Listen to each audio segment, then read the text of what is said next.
Hi everyone, it's Morgan. Today we're playing The Roottrees Are Dead. This game was recently released on Steam, and from the listing it looked like some of the Nancy Drew games, so I'm hoping for some good puzzling in this one. Even on the main menu there's already something to read for us. The Roottrees are dead. What happened? The plane crashed last night near Pittsburgh. The only passengers were Carl Roottree and his 3 daughters, known as the Roottree Sisters. Carl Roottree was the president of the Roottree Candy Company, and it's not clear who will succeed him. So far, local police are not sure what caused the crash, but we are told that an investigation is underway. They are calling it one of the most deadly plane crashes in Pennsylvania history. All passengers and crew perished. Pittsburgh is generally known for pleasant flying conditions, and the weather was not atypical for this time of year. We do not know much at this time, but our sources tell us that local authorities do not suspect terrorism. The crash did not cause any local property damage, and fortunately nobody outside the plane was hurt. Funeral plans have not been announced, but you can be sure that the Butler Country Times will cover it to the best of their abilities. The Rootrees Are Dead mode available to us straight away, and then something else will unlock once you finish the game.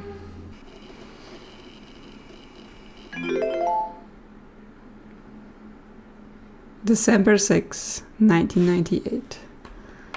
The plane that crashed last night just outside of Pittsburgh is now known to have been the private jet of the Rootree Corporation. Local aviation authorities have speculated, based on the pilot's final communication, that the winter storm and heavy winds played a significant role in the crash. On board were multiple family members, including corporate president Carl Roottree and his daughters, the Roottree Sisters, best known for their fashion lines and modeling careers. There were no survivors. Again, for those of you just joining us, the Rootrees are dead. They aren't dead. Or are they? Is that the whole mystery? They are not dead? I know it's late, but I'm guessing you've seen the news. In addition to dealing with the grief, the Roottree Company's lawyers are scrambling. Everything's about to change. Anyone proven to be a blood relative is about to get much richer.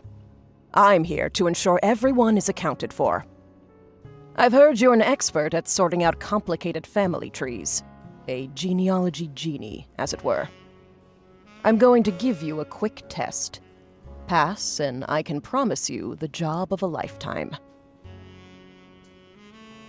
Well then, I do like people just barging in my house and be like, "You're being tested now." Like, excuse me, lady, who are you?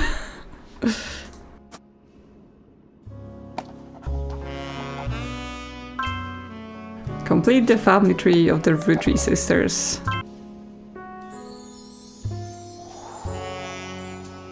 We know there are 3 of them, we saw it on the picture. And one of them, I guess, is married. And they're ordered oldest to youngest, so we have to examine some evidence I guess the lady has brought in. Search the internet for clues. Fill in the names, occupations, and photos. So what's this evidence? Got milk picture? The person who hired you gave you this photo with a note attached. This was taken during the shoot for the Roottree Sisters Got Milk ad. I've tracked down a test photo from before they painted the fake mustaches, on which I thought would be more appropriate considering the circumstances. The ad's copy reads, "You might recognize our faces from the magazine you're reading, or you might recognize our name from the candy bar you're eating. Being a Roottree is a full-time job, but so is growing up. That's what the calcium found in milk is so important. Plus, you can't make chocolate without it." I'm pretty sure you can make chocolate without milk, it's just dark chocolate, but okay. You do you, ad company. I guess that's where we get the pictures from. And then we can go on the internet in 1998. Welcome to the information superhighway. Thanks for purchasing a new Cashew PC. Your PC is equipped with a 46 kilo modem, which is fast enough to access any site on the World Wide Web, even those with high resolution images. If you find anything interesting, be sure to print it out with your included high-end color laser printer or burn a music CD to listen to later. If you want to revisit a search result, be sure to use Netscape Navigator's new history feature. Happy surfing, and remember, Cashew PCs are delicious. Cashew PCs are inedible. Do not try to eat your computer. Yes, the advertising in this world seems a bit on the false claims sort of situation. The soothing sounds of dial-up internet. Okay, we can go on spider search. You can create notes quickly by highlighting text with your mouse. Okay. Nothing in our history. We've not been searching anything suspicious. Okay, let's search them up. First few pages are filled with the news results about the plane crash. Besides that, there are countless advertisements and conversations about the various products made by the Roottree Candy Company. Most articles mention Carl Roottree, who was the president of the Roottree Candy Company. His daughters are also eulogized, collectively referred as the Roottree Sisters. They've been famous from a very early age. Okay, can we highlight that? Welcome to your notepad. On each page other than this one, you can jot down important information such as names, family relationships, marital status, sibling count, or anything else you'd like to remember. Tips. Family reminders. Okay, just siblings, cousins. American school terms, I'm gonna need that. Didn't go to school in America, I'd always get confused. K-12 stands for kindergarten, 12th grade. This includes all schooling from ages 5 to 18. Okay, so all of the school that you do in like mandatory education, I guess. Okay, I just saved the Roottree Sisters. Check out how this works. Okay, can I now search that? Or do I need to? Okay, I can do this again. There are a lot of obituaries that focus on the Roottree Sisters' modern careers. You've also come across an unofficial Roottree fan site, seemingly curated by a teenager. It's neon pink with purple text and hard to read until you highlight the words. The young webmaster writes, Rihanna is the most famous because she's the oldest and got married to TMS, but Riley is the smart one. Rose is the middle child, like me. Okay, the names are like, I would like to make a highlight and then type on the highlight, but I guess not. Okay, so we have the age order. You may think they are rich just because they are models, but their dad is also the president of the candy company and their mom, Brenda, is a fashion designer. They do the modeling for a brand, Root. I eat Roottree candy all the time. My favorites are Marlboro crisps and try to dress in plaid Root. Clothes like Riley does it most of the posters. Someday I want to get my ears pierced like Rose. The website's author continues to talk about her own life and what she likes about the Root fashion lines, but none of it is relevant. Okay, obsessed much? I guess they're just a teen. But also, yes, just referencing terrible web design of the old internet. Okay, so I guess we can go back to this board. Okay, so I don't have any pictures. Oh, and there's lots of names available here. Okay, so she's the oldest. Then we have Rose is the middle.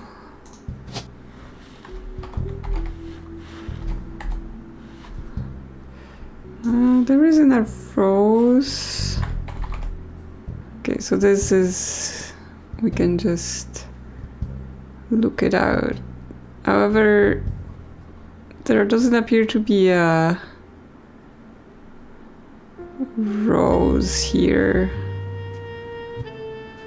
And I copied it from the internet, so it couldn't be possibly wrong.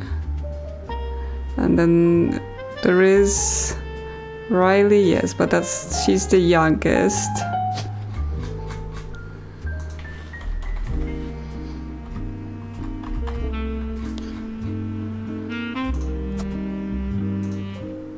And she's married to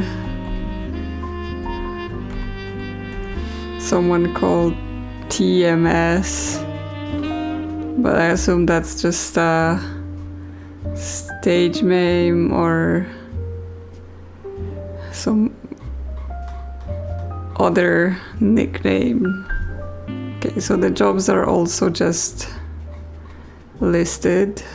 So we need to figure out what Rose's real name is, because that doesn't appear to be in the name list. Rose Roottree is not as popular as her older sister Rihanna, but still very well known. Most of the time they're lumped together as the Roottree Sisters. Unfortunately, the search for Rose by herself don't lead to anything different than we're searching for the sisters together. They're saying use like the associated things with them. Okay, let's look up the brand then. The period is part of the name. Root period. The period is part of the name. Is a clothing company. They make clothes for children from toddlers to teenagers. Although their website is down, likely due to increased web traffic, you find countless retail sites attempting to advertise their clothes towards the target audience. One of them has this to say: you spied the Roottree Sister looking hella fly on catalogs, magazines and poster. Now you too can be Riley, Rose or Rihanna. You also come across a website from a collector of clothing catalogs. Apparently Root has released 2 catalogs per year every year since 1984, and Rihanna appeared on almost all of them. There is only one that the webmaster considered a collector's item enough to mention. It seems that Brenda Roottree, the Roottree Sisters' mother and Root's head designer, appeared on cover holding her daughter Rose in 1985. The site says this was the only time her daughter was ever listed with her birth name, Carly Roottree. Okay, so her name is actually Carly. Here. Okay, so they named their oldest Rihanna and then they named their middle Carly, and then they were like, oh no, we want to have a nice branded system, so they all start with the same name, so they just changed that up a little bit. Okay. So here now we should be able to find Carly Roottree. We can also look up this TMS person to work out who they are. TMS is a common abbreviation for early 90s teen heartthrob Tommy Mark Sheridan. His first credit role as Thomas Sheridan was on a soap opera called Time Marches Onward. He skyrocketed to popularity after starring role on the sitcom Brother Trouble. Since the end of Brother Trouble, he has often been on the cover of tabloids for his supposed drug use and more recently his relationship with Rihanna Roottree. After a short engagement, they married in 1997 when she was only 19 and he was 23. At this point, I'm not sure how much I need to be pinning or anything like that. So, I mean, we have unlimited space, I assume, and we can always just delete things. Well, in theory, she's mostly a model, right? I'm not sure if they have any... okay, I can just click their faces to get pictures. There was something on that kid's website about how one of them has ears pierced.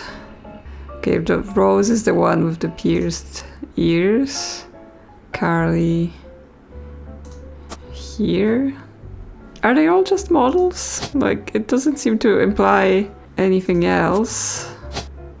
So we can put that in. Okay, if we look up the got milk phrase, it points out that the ad mentions that they are models. So I guess we got that correct. But so the only thing we have left is differentiating which of the pictures are which, since the only info we had so far was that one of them has ears pierced. I guess the other website was saying something about how they're dressed and stuff like that. So maybe that's also what we're supposed to be doing. Okay, it says that they try to just play Root, which is the lumberjack shirt sort of thing. So this one is the one with the... She's wearing the lumberjack shirt, so she's Riley, and therefore she's gonna be this one. Well done. So we found 3 out of the 50 blood relatives in this family. We've confirmed the identities of each sisters, and we've also logged the following optional entry: Sheridan Thomas. Oh, okay, it's like they're locked in, that we know who they are. I was like, we logged them, not unlocked them. Booyah!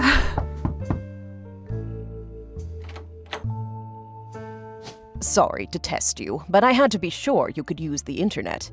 Some folks refuse to get with the times. Safe to say, you're hired. Can I use the internet? I'm on the internet line now, lady. What are you talking about? The reward for untangling the family tree is substantial. Life-changing, even. But here's the catch. The Rootrees go way, way back. The family tree's a bit daunting. Most people freak out the first time they see the whole thing. But I'm sure you'll be fine. The man who started it was particular about whom he considered family. For your purposes, you only need his direct blood relatives. Anyone related only by marriage is optional, but filling them in can lead to useful discoveries. You now have access to some unique websites, plus a list of notable Rootrees. Unique websites, okay. Notable people are easy to find via your search engine, and marked with stars on the family tree. I'm off for now. Carl Roottree had a lot in his office. I'll look for anything useful. I'll return once you identify 6 more blood relatives. Yeah, cool, but who are you? Is that part of the mystery? Like, just there's this shadowy figure in my door? How'd you get my keys? Hi. Sorry, one last thing. This might sound odd, but if anyone else claiming to represent the Rootrees reaches out... Then what? I'd appreciate you not mentioning I was here.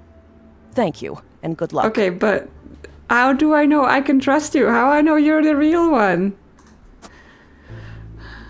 Again, people just barging into my house and demanding things. Okay. We're sleuthing. We're sleuthing. Yeah, there is a bit here to see. Okay. There's a top secret envelope. When the whole family has been filled in. There's some secret family members that we will have to find. Don't forget, family trees use surnames from birth even if the person has changed their last name after marriage. Always use a person's most recent occupation. Okay, it wants us to start at the top. Every time you get 3 additional blood relatives in the family tree completely correct, name, occupation, portrait, they will be logged in. All non-relatives and small portraits are optional, but placing them in the tree helps remove extra names and photos. Cool. Okay, so we have notable Rootrees. Those are people that are easy to find online. Intuition. You've been in this line of work a long time. So long, in fact, you've developed a sixth sense for how useful your evidence can be. The numbers in the magnifying glass refer to how many clues are connected to a specific piece of evidence. The higher the number, the more there is to find. At the start of your search, the notables list sets off alarm bells, a list of famous people that you can find via a search engine, It's pretty rare to get something that useful. Best take advantage of it. As you progress, those numbers will change. Whenever you find more evidence or lock in a family member, new discoveries will be added to the list and all evidence will become less useful. Trust your intuition. If a piece of evidence seems too good to be true, take a closer look at the people or faces it mentions.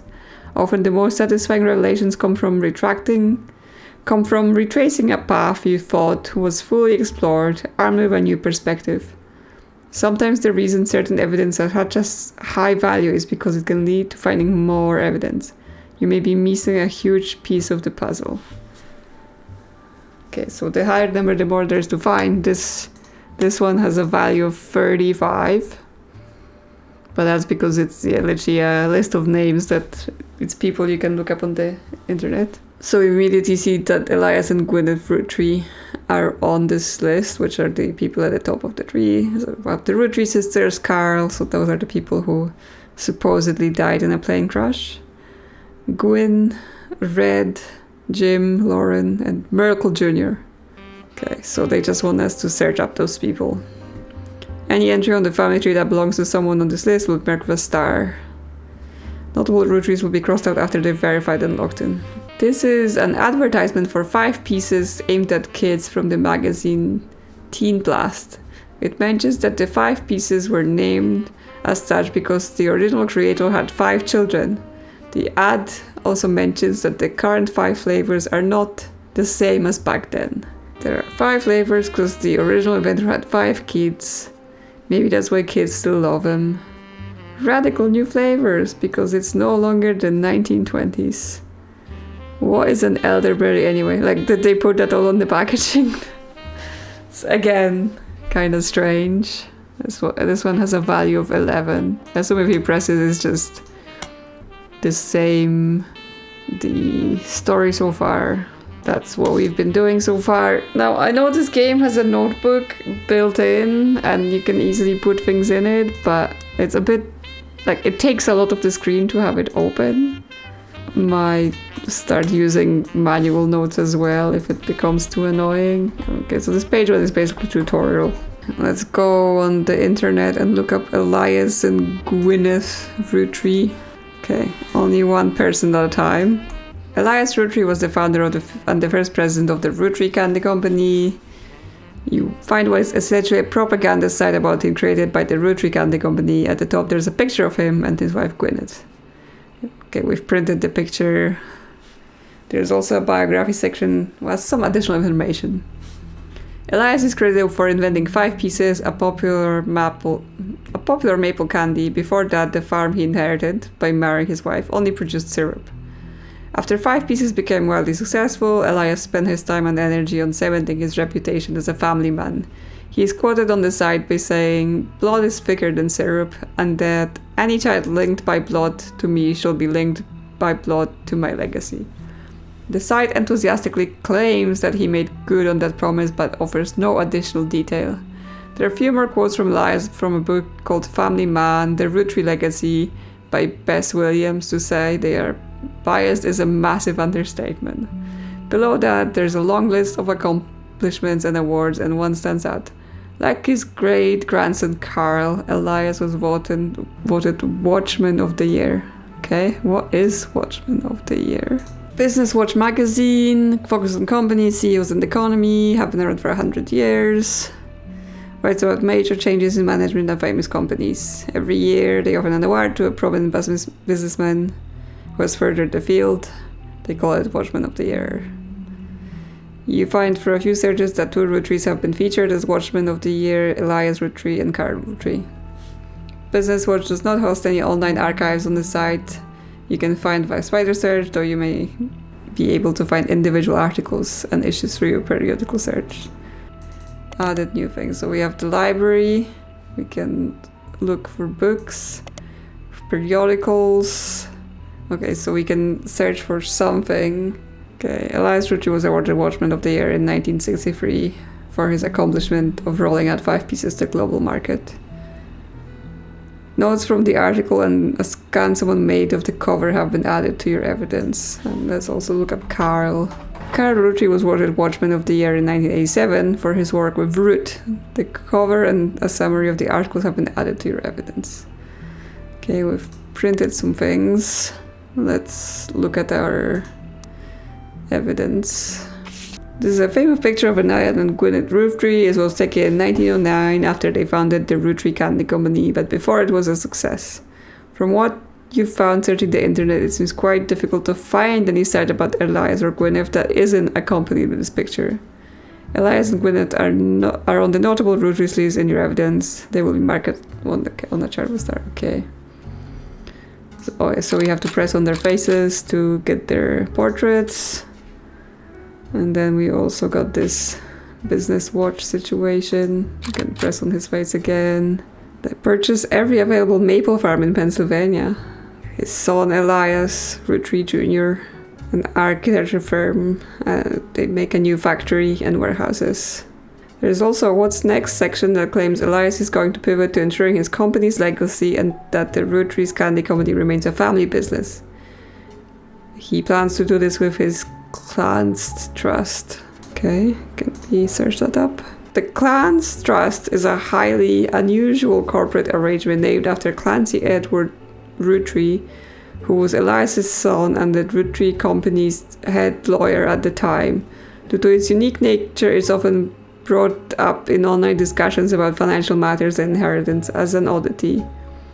The company mandates that a fixed percentage of its profits are split every quarter amongst bank accounts representing each direct relative of Elias and Gwyneth. An account is created for each blood relative at birth and first accessible when they reach 18. The actual numbers have never been fully disclosed to the public, but due to every increasing success of the company, it is a significant amount of money. The Clancy Trust is known for being essentially impossible to get around due to many checks and balances written into it. Still, there have been a few situations in which family members have tried to forcibly remove another member from the trust. Most details online are pretty vague since the matters are handled internally. The only information you discover is from a university law school which apparently had a guest lecture talk about the Rootrees versus RR in 1994. While looking into the Clancy Trust, you often find mentions of the 5-piece guarantee, which went into effect at the same time.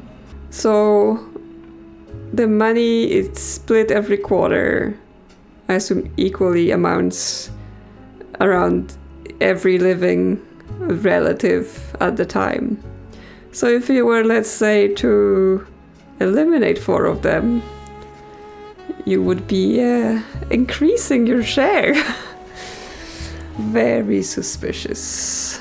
Okay, well, let's read about that then. The 5-piece guarantee is a combination with the Clancy Trust was Elias Rootree's attempt to ensure that the Roottree Candy Company would remain a family business for eternity. It in isolation is somewhat baffling. The yearly salary of the Rootree's president is always locked to the price of a single pack of 5 pieces. When the 5-piece guarantee went into effect, this was 25 cents a year. Now it's closer to $4 inflation. Combined with the Clancy Trust, however, it makes a bit more sense. Elias wanted to ensure that only his direct relatives could afford to be president, and he knew that because their passive income was tied to the profits of the company, they would have a vested interest in keeping the company as profitable and successful as possible. Whether or not this was a smart or successful decision is widely debated both online and in person by economists, enthusiasts of all levels and expertise. Okay, so basically, the CEO gets very little money because all the money is distributed by other means. So being the CEO is not how you get the money. Being one of the few alive relatives, however, much better way to get money. Okay, there was a mention of the book as well. Okay, it's too old and we can't get it. Okay, so this is Carl Roottree. He grabs life by the roots. Okay, let's collect his picture. So he's the Watchman of the Year. Carl was chosen not for his work at Roottree Candy, but rather a clothing company, Root. There's a brief history. Before they married, Carl's wife Brenda was a fashion consultant. When Raina was born, Brenda retired to become a stay-at-home mother. Looking for a creative outlet, she spent any free time she had at the sewing machine.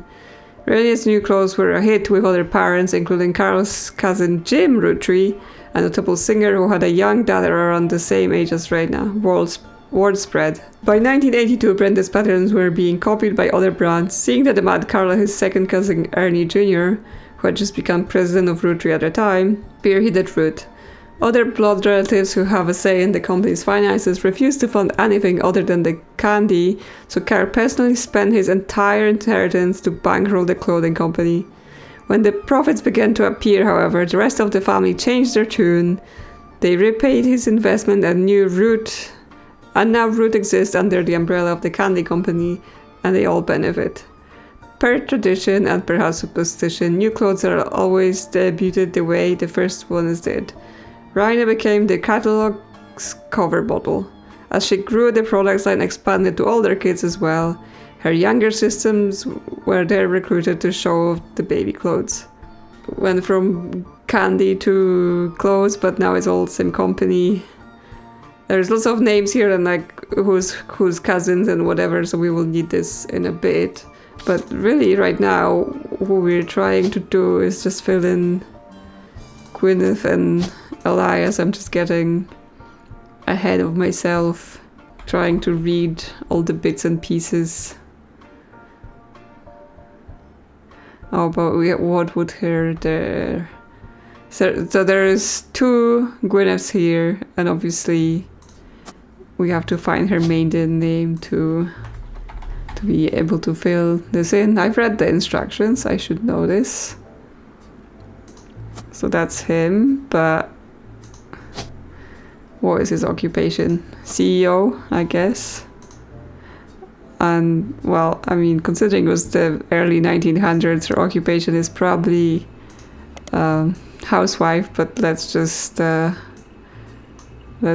look her up to confirm. You find some information on the website for the first Anderson maple farm. There are a few pictures, including a famous picture of Elias and Gwyneth. Before marrying Elias, Gwyneth Roottree was Gwyneth Anderson. Okay, so we know that. She has no brothers, so as the oldest sister, she was to inherit the Anderson maple farm as long as she's married, of course. Before Elias took over, the farm produced only syrup. Okay, yeah, then started making candy. According to their website, there are still daily demonstration electrical tours that show off many of the turn-of-the-century appliances that Gwyneth would have used as a housewife in the early 1900s. Yes, she was indeed a housewife. And her name was Anderson. Okay, but that's just 2 of them. I guess the next thing we can start looking at is just looking up the notables. So we know about Carl, that's the dad of the Roottree Sisters. He also died. We looked those 2 up. Let's look up Gwynn, because that might be the daughter. You find some information on the website about old films that are not yet available on VHS. The site is not very well organized and the search is broken, so you can only get into individual pages from your search engine. Gwynn Roottree is a somewhat well-known actress who was active in the 1950s. She often appeared in tabloids, especially around the time of her highly publicized divorce. Her biggest role was the minor hit movie Guys Like Us. She left Hollywood after a flop of Christmas Mission. There's a widely circulated picture of Gwynn from behind the scenes of one of her movies, which you've added to the evidence. Did you know trivia? Gwynn was the granddaughter of Elias Roottree, the founder of Roottree Company, Candy. She shouldn't have been named Roottree, but her father took her mother's famous name, which was quite rare in those days. Okay, so she's not the daughter, she's a granddaughter. I guess, yes, we know from the stars who the famous ones are, and therefore none of the direct children of Elias are notable and can be easily found on the internet. Well, I mean, I guess the third person we know about is Carl, so we can fill him here, and his occupation is also CEO. Okay, but that doesn't work. Well, is this something different? Occupation baby. And now we have Carl, who's married to Brenda. I guess there's only one Brenda, so that must be her. He's the CEO of the fashion company, right? Carl Roottree died in the recent plane crash along with his wife Brenda and their 3 daughters, the Roottree Sisters. He was the president of the Roottree candy company as well as the clothing company Root. Okay, is a company president different than a CEO? I don't actually know. Oh, okay. So he was the president, but we have to know which one. Yeah, candy products. Lots of traffic on the thing. Funded by Elias. Okay, there's no CEO and no stockholders. Instead, there's a president with inputted votes for extended family. The site does mention that every president has been a direct descendant of Elias and Gwyneth, including Carl, who despite that is listed as the current president, of course. 5 pieces candy. Okay, so there is no CEO. There is president, and here's the first president. Now the last president we have is the 5th, and even though he's the 4th generation, they may have been like a sibling swap at some point, so yeah. Okay. I think there is a lot of information in this game, and I just tend to go off on like, oh, I could go look that up. Oh, I could learn about this. Oh, I could see what this is. And we need to be a bit more focused with like, what are we actually trying to narrow down here instead of collecting every single piece of information that comes about, because otherwise we will just drown in notes and not make any progress. Okay. Booyah! And she's the actress person, we can collect her. Gwynn Rootree. Well, let's look over here and see. I don't know how this game is about leaps, and are they more expecting you to find the very concrete information that's like, yeah, this is definitely it, you should be entering now, or is it very much like, you know, make the leaps of logic that you need to make from what you need to do? Because I mean, this note talks about you will need to make leaps to figure out this part, and now we've collected this thing about Gwynn being famous, and when we were reading about her on the internet, it was talking about the fact that she had a very publicized divorce, and she was active in the 1950s, so she would likely be generation above Carl. Yes, it's 1998. Okay, it's not the 80s, it's the 90s. But if she was active in the 50s and now it's 90s, and like he's, you know, the middle-aged gamer family, then she's likely in this generation above. And there are a few notable people here, because we have this one, and this one. There are no notable people in the generation above, but it speaks about her divorce, so this is likely her here.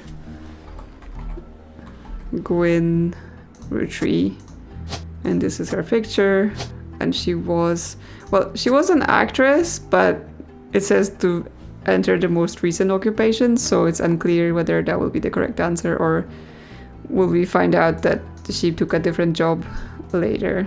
So that's one of the names we can put in. So we can go and just keep looking at the notable people. Guess that's what they want us to do. Okay, let's look for Red then. Elias is Herring Roottree, aka Red. You're telling me his name is Red Herring. What am I supposed to take from this? Was an appointed judge and politician who earned his nickname ironically because he was the ambassador to Ireland for only about 6 days. He served what some people contend is the shortest term in history.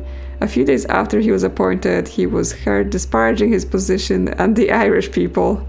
He then tried to run for the state senate. He claimed to be related to the Roottree Candy Company in a newspaper ad, but it came out that the last name was merely a coincidence and he was defeated in a landslide. Okay, so he's not even part of the family. So may not even appear in the family tree. Oh, that might be the RR then? RR Roottree, so it might not be this. He might be the RR when they're like... Yes, I see that the red herring has actually been marked as red herring. Thank you, game. That helped. He's not gonna be on the family tree because he's a big liar. Okay, we have Jim Roottree. James Roottree is a singer who sings in the duo Jim and Diamond with his wife Diamond-LaRoux. The duo, according to many sources you find, is considered a one-hit wonder due to disco song Rollin' On Down to the City. So now in your evidence folder, although Jim writes the majority of songs, plays the guitar and often sings, Diamond is considered by fans to be the band's lead singer. The band never had another hit, but has its fans who refer to themselves as Diamond Dazzlers. The rest of their music is more folksy and acoustic than the one song they were known for. Jim and Diamond have continued to release music through the 80s and early 90s. Other albums you find mention are Cherry Tree and Sound of Laughter. Jim has become a bit of a recluse and he hasn't made a public appearance since 1996. This is one of the famous and still married. Okay, that's just searching the band just brings us to the same thing, but searching the fan club printed something. Diamond Dazzler is the name of the official fan club for Jim and Diamond. You find a forum post called Cool Things You Got in the Mail on a random forum of video games. One reply mentions that Jim and Diamond still send out Christmas card every year to Diamond's Dazzlers. It's accompanied by some pictures as well as some history about the fan club. Apparently, even though it's no longer available to join, Jim and Diamond still honor it themselves personally. There's a fierce debate in the subsequent posts about whether that's cool or pathetic. Amongst the picture of Christmas cards from over the years, only one is relevant. The card from 1996 included pictures of Jim and Diamond's young son Wolf, as well as a note about his daughter's band, the Floozies. The Floozies are an all-female punk band operating out of New York City. They're mentioned in passing in an online review from earlier this year. Apparently they were the opening act for the band the reviewer actually came to see. The reviewer writes that she normally doesn't review the opening act, but this one was unusual.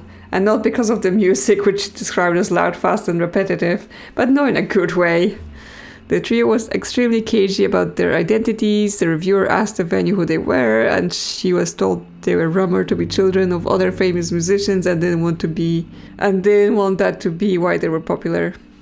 The reviewer also mentioned that for an underground and unknown band with absolutely no following, their equipment was all extremely expensive, and not only were they selling CDs, but they only cost $1. They were probably losing a fortune. The reviewer said although she bought a copy, she would unlikely to ever listen to any of it again, except maybe Beef Baby, the 7-track. There is no pictures of the Floozies performing live, but the cover from the CD they were selling, Conquistador, has been added to your evidence. Beef Baby is a song about the Floozies, song by the Floozies. You can't actually find anything else about it anywhere, but with a name like that, it's hard not to speculate on the subject matter, is it? Could it be a euphemism or about a newborn cow? Perhaps the Floozies are holding a grudge against a toddler. It certainly piques your curiosity. If only you had the time or resources to look at it for the... This is the game calling me out for just trying to look every single thing I see, because why not? So what this tells us is that Jim Roottree is famous, has a famous wife, well, famous apparently not so much, but and then he had a son and a daughter, so it would be 2 children on the family tree. I guess we need to collect her face. This is the Christmas card from Jim and Diamond. Okay, and this is Wolf, the son. And that's Jim and Diamond. As seen in MMM, only the great grandson of Elias Rootree could make disco this sweet. Rolling on down to the city was barely a top 20 hit for a few weeks in 1997. In 1979. According to the liner notes, it satirized how a part of society was content to remain indifferent to the economic inflation and civil unrest in the Middle East, unless pop culture tricked them into caring. Somewhat ironically, listeners didn't seem to pay attention to the lyrics enough to trick them into caring, instead most of the play came from roller discos. Because it was such a product of its time, it doesn't get much play anymore, even on stations that play oldies. Maybe that's why you've never heard of it before now. This image is from an auction for a sealed copy. It has a sticker that says, yeah, we just read that. The lyrics of this song contain no clues, but you can read the lyrics if you wish to do so. Okay, so can we make any deductions from this? So he's the great grandson Elias, which puts him in this line, and in this line there's only one famous, so he's here. He's Jim. Apparently Jim is short for James. I did not know that. Okay, and he's a musician, and he's married to LaRoux Diamond. And we can add pictures of her. Or we have only one. I can add picture of him. And they have a son, Wolf, and a daughter. No, I'm not actually sure. Well, if this is the son in 1996 and he's already talking about the daughter being in a band, then I guess the daughter's the older one. And I guess he's the sole student in K-12. Okay. So we've locked in Roottree James, Roottree Wolf, and Roottree Gwynn. And we've also unlocked Diamond. Booyah! You're on a roll. I'll try to keep that momentum going. Carl's office was a mess, thanks to some burst pipes. But I unearthed a photo from a 1970s Roottree reunion. I also found some important-looking papers. Okay, lots of new evidence for us to look at. You've traced 9 blood relatives so far. I'll have more to share after you find 9 more. So far, we've identified 9 of the family members. So we have the head of the family here with Elias Roottree and his wife, Gwyneth.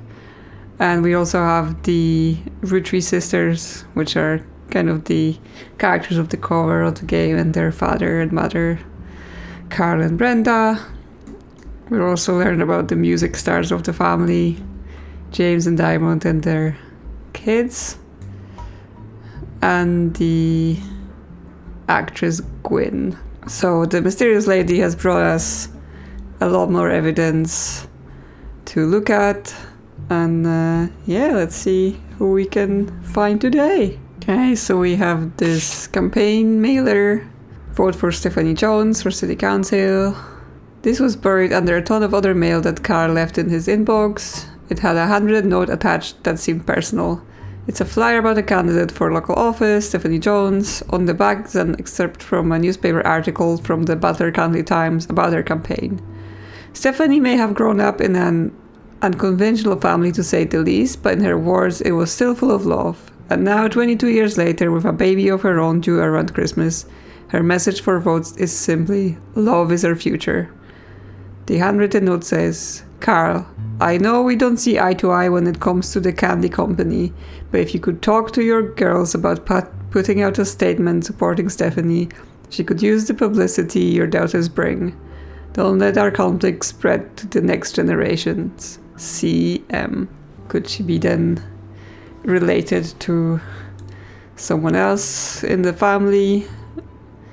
CM, so not someone who's named Rootree, but that could be because they're related from their mother and therefore the surname could be different. Well, let's collect their faces. And I guess nothing here. We all have this magnifying glass score. We looked at that last day. The higher this number, supposedly the more important, like the more clues we can get from a specific piece of evidence. I have this picture here. This photo has a note attached from your employer. Here's a bonus. When I pulled the water damaged picture of the free spirits out of the frame, this fell out too. Written on the back of the photo is, couldn't make the reunion, wishing you well from Paris, Gwynn and the boys. Okay, so we know about Gwynn, but we don't know about the boys. We also have the free spirits. I've not quite used this notebook. I don't know, it uses a lot of the screen space, and then when I pin something, I don't seem to be able to like write on it. So like I want to make note about the thing. Like I guess I type in here, but then when I have multiple notes, I can't then attach that note to something I already pinned before. So I've not yet quite figured out how to best use it. Well, we'll see where that goes. But yes, as I read here, I will just pin some things that I may want to research in a little bit. I have this picture. This photo was tucked inside an envelope with a letter beneath a candle in the corner of his office. The letter says, To Carl and Brenda, I'm sorry that you were unable to attend the funeral. It's traditional to have it as soon as possible with Ernie. More than anyone else on earth knew how busy your job can be. I've enclosed a Shiva candle identical to ours if you'd like to pay your respects, though it's not expected for those outside of the faith to do so. Ernie was a man full of love, not only for his family, but for his family's legacy. He had an immense amount of pride for the work you three did together, as well as how Carl has carried on for him after taking over. As for myself, it's impossible to express my gratitude enough for rescuing us from the panic and burden of endless bills. Though we caught it too late for him to get on the donor list, the company took care of us beyond their wildest expectations. It went unsaid at the time, but Ernie and I knew it had to have been Carl that convinced the trust, and that it was no coincidence that it happened shortly after your visit, Brenda. Last time we talked about how Carl is the 5th president of the company, even though he's only in the 4th generation. So I guess it's because Ernie was the president before, but he got unwell. The little thing underneath is just linked to the evidence we found it in. Okay, that's what this means. I'm learning. Did we collect their faces? No. So I assume this would be Ernie's wife and daughter, maybe. We have lots of faces. Every 20 or so years, the Rootrees would hold a big reunion and recreate an old family photo. This is the one from the 70s, and Carl's the teenager in the middle. Sorry about the water damage, a pipe burst in Carl's office. On the back of the photo, in childish print writing, it says November. There are also a large number of cursive signatures. They include Bonnie, Nick's President Guy Hudson, Ernie Jr., Caroline, Gwyneth M., Gwyndoline, Miracle Jr., Jim Rootree, Clark, Carl, and Ellie M. Well, this is gonna be interesting because yeah, some of them are like named after someone else in the family and juniors and whatever, so we're gonna have to sort them out. Now I assume we can collect every single face in this picture and here as well. So this is Carl. I presume it says he's in the middle. We don't know about the rest of them. Oh, this one says the free spirits. Oh, so I guess Gwynn was writing about how she couldn't come to the reunion at the time. Okay, there's lots of names here, but I'm not gonna pin them out because that's not gonna lead to anything. Possibly November is of some importance, and this has updated in terms of what we've done so far. Now, one thing I found interesting is that we're supposed to be completing this tree so they can ascertain who's still left in the family and therefore who has rights to the money, the legacy, all like that. But one thing we're not filling in about these people is whether they're alive or dead. Because obviously if you're dead, you don't get the money. Which is just... The dev may have not wanted to add that layer to the game, and that's totally fine.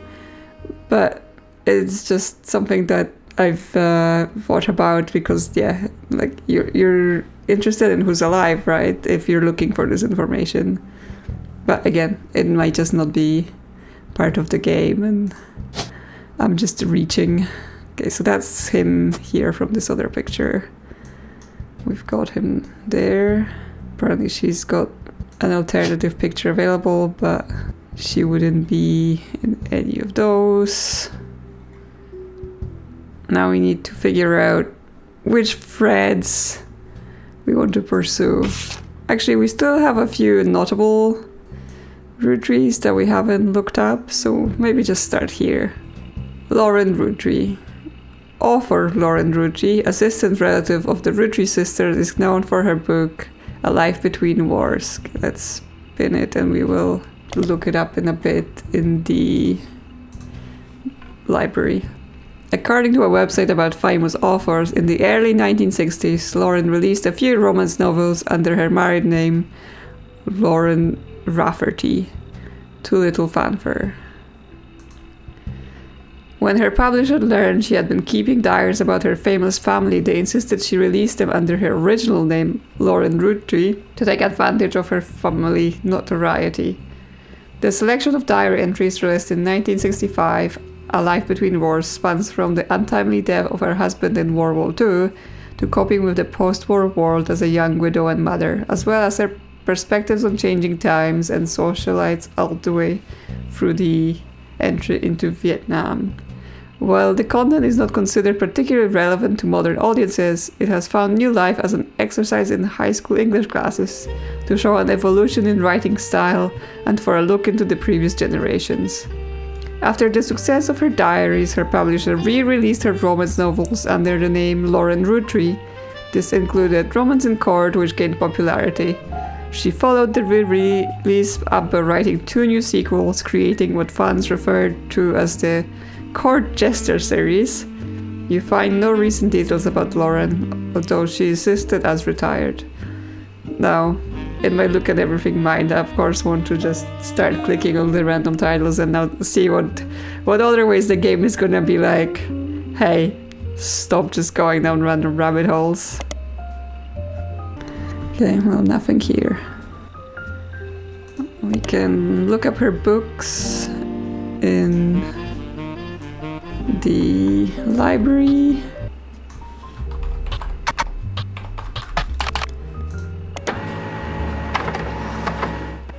Okay, we've got lots of printing happening.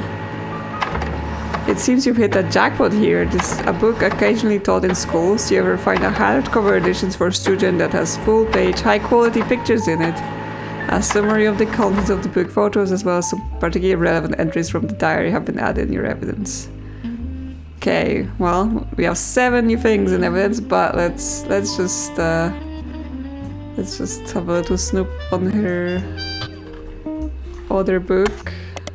Okay, I've looked up her romance book, and well, you know, there's anything about really the book. It does mention that she's sister to Clancy. I think we've heard of Clancy before. Like, I think he was the lawyer for the family because he came up with this whole trust. But yeah, we can get into it in a bit. Because the problem with this, knowing the siblings, is that on the board they need to be entered, well, into the right place, right? It's based on age, and then they already are attached to their spouses, everything like that, so we can't just like pin them in the board in the right generation. We have to know which space they will be going to. Okay, let's see what we've got here. We have a life between wars. So again, we can pin their faces. The below are notes and observation you made while skimming through Lauren Rootree's diary pages in A Life Between Wars. Lauren Roottree, okay, she's notable. The book was published in 1965 and consists of diary entries that stretch from 1940 to 1965. The most important event that much of the diary and Lauren's thoughts revolve around was the loss of her husband Jacob. Jacob died in the final months of World War II while Lauren was pregnant. Okay, let's pin Jacob too. This left her to raise her son Clark alone. Okay, I can see how maybe using those pages might be best if we generate them by one kind of thread, so then we know all the information is related, but I already pinned the Ernie and the Free Spirit stuff onto it. Lauren never remarried, they only had one child. Okay, so that will help us maybe narrow her down on the board, as yes, she will be the one with husband and one child, and notable as well. By skimming the pages of the diary, you gleaned the following information. She was the granddaughter of Elias and Gwyneth on her father's side. Her mother's family was called the Cossells, but she hardly ever mentions them. Okay. Her father, who she always refers to as Pop, was the head lawyer of the Roottree Candy Company and helped write a legal document called the Clan's Trust. Okay, so her father was the lawyer. Which, I mean, doesn't preclude them all both having the same name, her brother and her father, because they like to do that. It's clear from context that Rootrees have internal shorthand names for the different generations in their family. Lauren uses them often. 5 pieces, the first generation of children, by Gwyneth and Elias. Lauren's father was in Dad's generation. The next generation is Lauren's generation, and the Free Spirits is the generation after Lauren, including her son. Okay, so that's what that was referring to. So I want to add this to a new page. If I pick this whole thing, yep, and I pin this, and I pin this. So this is the family structure. Okay, and this is just random notes about, so I can delete this from here, and I will leave Ernie for later. We will investigate him separately then. And this one I'm gonna just title Lauren. Okay. Oh, there's multiple pages to this one. Hopefully I didn't miss more other pages in different ones. Now, there's a lot of information here, but the value of this thing is 2. So I might be spending a lot of time reading for a little payout. An entry entitled Complaints from Lauren Rootree's diary, written in 1953. This entry seems to focus specifically on one of Lauren's family members, Gwynn, who is on the notable Rootrees list. It seems everyone has something to complain about. Gwynn, as an only child, complained of loneliness. I told her that they expected to watch after 3 young brothers didn't feel like a blessing, but it fell on deaf ears. During the summer where I went to stay with her and Aunt Margot, I hoped she would be sister I've never had, and that I'd do the same for her. I even tried to dye my hair blonde to fit in with the 2 of them. What a mess. But she just complained. To her, I was the lucky cousin. Okay, so we have Margot is the name, Gwynn's mother. Now she's living the glamorous life while I'm stuck here with Clark. I must admit, seeing her everyone contributes to my unhappiness. Her visage stares at me even now from my coffee table. She gets to be in Starlet and tell tales of how she gallivants around the world, kissing the likes of Harrison Lane and Wild Bill Williams. She's kissing the likes of Harrison Lane. Now, I might have cut this in the last episode, but I went on a whole tangent about how Gwynn may have married a co-star and Harrison Lane was named, but then I started looking him up, and apparently he married his high school sweetheart, so was he doing kissing Gwynn then? Maybe that's just Lauren's imagination here, being jealous and stuff. She's the first Roottree woman to be anything other than a housewife, and I am jealous. If I were not a single mother, could I make my own way in this world? But I'm off topic. A girl with all the luck in the world was jealous of me, and now, though I have been doubly burdened by terrible tragedy, I am also lucky to be born into a family that can support me for eternity. I can raise a child without worry, unlike countless other widows. If any of them were to hear me complaining, they would rightfully scoff, just like I do at Gwynn. An entry entitled The Dynasty from her diary in 1958 focuses on the day her grandfather Elias announced he would step down as president of the Roottree Candy Company and the meeting to determine his successor. I wish I had been a fly on the wall today. Clancy told me that everyone got quite heated. Ronald was furious none of his sons would take over as president, but that's what he gets for holding onto it for so long. With architects, preachers, and lawyers, nobody's got time for candy. So with the 5 pieces refusing to step up, it came down to us next-gens. Pop argued at length that company should stay with our branch of the family since we still have the Roottree name. I'm not even sure Clancy would have wanted it, but he's the one who was volunteered. Instead, it ended up going to Zach. That's a new name here. Zach is, before I pin this, let me prepare a new page. This would be something about the company, and we're gonna pin Zach because he will be the second president, not CEO. As we learned, they don't have CEOs, they have presidents. Even though his surname doesn't match the candy, so not Roottree by name, not by blood only. He's the firstborn son of the 5 pieces. Okay, so he's gonna be he's the oldest of all the kids, and that makes sense because the first kid of Elias was a daughter, so she would have had a different name and her kids would have had a different surname. I asked Clancy if it ever came up that a woman could take over. After all, Angie's older than Zach, but I'm the oldest of us all. But he just laughed. Okay, so we know that Lauren is the oldest. Now, when she's talking about Clancy here, she's talking about her brother. Yeah. I'll never forget the cuss word Pop used when he told Ma it wouldn't go to us. Mother ever the quick-witted, at least with catty remarks, countered back. Maybe they wanted it to go to the only member of the family who looks like he samples the product. Is she calling someone fat? Is that what it is? Okay, next page. The entry entitled Sam from Lauren Rootree's diary, written 1963. You learned that Elias Roottree had given in to his wife's and announced that Sam, an obscure relative, was to be included in family gatherings. Gwyneth has been pushing to include Sam for quite some time. Lauren writes, "Why Sam? I have many distant relatives I've never met. After all, Granny had sisters and Granddad had a brother or two, but I was told trim their branches from the family tree. So why is Sam special? Nothing adds up. Am I not the only one to realize?" Angie summoned all the next gens to a secret meeting in Zach's office. Gwynn's in Paris, but the rest of us, including Miracle's boys, spent ages trying to unravel the mystery. None of us had ever even met Sam until Uncle Junior's wedding to Patsy last year. At the reception, when I asked who Sam was, Pop shushed me and said it was complicated. Did someone have like an illegitimate child or something?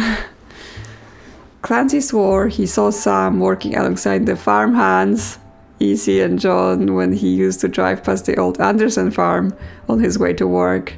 Upon hearing that, Zach checked the records and managed to confirm all 3 are on the books.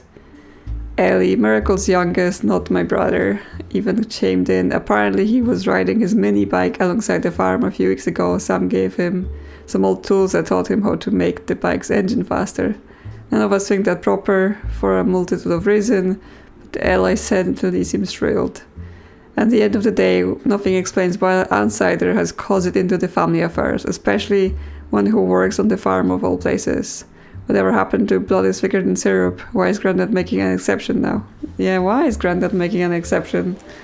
Did he acquire some additional children that no one knew about officially?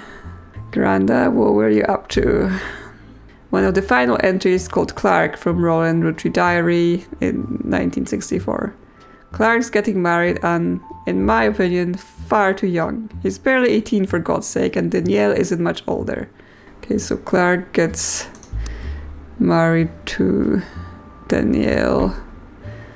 Now, there were like lots of names in the other notes, and yes, I will need to get to them all, but I'm trying to like stay on course for this one main thread, and once I've got her down and like her son and whatever, I can start seeing what's the most lucrative next thread to go on, and hopefully I'll remember to return to all of this and get all the pieces together, because there was lots of like who's related to who, in what way. Clyde, like the rest of this generation, is a free spirit. What else do you call a group of kids growing up with more money than any one person can spend? They all aspire to be musicians and artists and dancers and all sorts of nonsense. The only hand who had any discipline is Clark, but that's because Pop forced Clancy to send him to the academy.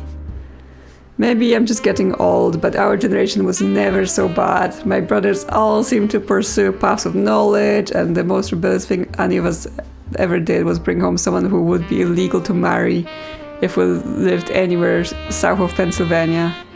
Pop seems to have gotten over it because Edward is set to take over his department once he's retired. Yeah, you know, kids these days, always just terrible, doing terrible things, not being like their parents. But also this bit. Now, my knowledge of American law and history of law is so, but knowing what I know and like what people say about the South of America, I assume this might be to do with their ethnicity. Like, I know they've had a bunch of laws about segregation, that's the word, right? So likely you're not allowed to marry someone who isn't white at the time. That might be a clue to someone's appearance, like down the line. Obviously the children would be mixed race. I mean, I assume that's what this is. As for me, my first published book, Swashbuckle My Heart, is based on the pirate stories I had to invent with Jacob when we were walking in the woods after school. I think he would be proud that Clark and I are carrying on his name. Even my cousins are doing well. Zach's not a bad president after all, and his sister seems to be doing a good job raising her twins. Gwynn is Gwynn, but at least she came out of the divorce with her head held high. She even told us she may come home next year so we can meet her kids. But the free spirits in any other family, they'd all end up on the streets, even Clark. So we have this picture here. This is the 5 pieces. Okay, so this is all the original kids. Famous in our house, Pop even had it framed. It was taken in 1935 to celebrate the move to the new warehouse that Eli Jr. designed. Auntie and I both wanted to be in the photo since Miracle was in it, and the 3 of us were all about the same age. We were told only the 5 pieces, which really didn't go over well, to say the least. Eventually, I suppose, to stop the tantrums, they paused us in front of the camera with Mr. Morden, who was there with Aunt Gwyndoline. I found out years later that they never even took a second photo. So we have the picture of the free spirits, which is the Carl's generation, and we have the picture of the 5 pieces, and I assume that might be the picture of the next generation here. Yes. Okay. Let's take everyone's faces down. The next generation. An attempt to recapture the spirit of the 5 pieces photo with our generation. For old time's sake, we gathered on the warehouse floors. I wanted Eli to stand all the way on the left, since to me he looked a lot like Pop did in the old one. But I was outvoted by my brothers. They insisted 4 of us stand together, and so we clamped up in the middle and let everyone filter in behind and in front of us. the only one too good to make an appearance was Gwyn. Yes, we had this separate photo of Gwyn from Paris. Grandma insisted we include Sam even if we didn't want to. None of us understood why, including Sam. I also didn't think it fair Miracle made it in since he's technically a 5-piece. I guess my inner child still holds a grudge even all these years. So now we have lots of pictures, lots of names, lots of everything. Okay, so we should be able to start tracking down where Lauren is. Now I thought it would help that she was the oldest, but no, because she's in the next generations, which means they're oldest to youngest under their parents, but they're not necessarily oldest to youngest across the board, right? Because their parents are oldest to youngest. But there was information about her having 3 brothers, so I think the only place she can fit is here. Plus, and yes, she's marked as notable here, so that the only choice would be here and here. But because of the brothers, this must be hair. So that's Lauren, and we do have her picture. So as for her occupation, obviously she was complaining about being a housewife, but it says most recent occupation, and therefore she was an author, right? Her books were being published. So now what was her husband's name?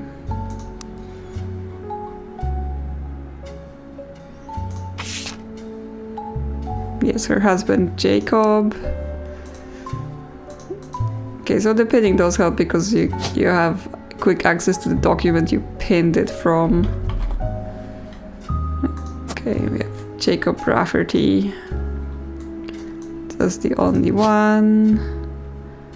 And he's this guy from the book, and she's this one in the picture, and her son's name is Clark. Yep, makes sense that he's Rafferty, but we don't know what his job was, right? She talks about him getting named and something, but and he's married Danielle. But it just talks about them wanting to like be artists and actors and whatever, but it doesn't actually says what job he did have. Okay, and it looks like he went through multiple wives and children with 2 of them, so that's gonna be a fun one to untangle. We probably have a picture of him from the group pictures, but I don't yet know which one he's going to be. Now we do know something about Gwyn's mother is called Margot. Yeah, Margolite. It talked about that Gwyn was like the first one to not be a housewife. Yes, she's the first Roottree woman to be anything other than a housewife, and I am jealous. Yeah, so we can probably assume that unless something specific happened in the 5 pieces, any woman can be marked as a housewife. But after that, yeah, we have to find more information. Now, did she potentially marry this other guy that was named in... Yep, some VHS, not very organized site. Bill Williams was the leading man of some non-notable movies in the 1950s. He appeared in an adventure movie called Fortune Favors the Grave, which has yet to be released for home audiences. You don't find any additional information about the film. He was known for his good looks and off-screen romances, especially with blondes. He was married 4 different times to 4 different actresses. There's a famous Hollywood rumor that he's even approached Marilyn Monroe at a party, that she was already aware of his reputation. Oh, he grew up in Paris. He returned there after. Okay, so he is a potential for the husband of Gwynn. Where do we want to put this? Let's just put Gwynn here. He's the potential for husband of Gwynn because he was, well, they were in proximity and he was related to Paris, and Gwynn was there in Paris with her boys, so... Okay, so we still have the last of the notables to look up here, and so we can potentially fill that last spot. So let's go from Miracle Jr., presumably child of Miracle Sr. Miracle Jr. doesn't go by his full name in promotional materials, instead he has shortened it to Miracle Jr. Miracle Jr. is a televangelist who is part of the Miracle Network. Okay, let's pin that. He used to have a show that aired on the local access across many stations in the northeastern United States. According to a website called Clergy Watch, he was exposed and subsequently charged with conspiracy to defraud the public in 1979 when he claimed to heal someone in a wheelchair. A news expose revealed it was his wife Edith's sister in disguise. The author also mentions that Edith had a bit of a checkered past herself but doesn't qualify. Oh, okay, this is... yeah, I mean, they're televangelists. I've not heard good things. He has since lost his television show and instead goes on tours across the southern United States, where he was not well known before the scandal. Okay, so let's look this Miracle Network up. Okay, we get printing. Printing sounds are good sounds in this game, means we found things. It's a production company run by the Miracle Roottree estate. It's quite bare bones, but there's the following blurb. Witness the testimonies of Miracle's Roottree. Miracle Roottree arrived so late in his mother's life that doctors swore he wouldn't survive his first year. His mother and father, Elias and Gwyneth, named him Miracle because they thought him impossible. He was younger than his brothers and sisters, over 14 years. Okay, so we know that Miracle will be the last of the four pieces.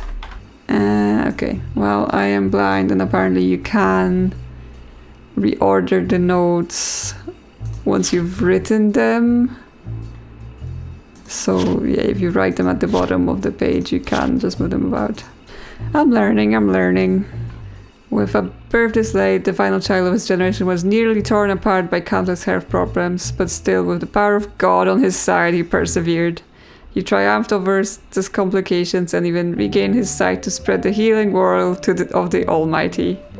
20 years later, Miracle Roottree Jr. arrived and became the famous family's second vessel of the higher power.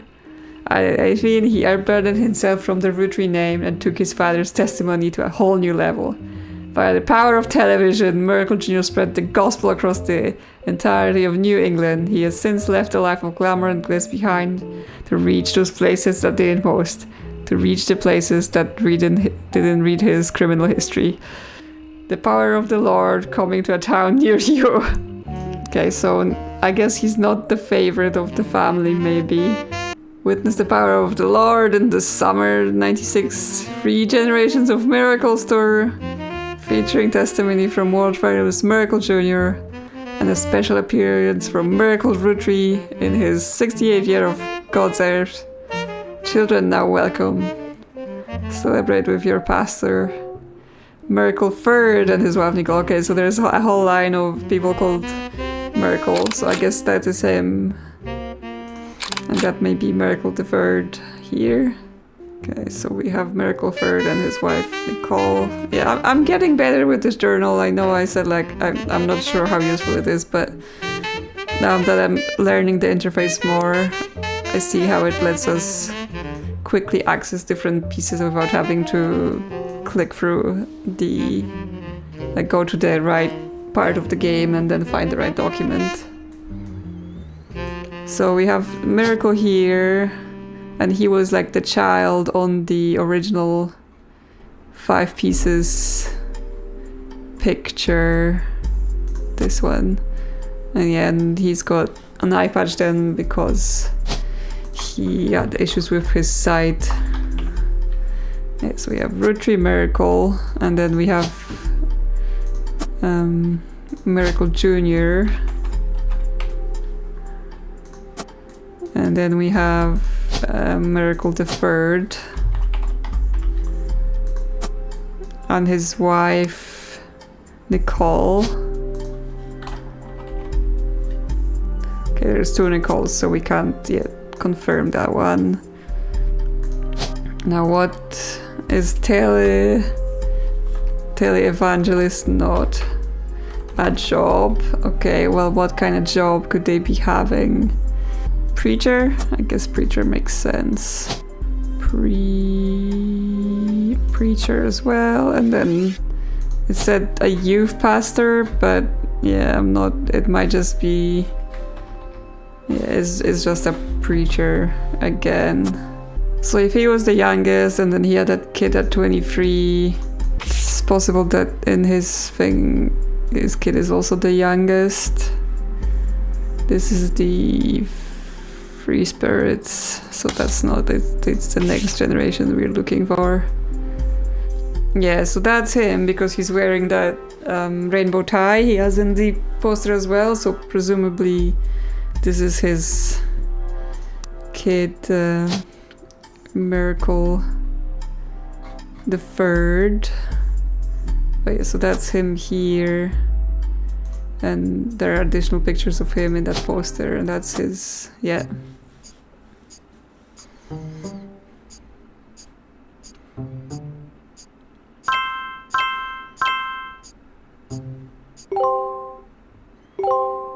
Okay.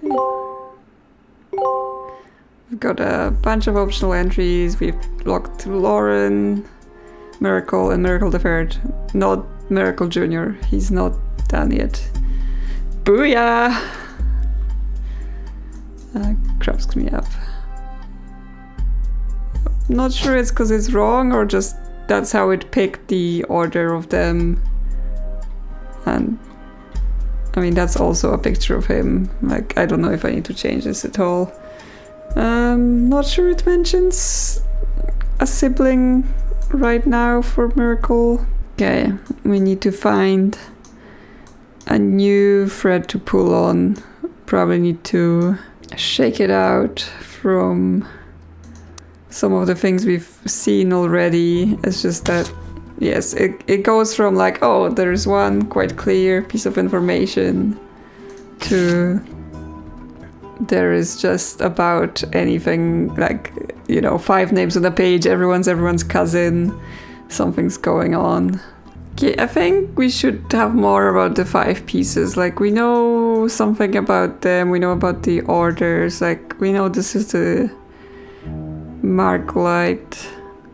And actually, if she's in the 5 pieces, and it talked about her being blonde, same as Gwynn, so this is a blonde lady in the 5 pieces here. So that's likely her.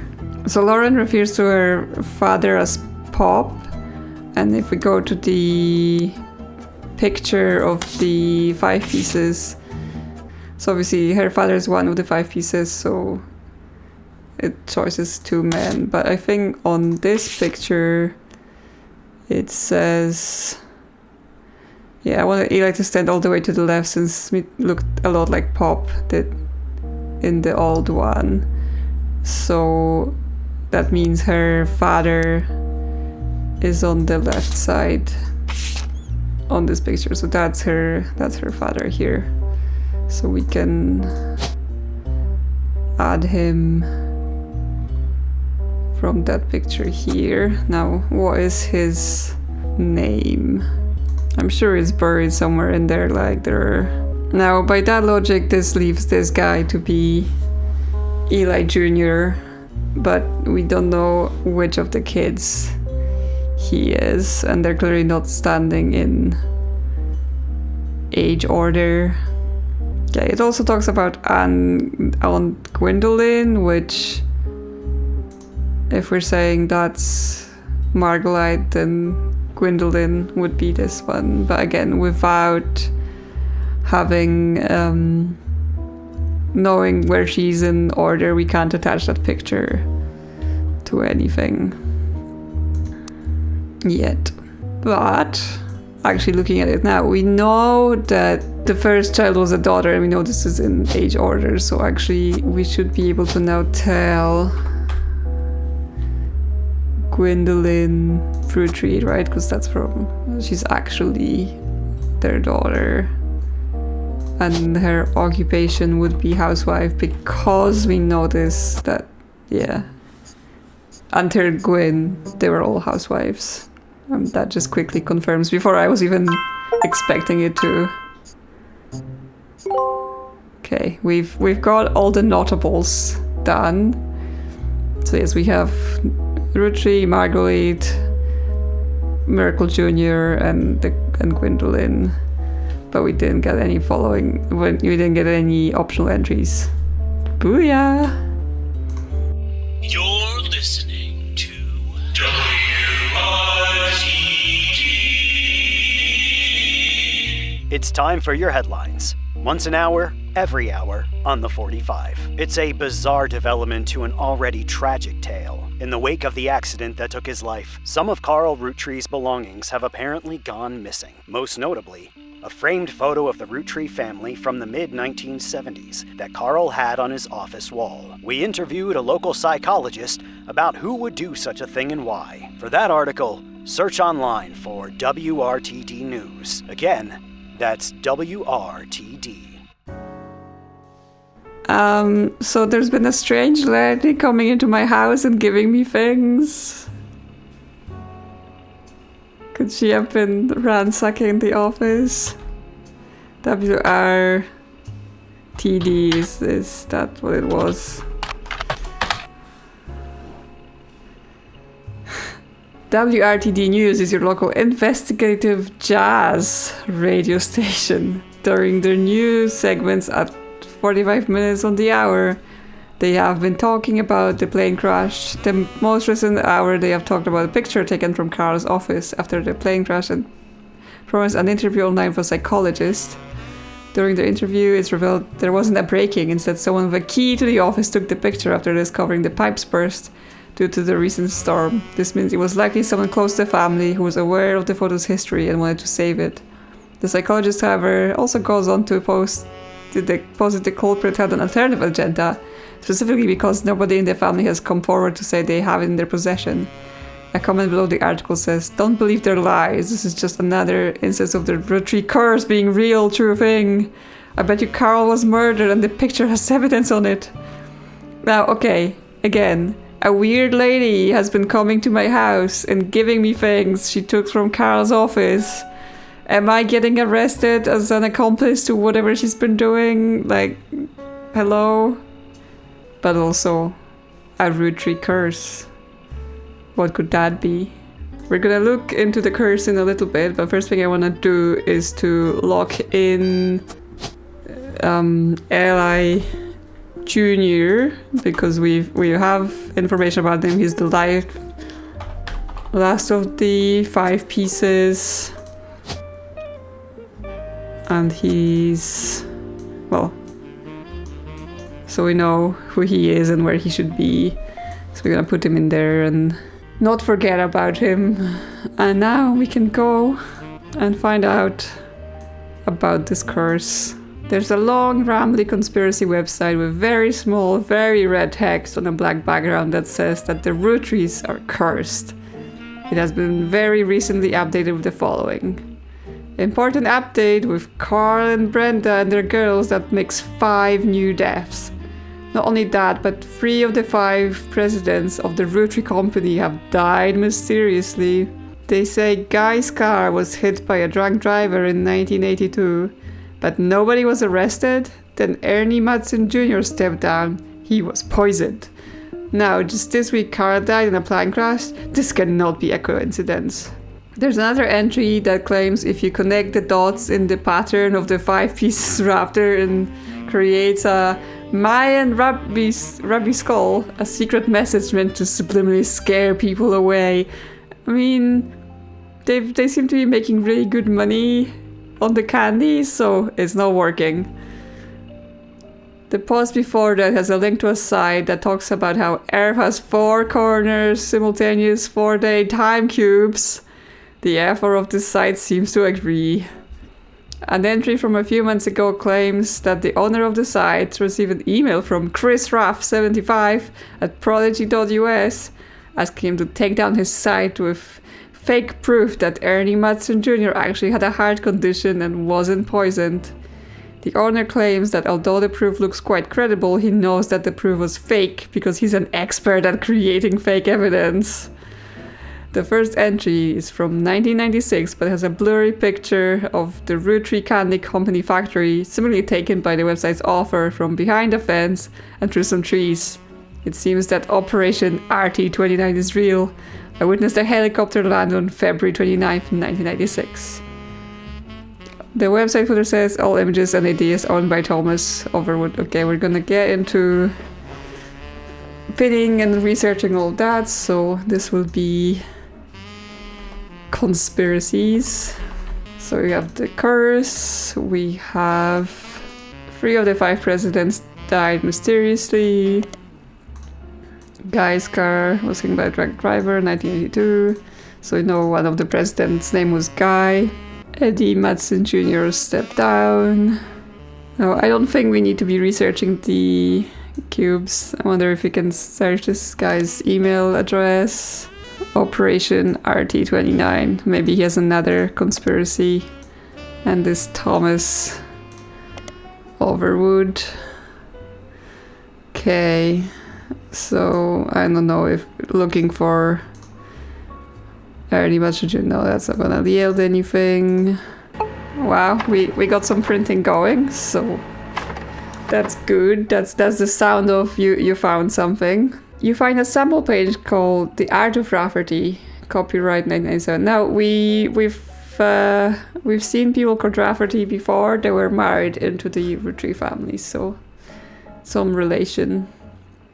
On Prodigy, that lists the author's email address as chrisraff75, Prodigy US. Below a bunch of GIFs that say under construction, there are a few art pieces. I can see it. I can see it in my mind's eye, the old websites, and yes, everyone had those shiny GIFs that were like under construction because I'm still making my website, and then 5 years later it's still the same GIF because got bored. The first is a painting caption, me and my fiance, Lulu. A painting I did for my first year of college, and I plan to give her when we married in May. Go Tartans.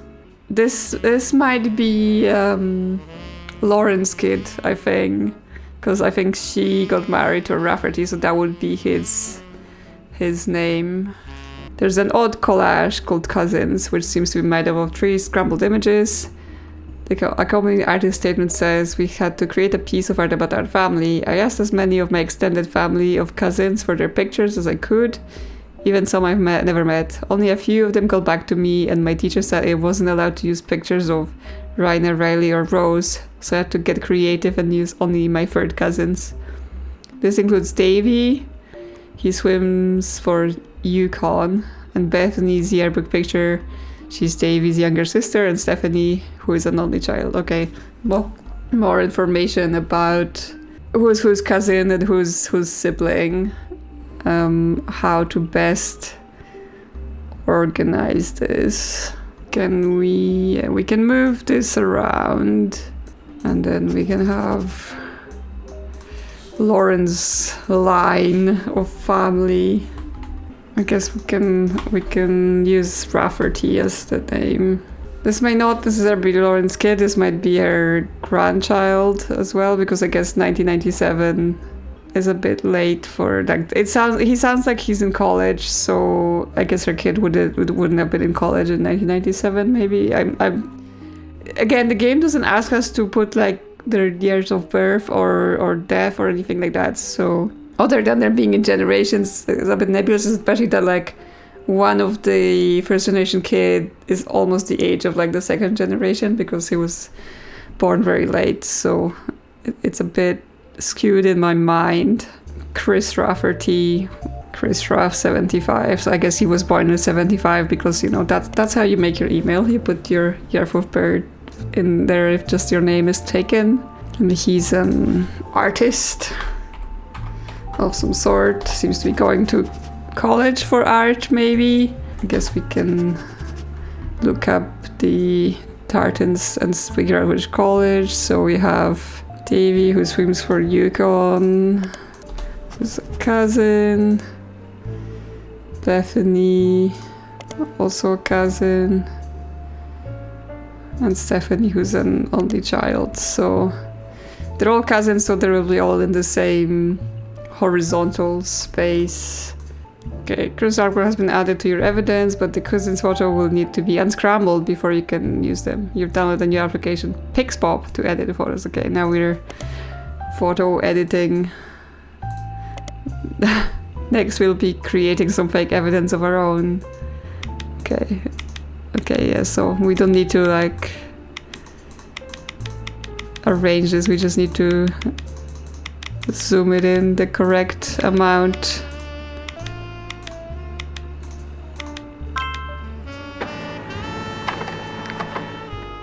Dichotomai? What does that mean? Okay, let's see what the other... Okay, this one is rotated.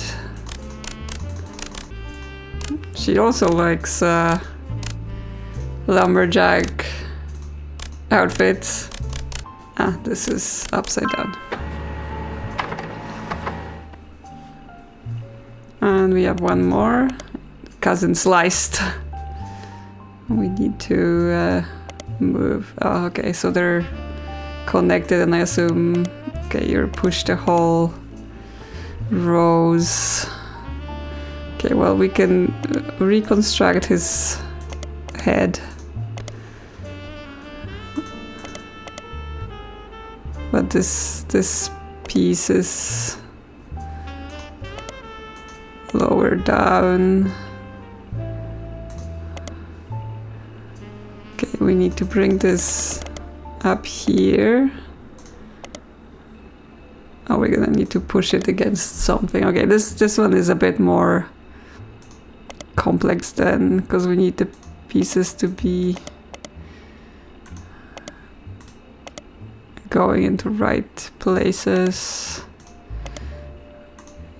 while there might be gaps between them, so we want to push this around.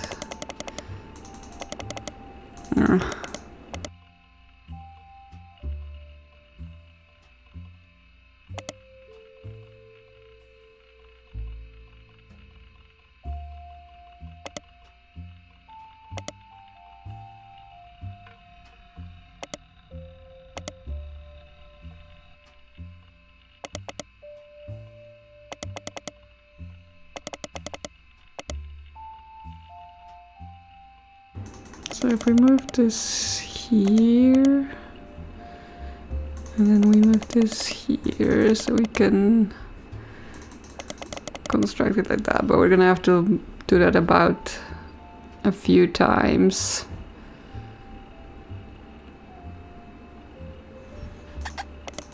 And the duck wants to talk to us, I guess the duck is for hints.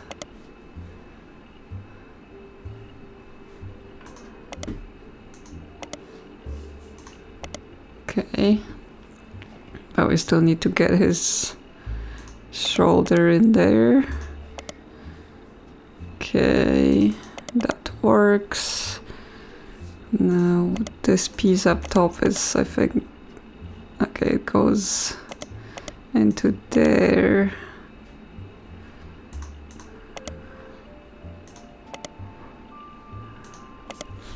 Not like this. So we need this to move into here. Okay, and then this piece of his shoulder goes into this section. And now his hand needs to come in here. And then we have these two pieces. I guess they go together like this. Yeah, so we just need to get them up into this section. So if we move everything to a corner, we can make room to move this here, then up, and then here. Okay, so we've reconstructed their pictures. Okay, we roughly knows what their names are because yeah, the swimming one will be Davy, Bethany will be the one we had to rotate because she's one. I know it's a yearbook picture, so that would be the portrait, and then Stephanie would be the one that's like just wearing the plaid shirt, just a random pic. Okay, we have loads here. We have 6 new things. This is just the update of what's been going on so far. So yeah, we heard the news on the radio. It's the scrambled pictures from his art projects due to my bifurcation. Okay. We have this picture. Our piece was found on the portfolio of college student Chris Rafferty. It was referred to as self-portrait of me and my fiance, Lulu. Okay, so Chris himself might be down here, so he might be descended from Clark. Well, we know he has a fiance, but we don't know whether he gets married or not. So that might not be him here. So we can't fully add him yet because yeah, we don't know which one exactly he is. I mean, if he's at college and he has a fiance right now, it's not exactly an assumption to be made that he's managed to get married in the year since. If they're if he's here somewhere, one of those kids, then the cousins will be in this line. So we have 2 here, which he mentioned. Brother and sister. We have 2 here as well, 3 here. There's one that is an only child, but there's again a lot of options for that as well. So it gives us some hints, but it doesn't give us like, oh, this is definitely the spot. So I think we have to, well, let's look up Tartans because I think that will give us the college. He goes to the Tartans are the mascot of the Carnegie Mellon University. It doesn't seem relevant. No, but I guess it sort of confirms that he's in college. And then we go back and look up Davy at UConn, maybe? You find it's University of Connecticut, and that Davy Kellogg 4th is on their swim thing. Yes, the Huskies. He also came 2nd in the most recent competition, though it doesn't have. Okay, so his name is Davy Kellogg the 4th. Can we add this here and then reorder? And yeah, he's Davy Kellogg the 4th. Now we don't know which line he fits in exactly, other than at some point, yes, he was from a family where the grandmother, someone was the Rootree, and therefore he will have a different name. Now Bethany and Stephanie are unlikely to have. Okay, there's nothing for Bethany. Kellogg. Is there just Kellogg? No, I mean, I thought from something like the 4th there might have more info about them. But I guess you don't have to be a fancy family to have the 4th. You can do that whenever you want to. Okay, what else do we have here? I guess we can dig in a bit more into the conspiracy people and see if there's anything. Okay, Operation RT29, you find more conspiracy websites. Some people out there claim that the Rootrees are changing the candy recipe to include more and more chemicals, and that this was done in cooperation with bad actors from unknown government. They claim that due to a loophole in the calendar, it's possible to get away with nearly any crime on a leap day, so long as it isn't discovered until after the day is over. And then every 4 years on a leap year, the Roottree company hosts a meeting with foreign agents to conspire to poison our children. The proof is that Roottree candies contain polyglycerol polysinolate, an ingredient of a candy that wasn't there when it first released. They claim it is added in an attempt to addict people and eventually induce mind control. The website claims to sell pills that counteract this effect for children that have already eaten Roottree candy in the past. You do an additional search for polyglycerol polyvincenolate, and it seems to be an emulsifier in chocolates approved by the FDA and widely used across many products. Yes. I mean, I'm not saying, you know, everything is okay with everything we currently add to food, because, you know, we used to think asbestos was fine. But yeah, I don't think you can eat something and then have mind control. Right? Okay, well, I mean, it doesn't take us anywhere real, other than they had a meeting of some sort on February 29th when there was a helicopter or something. Well, let's look up this guy. Thomas Overall seems to have a few different sites about mysterious death and curses. In addition to the Roottree Curse website, you also find one about the truth behind Spirit Cola, which claims that Spirit really stands for Satan's Plague is returning in 2000. And then in the year 2000, anyone who has drunk Spirit Cola will die. Another website is Stock Markets and the Devil's Numbers, which claims that if you multiply any stock price by 666, then also multiply the current year by the same stock price, and then add those two numbers together and divide the entire total by the stock price, and finally subtract the current year, you'll always end up with 666. Yes, that is how maths work. If you take a number and multiply it by a number and add a number, and then take away all of those extra things, you will end up with the original number, my good sir. Yeah? No? Okay, calm down. But yeah, again, like, it has those little drops of, like, you remember the old internet, like, it used to be year 2000, people had very weird ideas, conspiracies, fears, apprehensions about it. Obviously, there was the Y2K where computers would stop working, and I mean, that was real in the sense of, yes, there were lots of systems that would have stopped working, but people knew this was going to happen, and they put a lot of work in to make sure it wouldn't happen, right? It's one of those things where it was a real issue, but because we worked to solve it, it didn't actually happen at the scale that it could have been. But now people are like, crazy conspiracy theories that didn't come true. Like, no, we just actually did something about it.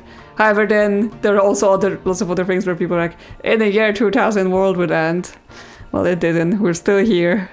Okay, we've learned a bunch of new names that are potentials for the generations here, but previously we've also got a lot of new names for the other generations. It's just like I wasn't able to pin down exactly where they might go, but I think right now, yeah, I basically have to sit down and put all the names down, kind of narrow down everything I know about them, like what generations there are, you know, they have siblings, they have cousins, and try to kind of unscramble from there, because yes, I have lots of little pieces, but I've not been able to make a connection as I'm kind of reading the information and getting the information, so it needs a lot of reviews.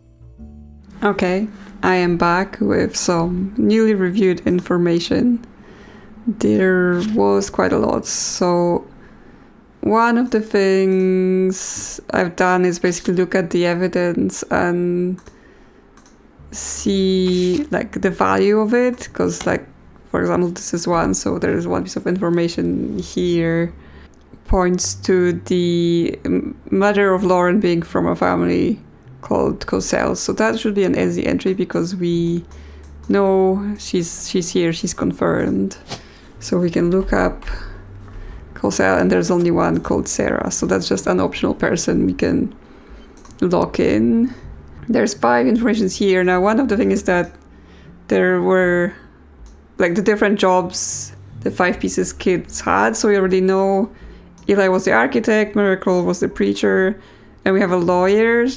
So it's potential that Lauren's father was the lawyer because the other 2 are women. So unfortunately, at the time, their job is just housewife. So that may be it. Now we also know that Zach became the 2nd president after Elias Sr. to the company, and then that his surname doesn't match the candy, which basically means that his mother was the Roottree and therefore she changed her name, and so that's not his. He has his father's name. Another thing is that mentioned here is that it went to the person that looks like they sampled the product, so I think they're basically calling him fat. And if we look at the picture of the next generation that they have, I think from it there's a suspicion it might be this guy. Now this picture doesn't have any value because I guess it's just a picture we're going to use to get faces and we have to work things out. And I also had to include Sam, so one of those people is called Sam. Okay, there's a couple more things here. I think I got some pictures confused here because I think I said this was Miracle Jr. previously, but actually it specifically says that Miracle made it in, even though he's a 5-piece. So I guess this guy here is Miracle, and this one here is Miracle Jr. because they're quite offset, like because Miracle was much younger than his siblings, then therefore his child will be much younger than the people in the same generation. Another thing is this woman here with ginger hair. Now this is like a complete tangent, but one of the cousins in like the final line that's in the Roottree Sisters, this guy Davey who swims for the college team, he's also got red hair, so quite potentially he's related to that woman. Again, not necessarily, but they've already kind of made connections between, oh, my family has this hair color and their family has this hair color, so I think that might be one of the things we will need to look at. Some other things I've gathered is that, yeah, Gwynn had 2 boys. We can't just enter unknown male into the thing. It's not going to solve it, but, you know, just to kind of pin that information for us in the... Another part is kind of the people who are in the current generation, so where the Roottree Sisters are. So I think Stephanie will be in that same generation. And this was sent to Carl from someone whose initials were CM, and they talk about conflicts in their generations. So CM will be someone in Carl's generations that they had some sort of falling out with. We'll need to narrow the name, and then I guess Stephanie is their child. Now there's Chris, who's the college artist, and he included pictures of some of his cousins. So again, the cousins will be in the same generation. And he said one of his cousins was Stephanie, and one of them was Bethany. So I think this Bethany because it said it was a yearbook picture. So this would be Stephanie, but I think those are not the same person. So I think there's 2 Stephanies maybe. I mean, we can't kind of check this because if you open the naming list, you can see all the available names. We also have some information from this picture, which is specifically that Ernie was the president before Carl. So that kind of was going to help narrow his job when we can find his name. And I think, yes, I got Angie talking about Angie being the oldest in the next generation of the family. We also have some information about Carl, who it talks about Carl being in the free spirit generation. It says Carl, but that's because Pop forced Clancy to send him to the academy, which seems to imply that Clancy, who's Lauren's brother, has a child named Carl who was sent to the, I guess, military academy. And then back to this band music situation. So this is, we got this family in the first episode. Now, the one thing to take from here is that it says that Candy is of guitars and vocals, and obviously in this picture here, this girl is holding a guitar and singing a mic. So this is likely Candy. Now, it could be a stage name, or it could be that the family got rich on candy, so they named their kid Candy. We can go to the board now with all of this reviewed information and see. I've already entered Cosell here, Sarah, and then I think we could say that he was, so Lauren's father, who I don't have a name for yet, but he could have been the lawyer. We have Elias, who was the architect, and the way Lauren talks about him, right, because he calls her father Pop, and he talks about Elias by name, I assume that Elias and her father are not the same people. That's why I put him there. Well, even though I don't know what this guy's name is right now, like, it must be buried somewhere there. Like, there would be the 5 pieces of original names, you would think, but I don't know.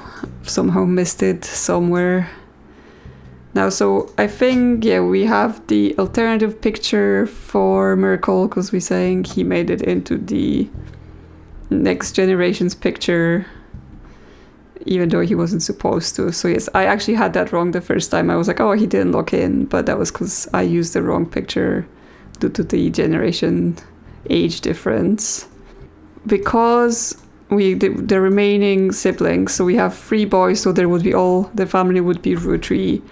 And then Margolite only has 1 child, which we already know is Gwynn. They are confirmed here. Meaning Zach would be a child of Gwyndoline. And then we know that Zach is not the oldest, right? Because they talk about it. He doesn't just get it because he's the oldest. So we might be able... We have Morden, Zacariah, or Zach Williams. Well, since it's spelled Zach as the shortened name, I would go for Zacariah. And this is him, since they seem to insist on implying his father. And his, last known position is being the 2nd president of the company. And then it does say that Angie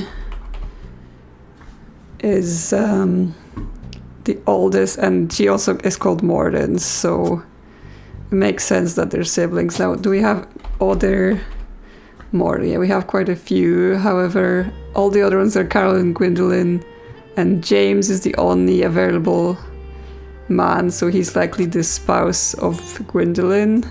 And then I think it's likely for Angelica to be also a housewife because of, again, that thing we've read with Gwynn being the first one to be something else other than a housewife. She was an actress of the women. Can we figure out which picture is her? Because I think she is in the next generation. We have the 3 women here. Now, one of them has to be Lauren, and I think she will be this one here. So actually, maybe we can add it as an alternative picture to her, just so we're kind of removing those from the pool and we don't get confused by them later. And then I think it's did it say that Gwynn didn't make it to the reunion, but she sent that picture from Paris, so this is her alternative picture. And then Miracle Jr. Sorry, I've gone off on a different tangent now. I'm just like, oh yeah, let's get rid of the extra picture. Miracle Jr. is the little kid in the picture with his generation, so that's his alternative picture. Like, it helps to remove the information you know where to put, because then you're not trying to use it to make any leaps or assumptions later on. So okay, so from this we have this woman and this woman from the Next Generation picture, but there isn't necessarily anything to say which one she is right now.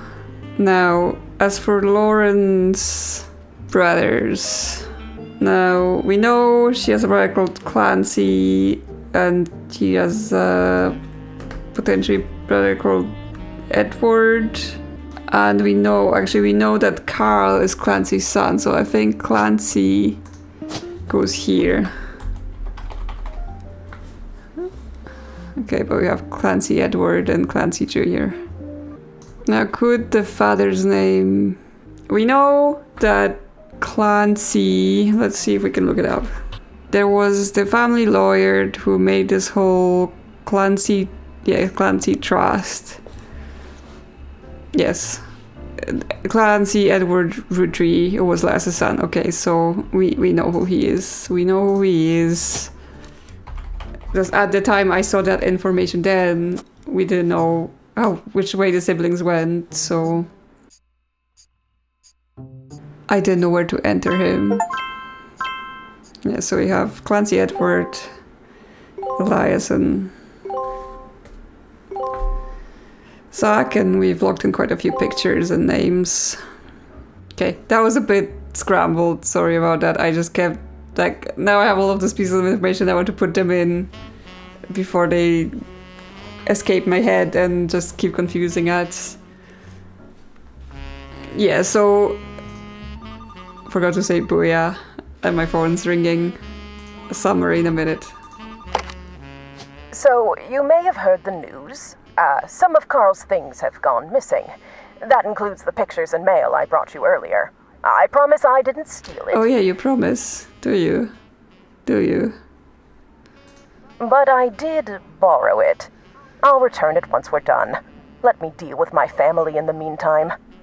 Oh, I guess that means I've officially confessed. Again, would you like me to call the police? Would you like me to not call the police? What are you gonna give me to not call the police? I'm a Rootree. Or so you say.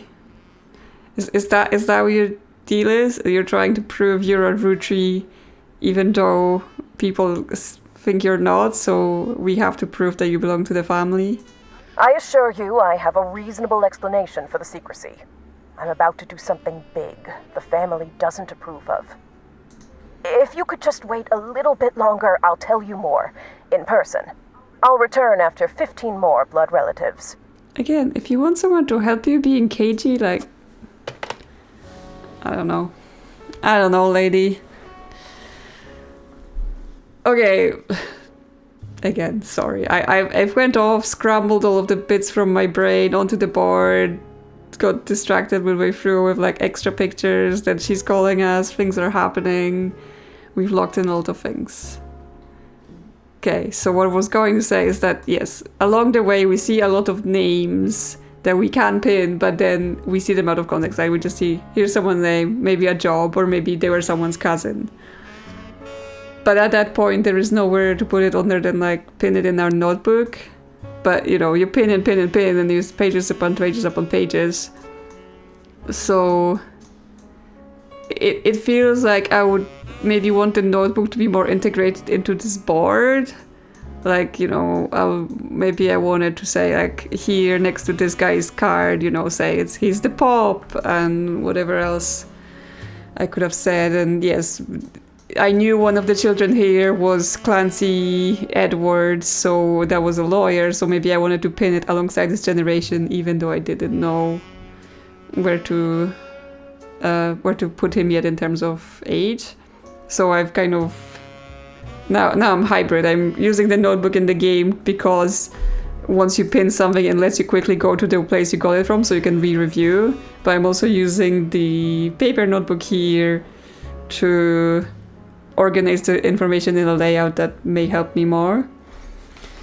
Again, this is just my thoughts about the user experience of the game and things like that, and trying to explain why I get so confused and say, okay.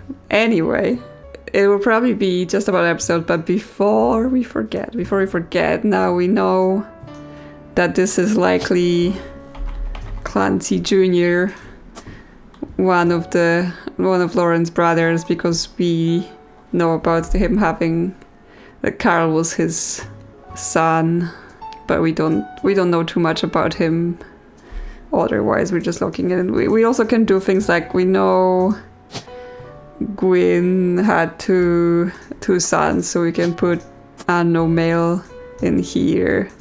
And I think I know what the other Lauren's brothers are called. One is called Edward, and one is possibly called Eli as well, like, Eli Jr. the Third or something, but because I don't know which one is which, I can't enter them here or like just pin it to papers with their names, so I will need to remember this at some point when it comes up.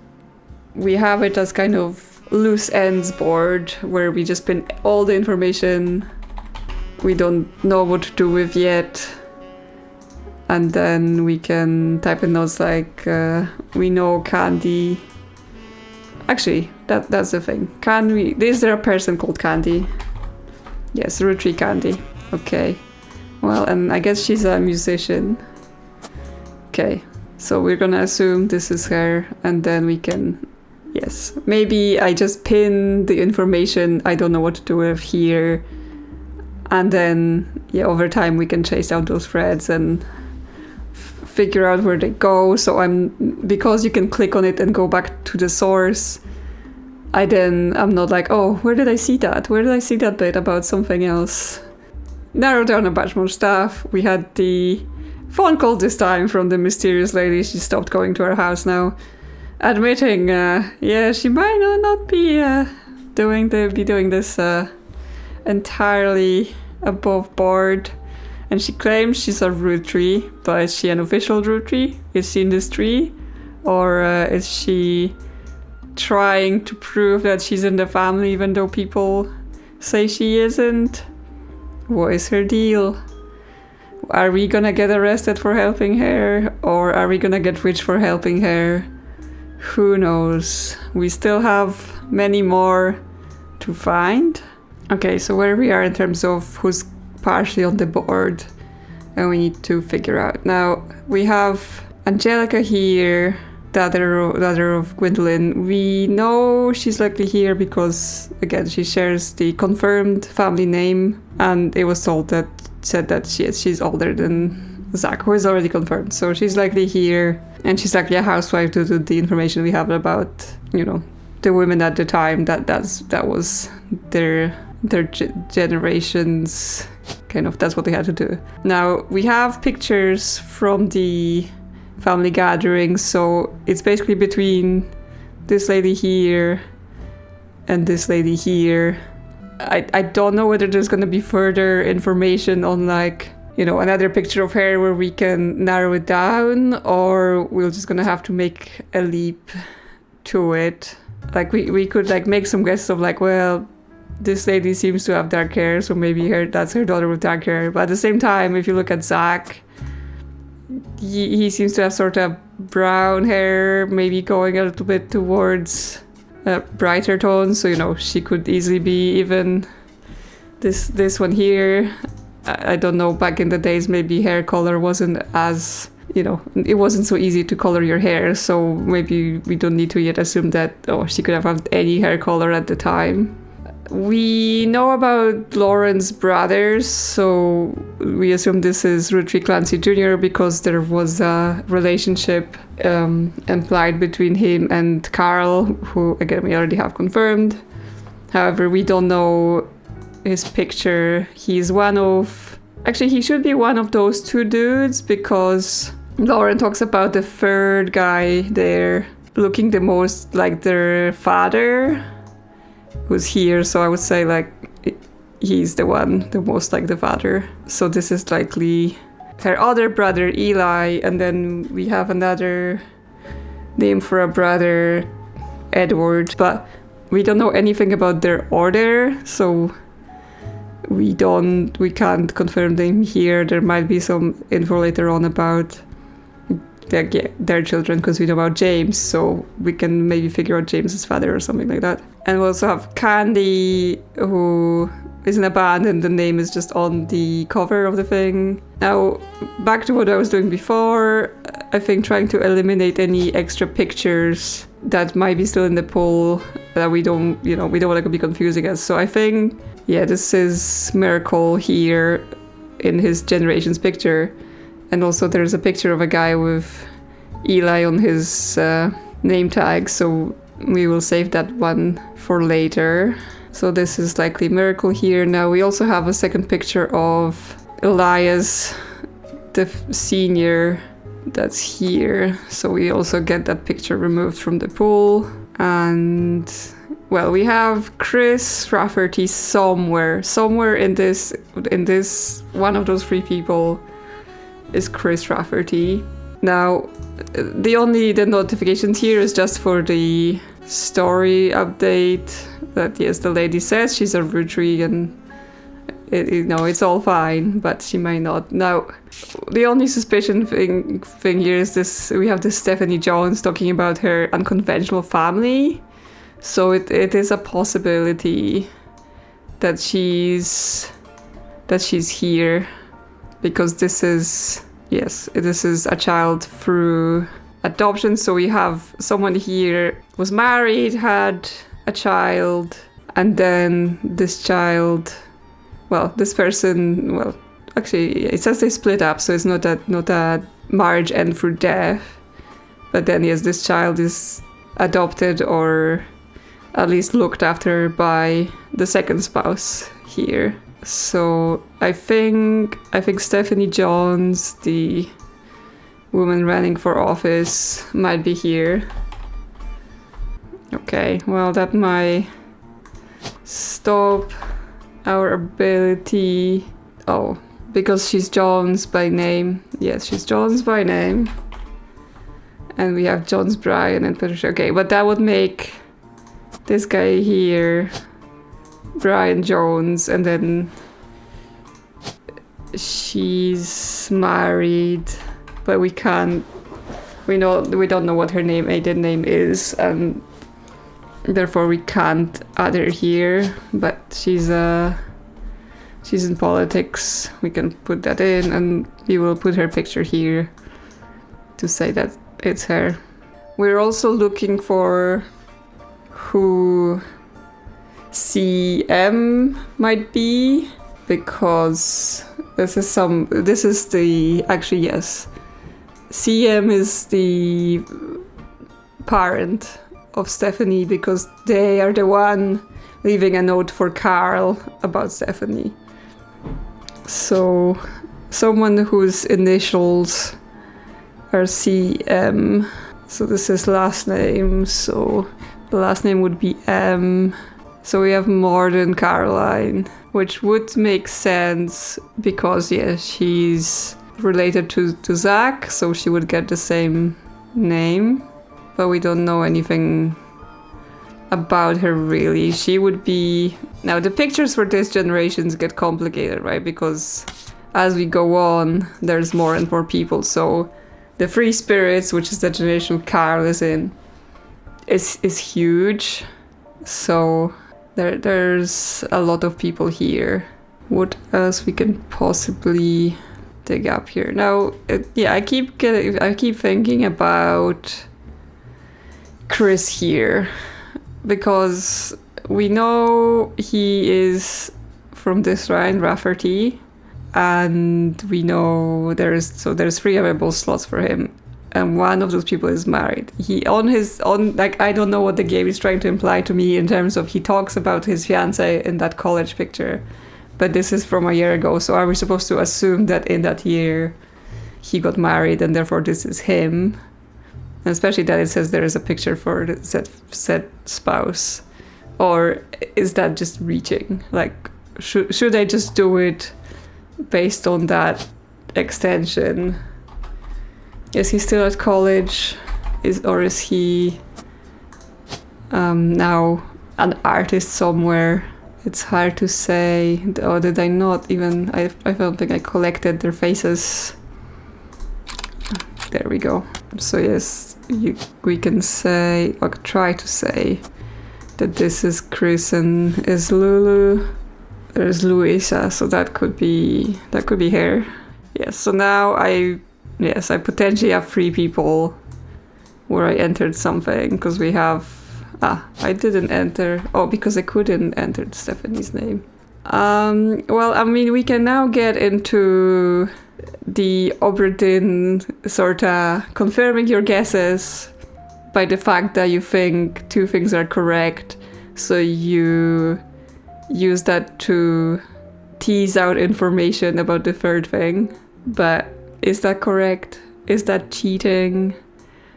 Because I'm fairly sure about Candy here being a musician, and this is her picture. And I mean, those 2 seem to make sense, like, as an implication. So we could either be trying to confirm Angelica's picture, or we could try to confirm which of the Stephanies is this Stephanie? Yep. I don't know, is that cheating? Should I not be doing this? Like, I didn't just randomly enter those things, right? I did do this based on all the information I've gathered, based on what is provided. I entered a lot of it, and then I just had one kind of point of which one is it. But yes, is that just guessing? Is that using game mechanics to your advantage?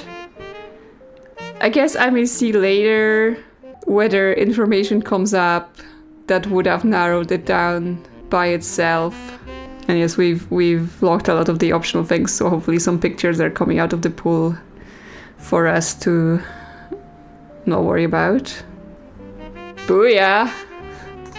Okay, well, what other threads we can pull? Because I'm quite aware that we're not getting any new things in this evidence. We're not got anything we're particularly looking up. I don't have anyone in my loose ends notes to pursue. Now, I thought I had the thought about Gwynn's husband potentially being this Wild Bill Williams, but there isn't a Williams at all in this name list, so I guess I'm wrong about this. Because if we can find the spouse's name, then we will have at least more information about the children's surname, so that would give us a bit to go on here. It seemed to quite imply it would be that Wild Bill guy, because, you know, there's connection to Paris and stuff and to her, but he's not on the list, so unless they just erased him completely from their contacts.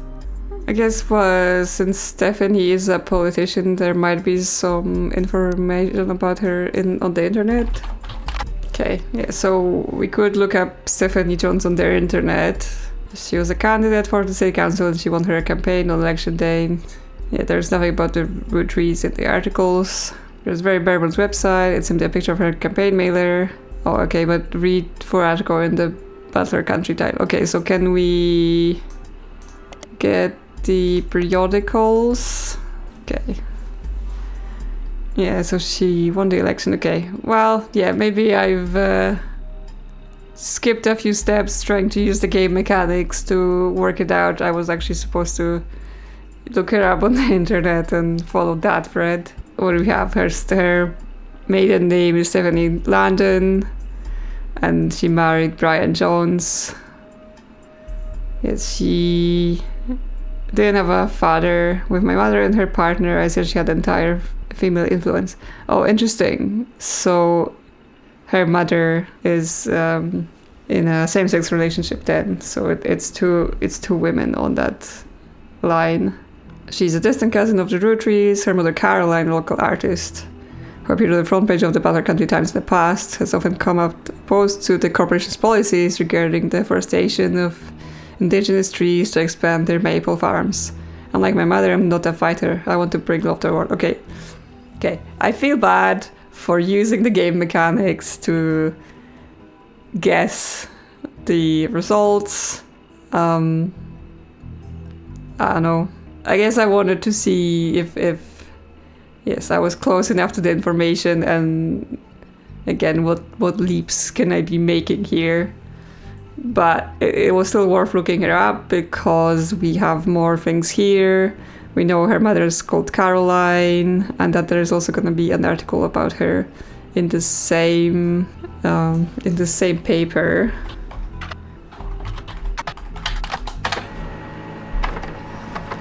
Okay, yeah, you'll find a cover story about local art installation, including one by Caroline Morden. There isn't much about Caroline as a person. This is mostly a listing of art in Butler currently.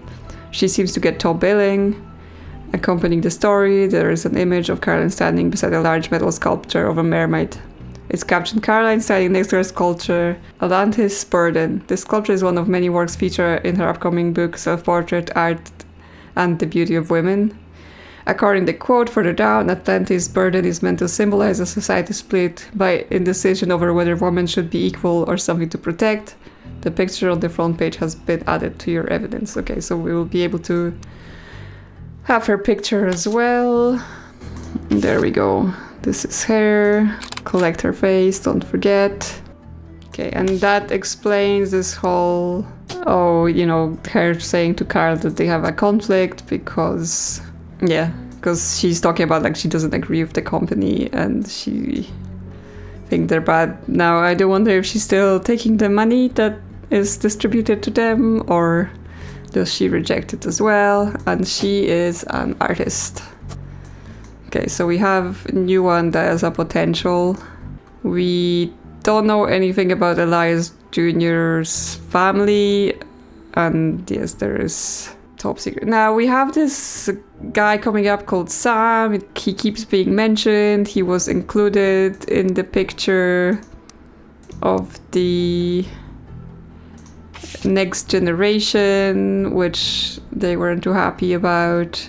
So yeah, that's the one. I originally was like, Grandpa did something suspicious, but maybe it's not Grandpa did something suspicious. It could be one of the 5 pieces getting into something suspicious and yes, having an extra child or something like that. Or maybe he was just looking after someone. Never know. It could be something not bad or nefarious. We sort of assume what this guy's name is, and with that, this only leaves one of those two being Sam and the other one being the other brother. But interesting, because they say she has 3 brothers, and there's 3 here. Oh, it's Sam. I may have assumed Sam was a guy, but Sam is also, like, Sam is a unisex name. Now the only thing would be, yes, there's something about Sam working, but do they refer to them by whether they're a man or a woman? There's also Uncle Junior's wedding to Patsy, so actually that might be the Elias Jr. wife. He says Sam working outside the farmhouse, used to drive past the old Anderson farm on his way to work. Confirm all 3 all the books, even chimed in. He was riding his mini bike outside the farm field. Sam gave him some old tools and told him how to make his bike's engine faster. None of us think this proper for a multitude reason, but I certainly seems thrilled. Okay, I don't think there's anything that here like that says that Sam is a man. Like, they carefully avoid using a pronoun for this person. I think I made the assumption here because it talks about like Eli having something to do with the person. So it says he and his, but there's actually not like he, Sam, helped him with the bike. And that they, like, especially that they don't think it's proper for a multitude of reasons.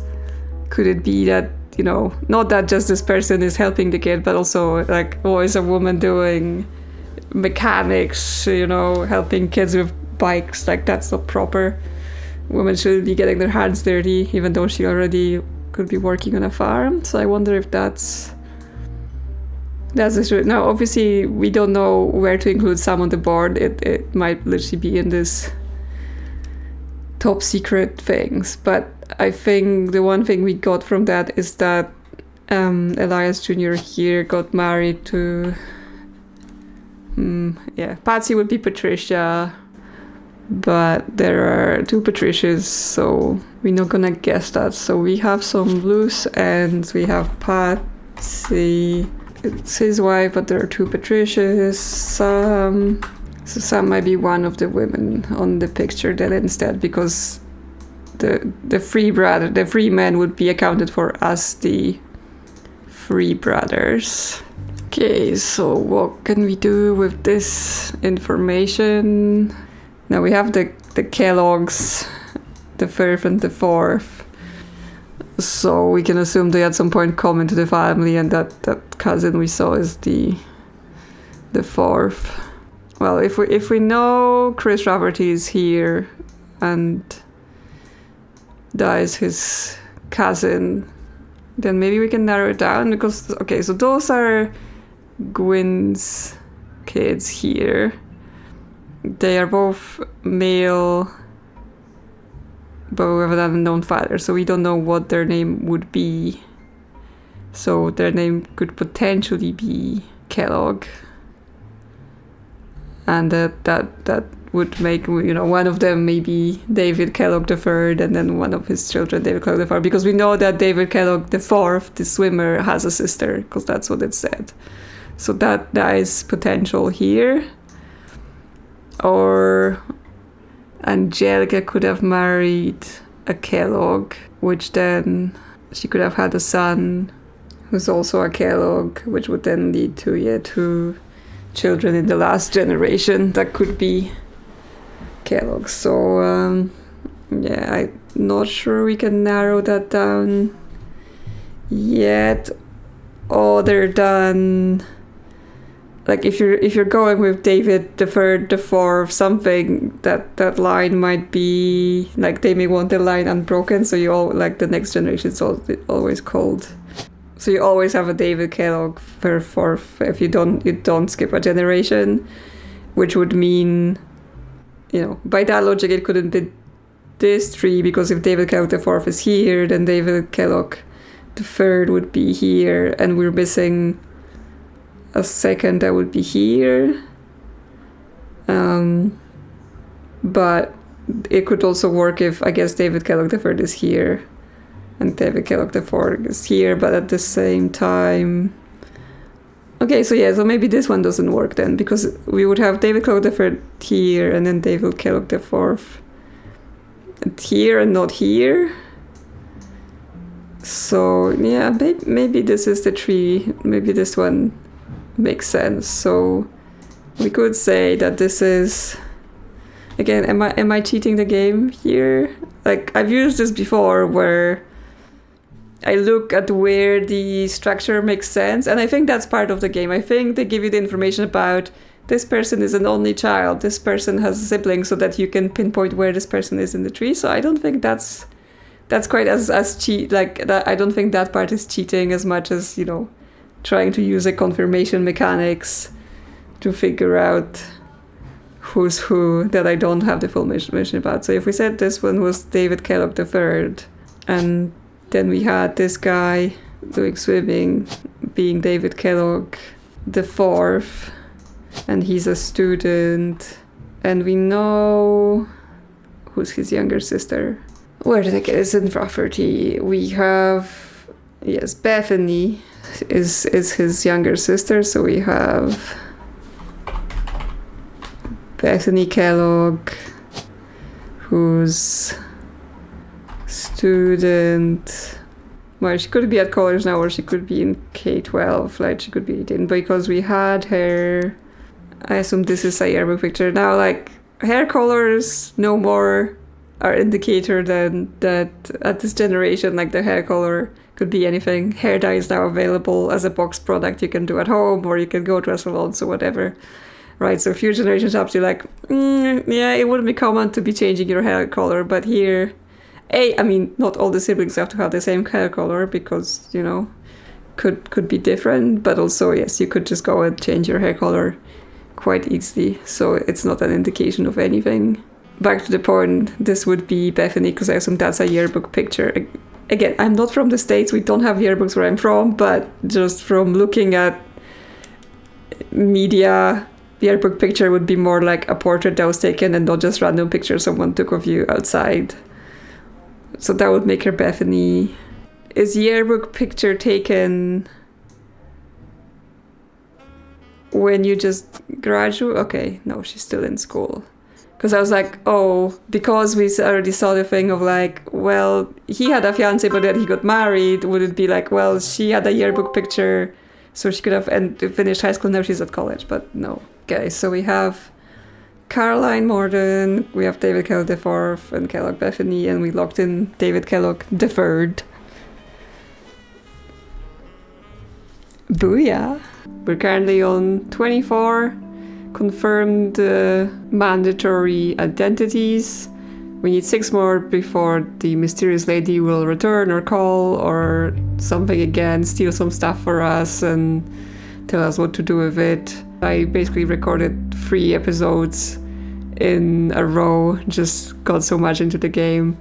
But going into editing helped me kind of look through all of the information again and catch anything I didn't catch or properly register the first time. Like one of the things was I was going over whether Chris Rafferty here got married or not yet, since we heard about his fiance, but he actually clearly says that they're planning their wedding for May and it's from last year and it's December now. So yes, the implication was that he did indeed get married, and I was just making so much fuss about it where it was a given information. Now, I wrote down lots of things already in our notebook for what we're gonna look at again, because I just didn't write it down properly, or I forgot that I'd written it down or anything like that.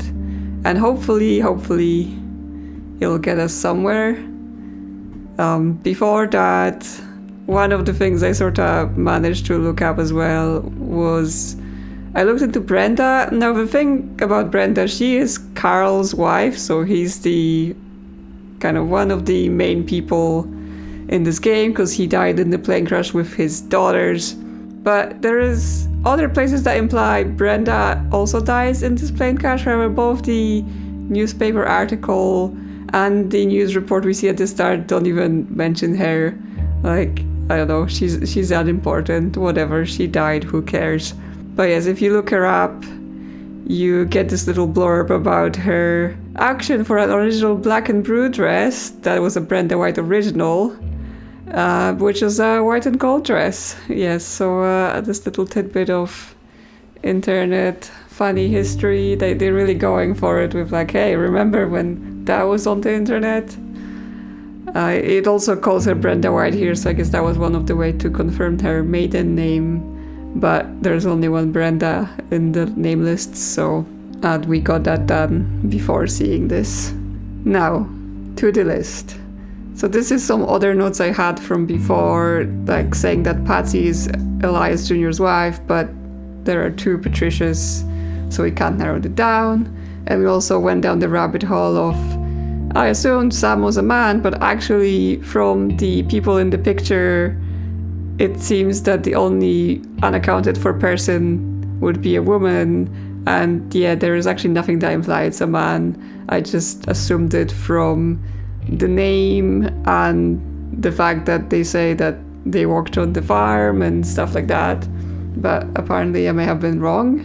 However, we still don't know where, if Sam fits in the family, or Are they somewhat external? Are they related to this top secret documentation? Now again, we have this different marking. Like, we know Stephanie was adopted and she gets this red and white string on the adoption line, and we also see this red and white string here in relation to Elias Jr.'s child and this top secret envelope.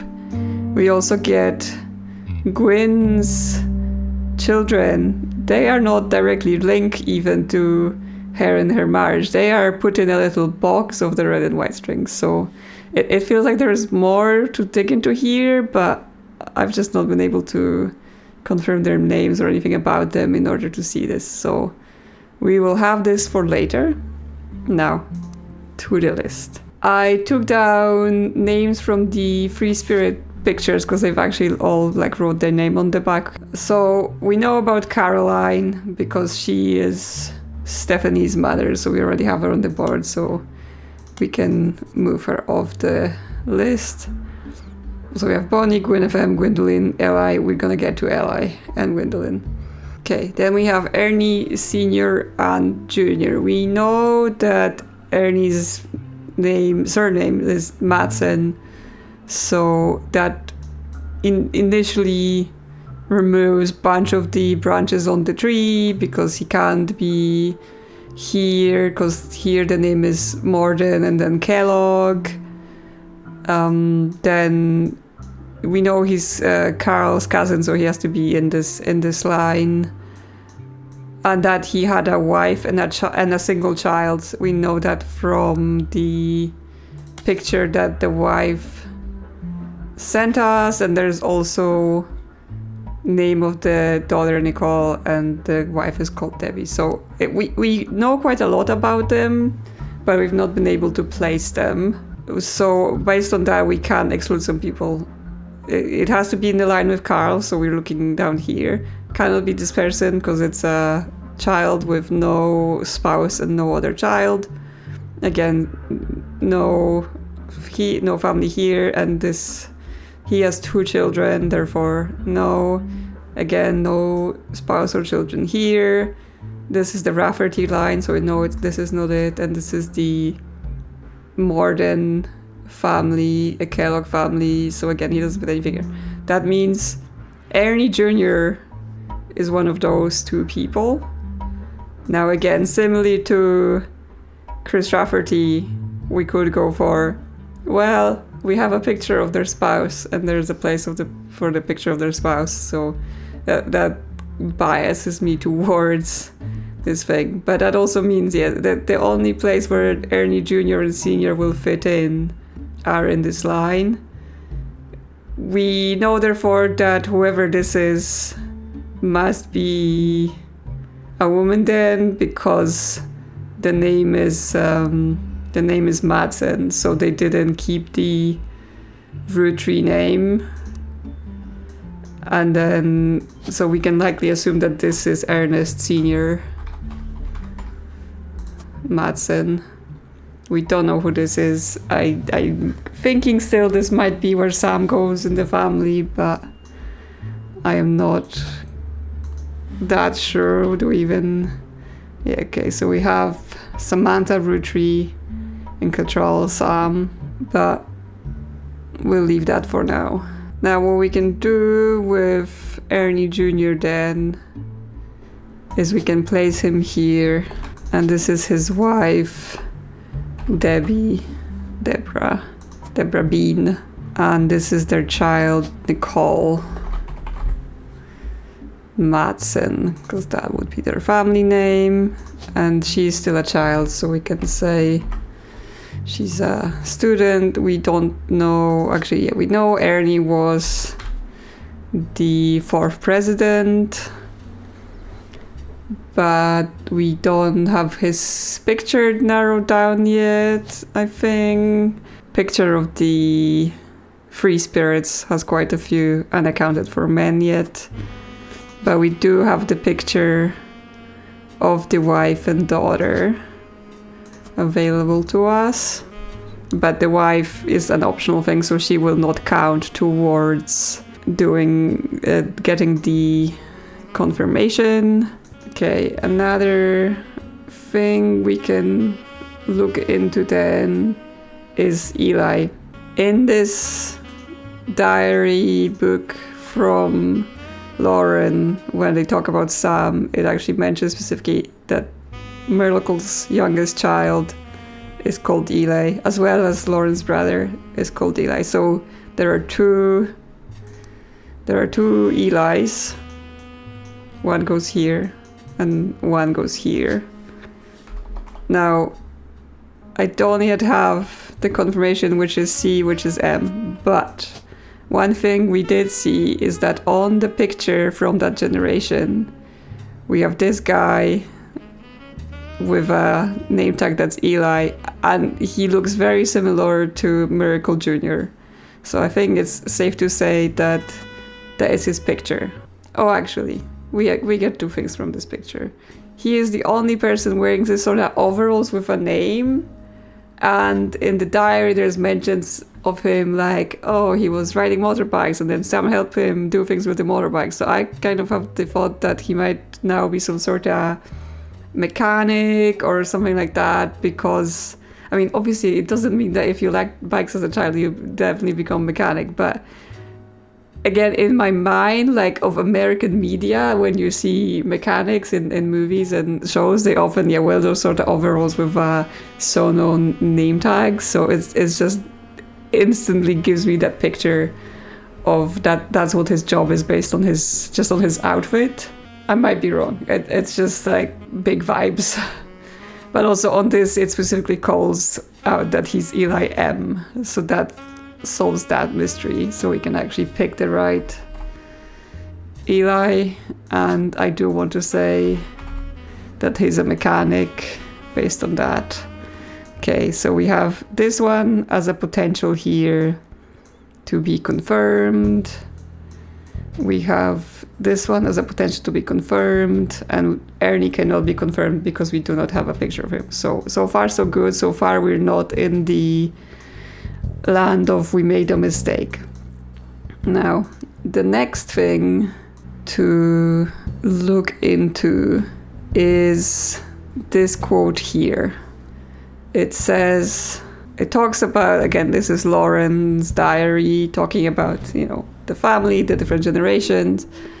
And it talks about the most rebellious thing any of us ever did was bring home someone who would be illegal to marry if we lived somewhere anywhere south of Pennsylvania. Again, I presume that this refers to the old laws where in certain states of America you weren't allowed to marry a person of a different race, right? This is old enough to predate like same-sex marriage, right? This is like way, way, way in the past. So same-sex marriage probably wouldn't be in the horizon yet as such. So I think this is actually all the way back to interracial relationship and interracial marriage. So from that, I take that whoever they married was not white. And it specifically says, Pop seems to have gotten over it because Edward is set to take over his department once he retires. So it's specifically saying that Edward is this person marrying someone who falls into this category. And that also implies that Edward is a lawyer because Pop was a lawyer, and therefore, that's why he would be taking over the department. Now, where this takes us to is the picture of the generation after Lawrence, because there is a little girl here who's clearly mixed race, and also that there is childish writing on the back of the photo that says November. Originally, I assumed that would be the month, but I think it's a little bit of misdirection they put in, and actually this is her potentially signing her name. Everyone is signing her name, and she signs November. And because she's a small child, obviously her writing is still not great. So what we can enter from that is I think it finally gives us information to differentiate between Lauren's brothers, because we had Clancy here We knew about him because he's Carl's father. But the Eli and Edward, we couldn't figure out the order of them. But if we're saying Edward married someone who wasn't white and then had a child with them called November, James is already here. So we can eliminate that of James as not being Edward, therefore making him the other Eli.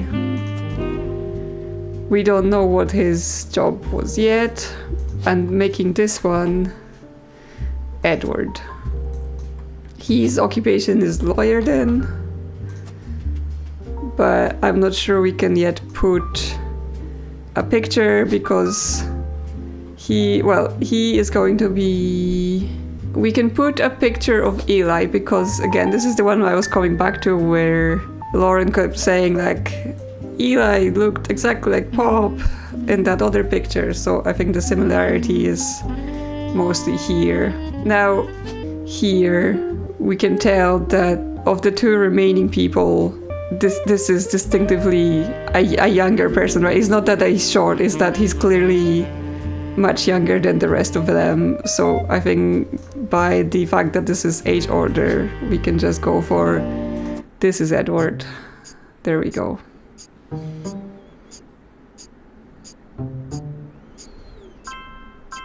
Yep.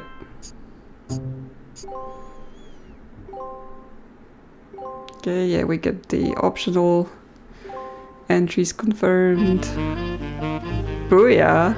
So yeah, that was basically just pulling information I already had, just scattered across notes, documents, things I saw, and actually applying it in the full context, you know, instead of I forgot half of it. So we can also enter this child of Edward here, and her name is November. Yes, November Roottree, and well, it's been a while. November is a middle-aged woman now, so I assume her occupation is no longer a student in K-12. So we will have to get more information about her. I think, yeah, at some point I need to start actually checking if they're on the internet a bit more. Like, obviously, the game was saying, like, oh, the notable Rootrees are easy to find, but that doesn't mean the other ones, we can't find them at all. I just need to not forget that function's here there, because I think at some point after looking at the notables, I started just being like, I looked them up on the internet, and then I wasn't finding anything, so I've started discarding that part. And, you know, there needs to be a balance. You look them up, if there's nothing, you move on to something else, instead of be like, internet's useless, why would I use it? Okay, what else do we have on my list? We don't know who the wife is yet, but I also don't have any clues as to who the wife is, so we will get to it later. Okay, now we get next president, Guy Hudson. That's how he signs on the picture. And because he became the company president, I think there might be a good chance of getting somewhere on him on the internet. Fancy Flavors was an addition to the 5-piece product line for less than a year in 1979.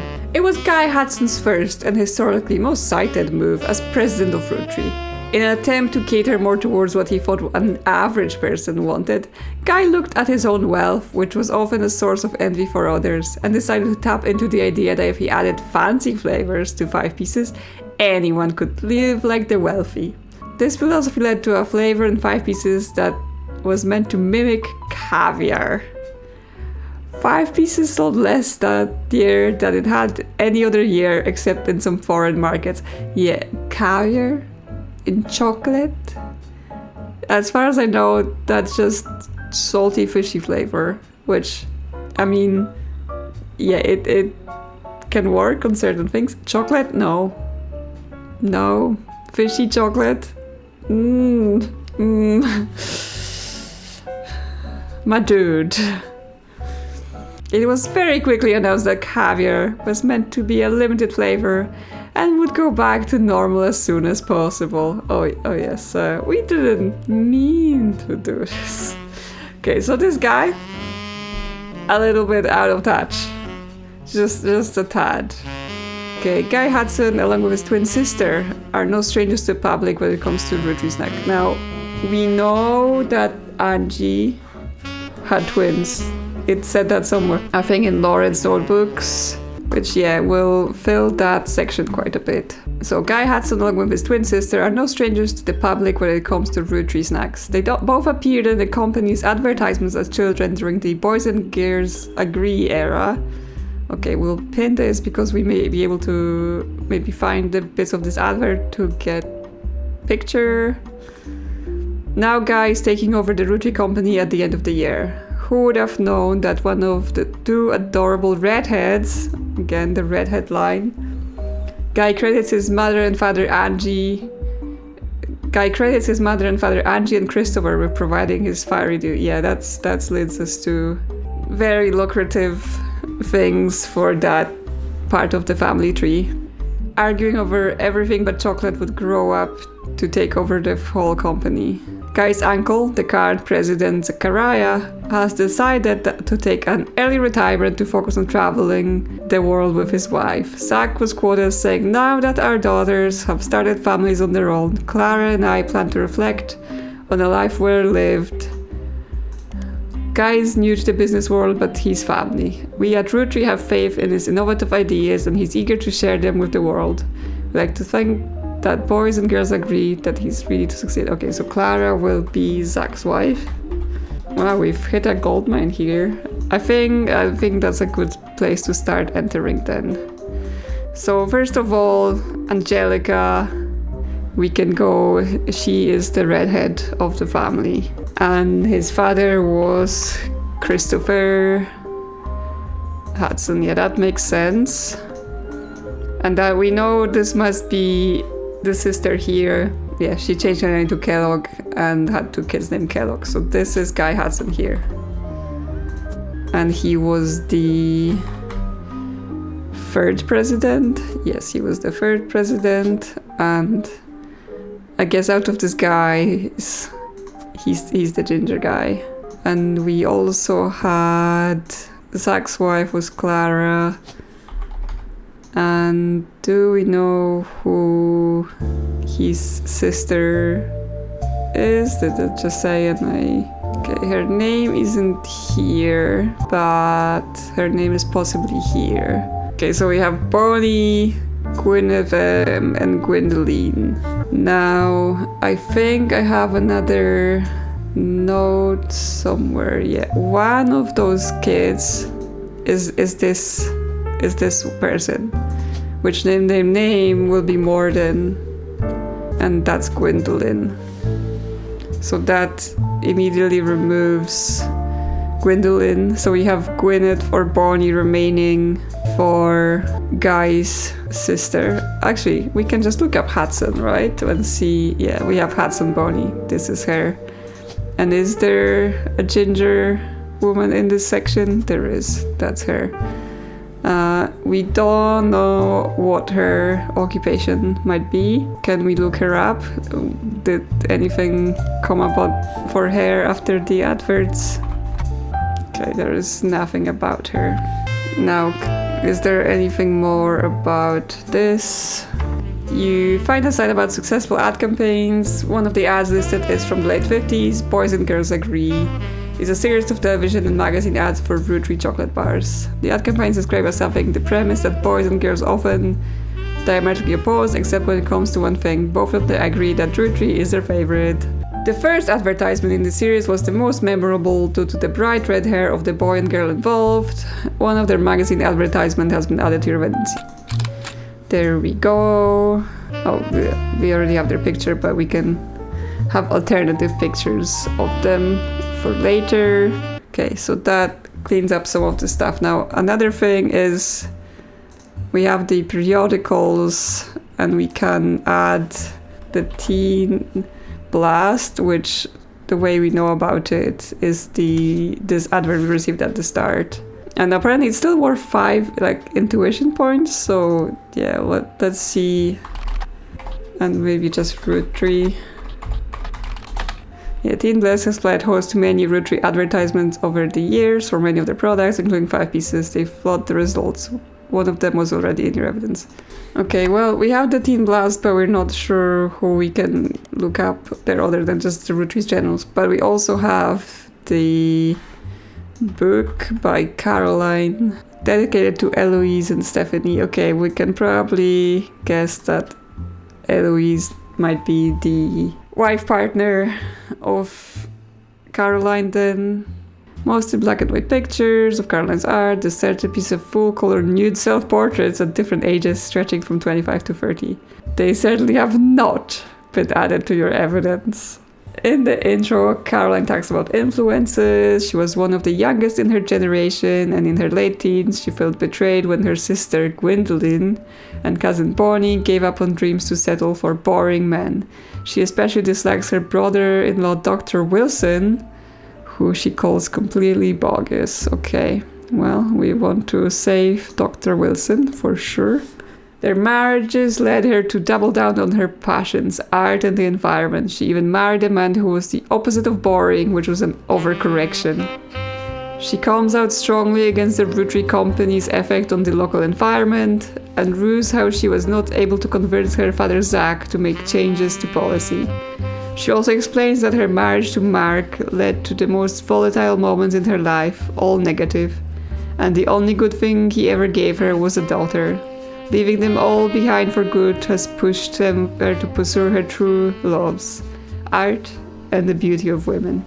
What we get from that is her partner's name was likely Eloise then. It's just Eloise, no other name touched. And her brother-in-law would be here. Wilson. Okay, there is quite a few Wilsons. Okay, good, because it will be the father and the 3 children. But maybe we can look it up if he was some sort of doctor. He might appear on the internet. Unfortunately, none of the Wilsons that we have on the list feature on the internet in any form. Okay, I've searched a little bit, different names and different ways we can search. There were some bits and pieces that mostly confirm the same information, but we have Clark Rafferty, Lauren's son. We have a few fan sites from the band Jim and Diamond seem to mention that he used to make music with Clark Rafferty.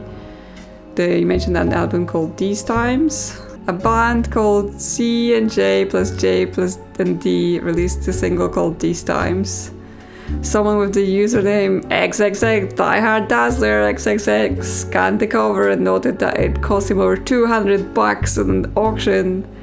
Apparently this was Jim Roottree and Damon LaRoux first song together.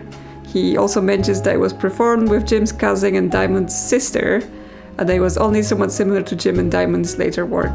You can't find anything else about Die Hard Dazzler, the band, or the single, so all that's left to do is add the scan to your evidence.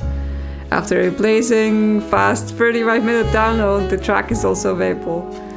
Only 35 minutes? Wow, rookie numbers. I remember, sometimes it took days to download something, it feels like. No, their faces are a bit covered here, but they still count. It's an old single from this group. Sticker says folk style songwriting, catchy. The lyrics of this song contain a blues, but again, you can read them if you wish to. We can also play the song. I discovered you can play that disco song as well before, but I'm worried that this is going to come up on YouTube as you're not supposed to do that. So looking at this cover, I guess maybe this seems to be implying that this is Jim and Diamond and this is Clark and, well, whatever the sister's name. Yeah, it's a sister, but we don't know. So from that, we're supposed to take that James, Jim, Roottree, and Clark Rafferty got together with the LaRoux sisters. So if we say this is Diamond, because they're holding the Jim and Diamond sticker, and then we say this is Clark and... Okay, but then he got married to someone called Danielle, but, you know, just because they were making music together, I guess that doesn't mean anything, right? But that means, was he a musician as well? No, that means... I think that means we're wrong somewhere, right? Because we have him with a picture and his job. We have Angelica with a picture and the assumption she's a housewife. And we have Guy Hudson as the first president with a picture. So we should have a 3 now that confirm. Unless I'm just wrong here about they hold their own picture. No. Okay, let's not do guessing or anything like that, or like just switching it until it works.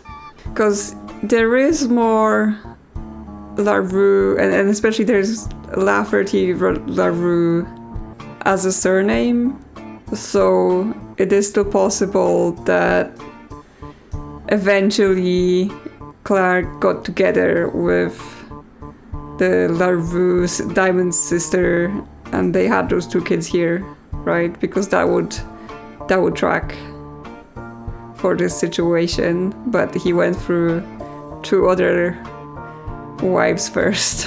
Where are we wrong? Is the question. I can accept that I picked the wrong picture here because I'm purely going on who's holding which initials on the flower, and also this is supposed to be the most recent job. If this was like the only time he made it as a credited artist on an album, then his job might not be musician, right? He may have left that behind and started doing something else in his life. So that might be wrong. So we can switch it back to unknown occupation, because I'm fairly sure this should be fine and this should be fine. Okay, so previously I was like, oh, I can't find any of the Wilsons based on their names. But if I look up Dr. Wilson, this comes up. And I'm like, really? Did Steven Wilson not take us here? It did. I must have misspelled it then when I did it last time. Anyway, it did printy sounds and we have some results. Dr. Steven Wilson is a pediatrician who practices north of Pittsburgh. Although there are lots of Steven Wilsons and Dr. Wilson, this one apparently found a way to game the search results as he pops to the top every time. CEO, baby. His website claims that he is the pediatrician to the stars. The only evidence for this is that he apparently was the doctor to the Roottree Sisters. I mean, it's like, if they're in your family, does that even count as an endorsement? There is a picture of him on his website, as well as a picture of his 3 children. The 3 of them look as though the photographer was holding them hostage. Regardless, the photos have been added to your evidence. There's also a quote that, although credited to his child Jason, you suspect might not be written by a 10-year-old. My dad is the best dad in the entire world, and he treats every patient with world-class care. He will treat your children like he would me, my big brother, or my sister. Yeah. Totally what a 10-year-old would say and write, like, yep, it's like those posts on the internet where it's like, my toddler just said something extremely insightful. I'm like, did they? Or did you just make that up? Okay, well, so we do have some information about his kids here. There's at least an older and younger brother and a sister, unspecified age difference, and we've got his name, Steven Wilson, and we've got some evidence in here with photos, and okay, so this is his pick of the kids. Yes, the older 2 definitely look like teens that have been told to do something. And this was taken 2 years ago, 1986. Okay, so this is likely the 10-year-old then, and therefore he's the youngest of the 3. Okay, that gives us information. That lets us go in here. Wilson Steven. and his kids are those very unimpressed. Actually, do we know the order between the brother and sister? Like, height is nothing to say between siblings, because again, the only thing would be that he's wearing this graduation thing. Again, like, America, I'm not sure. Do you wear this at high school graduation, or do you only wear it to university? Because I only had this when I went to university. Finishing high school isn't even called graduation where I went. You just get your results and go. Like, you collect them from the office. You don't even get some big speech thing. Anyway, maybe we can say that he was graduating, he's the oldest, and then the sister, and then the little kid. Now, of the names here, we have Jason and Zach. I would say Jem is the girl. And if this was 1996, again, he's graduating from somewhere. I don't know, again, if this implies he's now in college, or does it imply he finished college and now he has a job? But she could still be a college student. Well, 2 years ago, he's 10. Okay.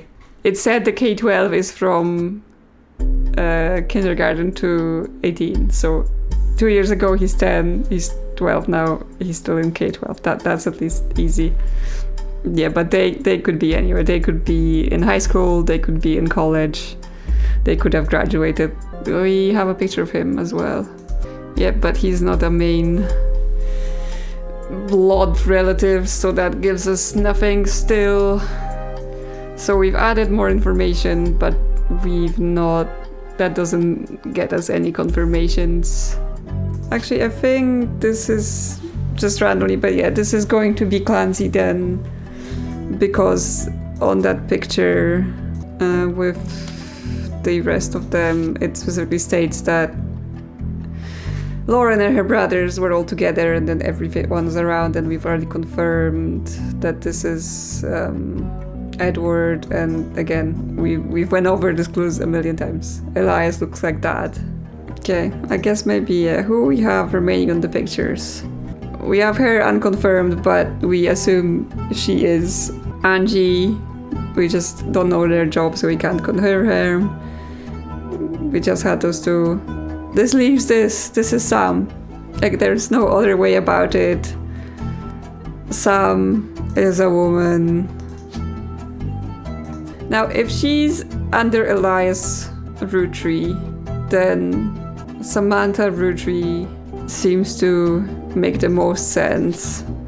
And that's her. I mean, I'm still going with this whole that's where she fits because of all this secretive situation, and she is a farmer. Okay.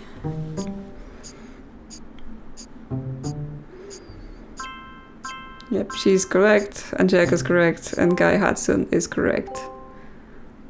And a bunch of the optional things I've scattered about. Booyah! Okay, well, that's 6 new ones. We'll need another 3. What we're still looking for is, we have Pony Hudson here, one of the Hudson twins, but we do not know her occupation, so we will need to work something out with that. We also have Gwyndoline Morden, sister to Caroline. We don't know her occupation as well, and we don't quite know which one is she from the pictures. We'll try to narrow it down. Now, for Caroline, there is an optional picture, and it's gonna be one from her family photo, and I could well believe that she's this one here, just because, like, the hair seems similar and the artsy beret. Again, I'm assigning people qualities based on their clothes, but to me that seems like the best, like, even face-wise, seems like the best match, so I could well believe she's this one here, and that will hopefully help us narrow down some other ones. Not yet Gwyndoline, because we have a couple remaining after removing that one. This is an alternative picture of Bonnie, but we can't enter it because she's currently not unlocked yet, but we can enter the alternative picture of Guy. We got the picture of what we think is the picture of Clark Rafferty because it's either this guy or this guy. We based it on like an album cover where they're holding flowers with initials, so that's where I think it goes. But we don't know his occupation. He clearly didn't make it as a musician, so we need to figure it out. I put down pictures for the Roottree brothers based on the information we have, but I don't know either of their jobs, so again, they're not going to confirm.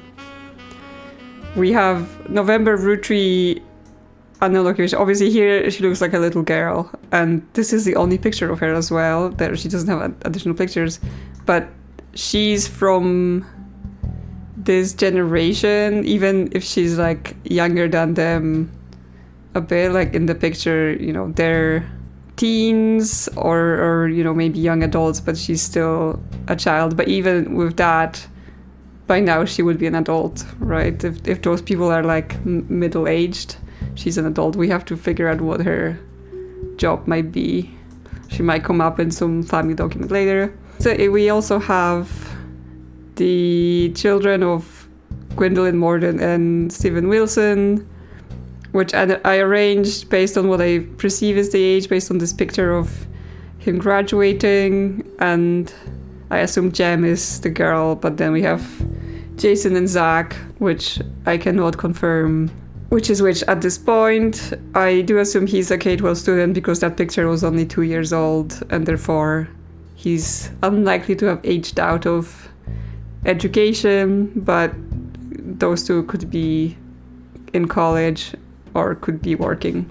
Now, going back to our evidence, we have this. One of the cousins of Chris Rafferty is this one, which is Stephanie, who's an only child.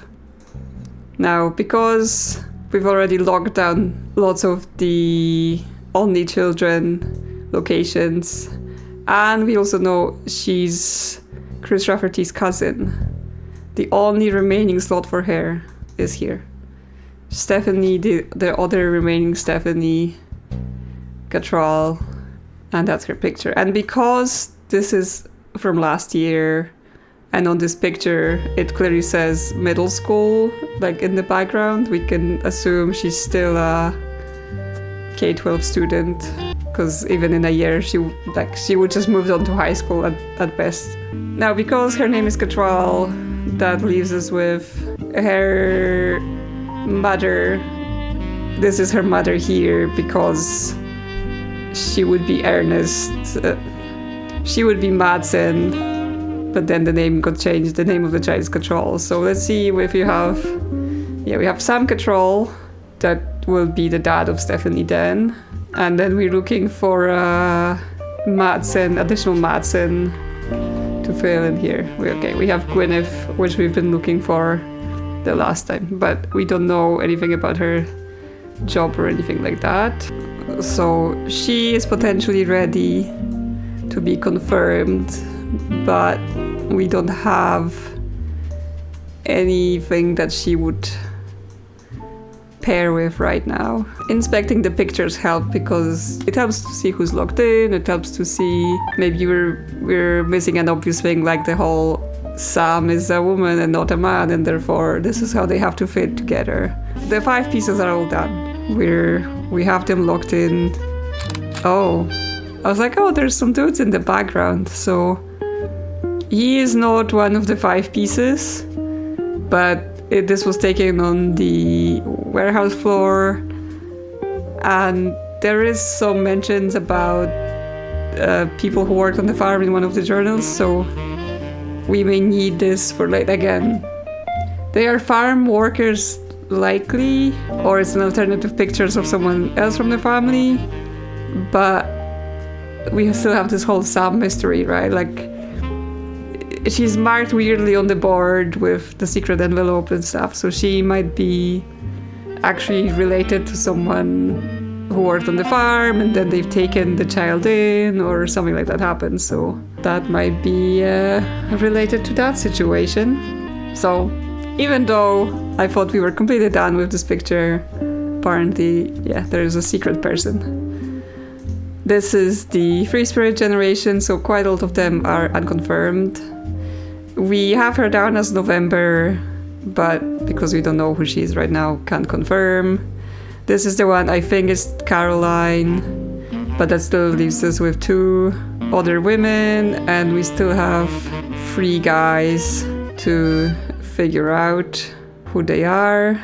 And this, we know this is Bonnie because she's one of the 2 ginger twins. No secret extra people here. No. And on this picture, yeah, we've assigned everyone, just those 2 cannot confirm because we don't know their jobs. We have this album, again, also 5 from them, even though they're locked in. Is this reviewer here? Something, or like whatever he is. I assume M&M is some magazine about music because it had stickers on different albums.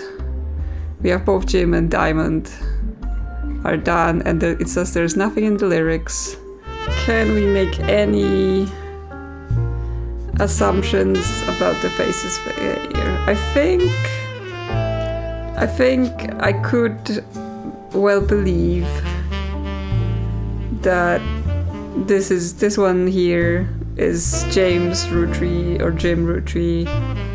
Just again looking at the face, similarly to the Caroline thing.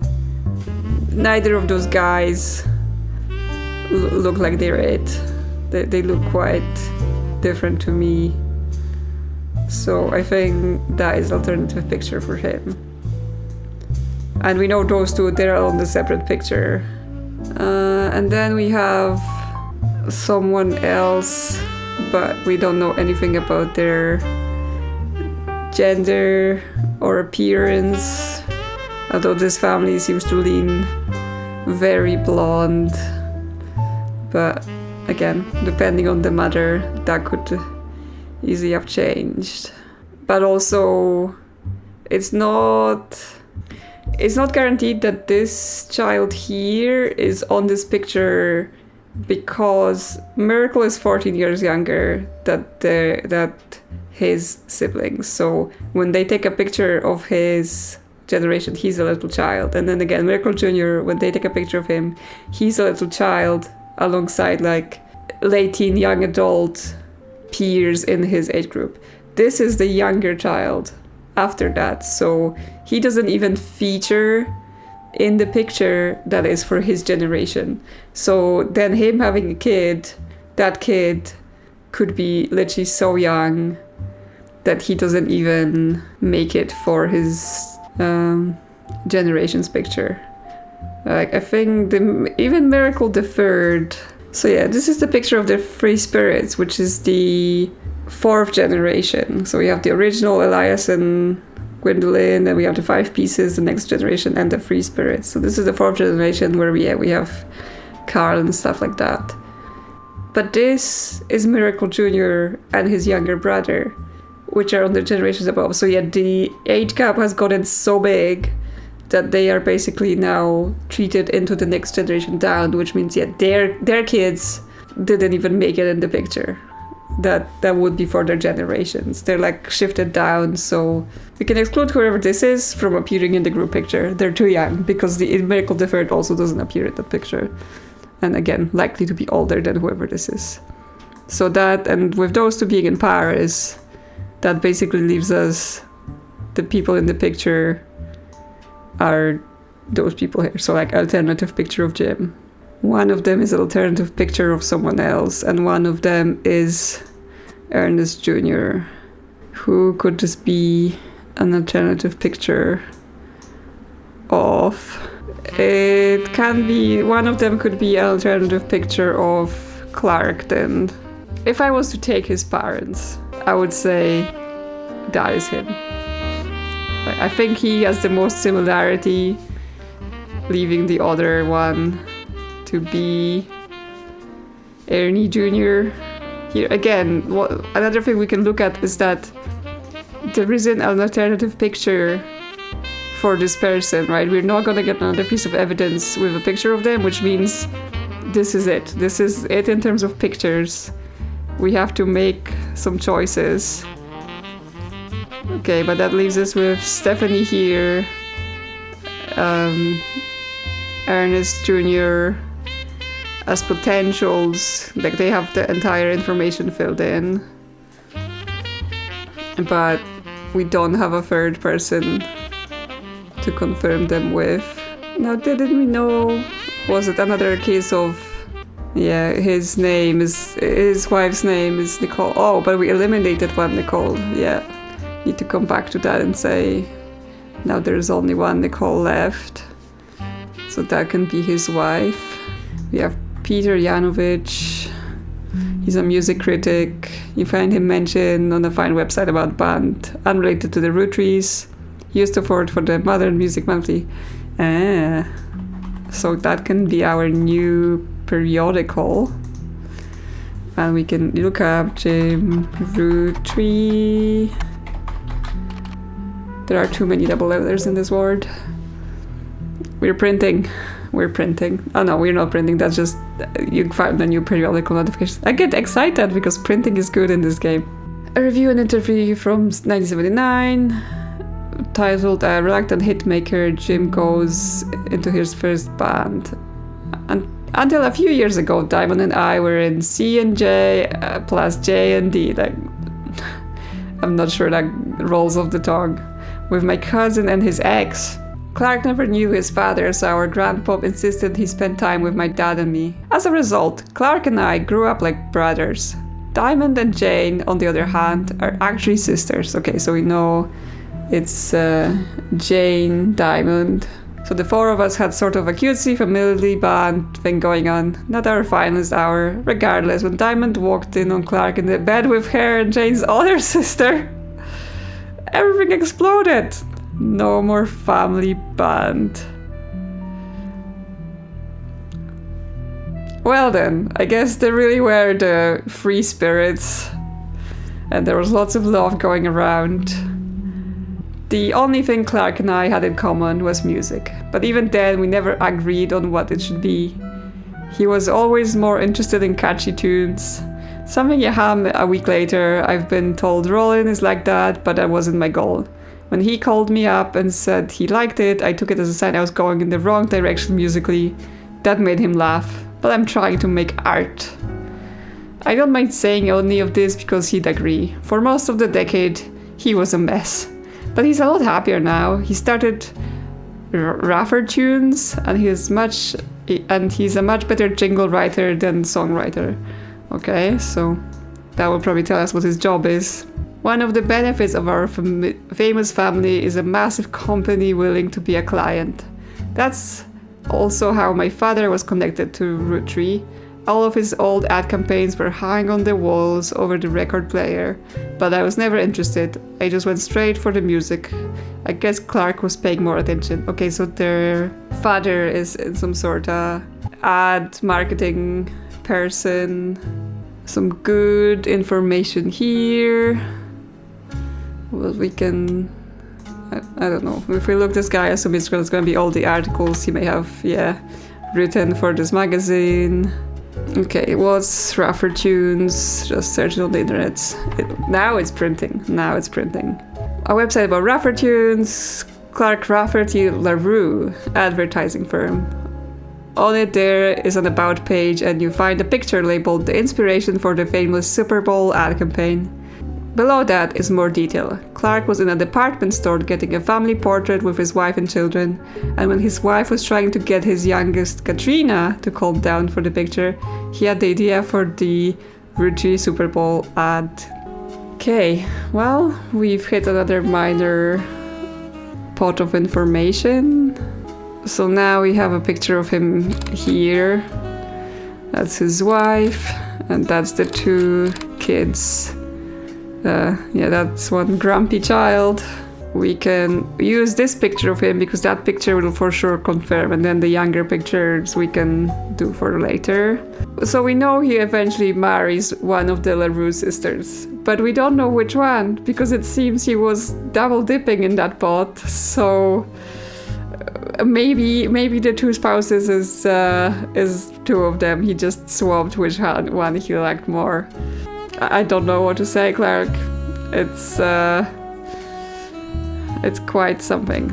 Okay. Anyway, we now know that the younger one is called Katrina. Yeah, Rafferty-LaRoux. And then I guess Jessica Rafferty-LaRoux, because the mother wouldn't have a double-barrel surname. She just stayed with LaRoux. And we know she's the youngest. She's the older one. I mean, with kids that's easy to say. Like with adults, you can't just use height or whatever. Now, when was the Super Bowl ad? I'm basically trying to ascertain if those kids are still in school or have they grown up since. Yeah, the Roottree Maple Super Bowl commercial from 1994 has a family bickering in a department store, and the father bites into a Roottree Maple Crisp. Time swaps and the jingle plays while he dances down the aisle. As he does, different things in the department store become Roottree candy. For example, a bed that after father claps onto it becomes a giant chocolate bar. The jingle Need the Rest went on to be featured in other commercials with other scenarios. Yes, and that's a jingle for Super Bowl commercial. When you're surrounded by madness and mayhem, reach for the best. There's enough there to share, but let's face it, you need the rest. So it's 1998. It was at the start, but you can see it on the computer. Therefore, those kids are most definitely still in K-12 education. They wouldn't have aged out. Yep.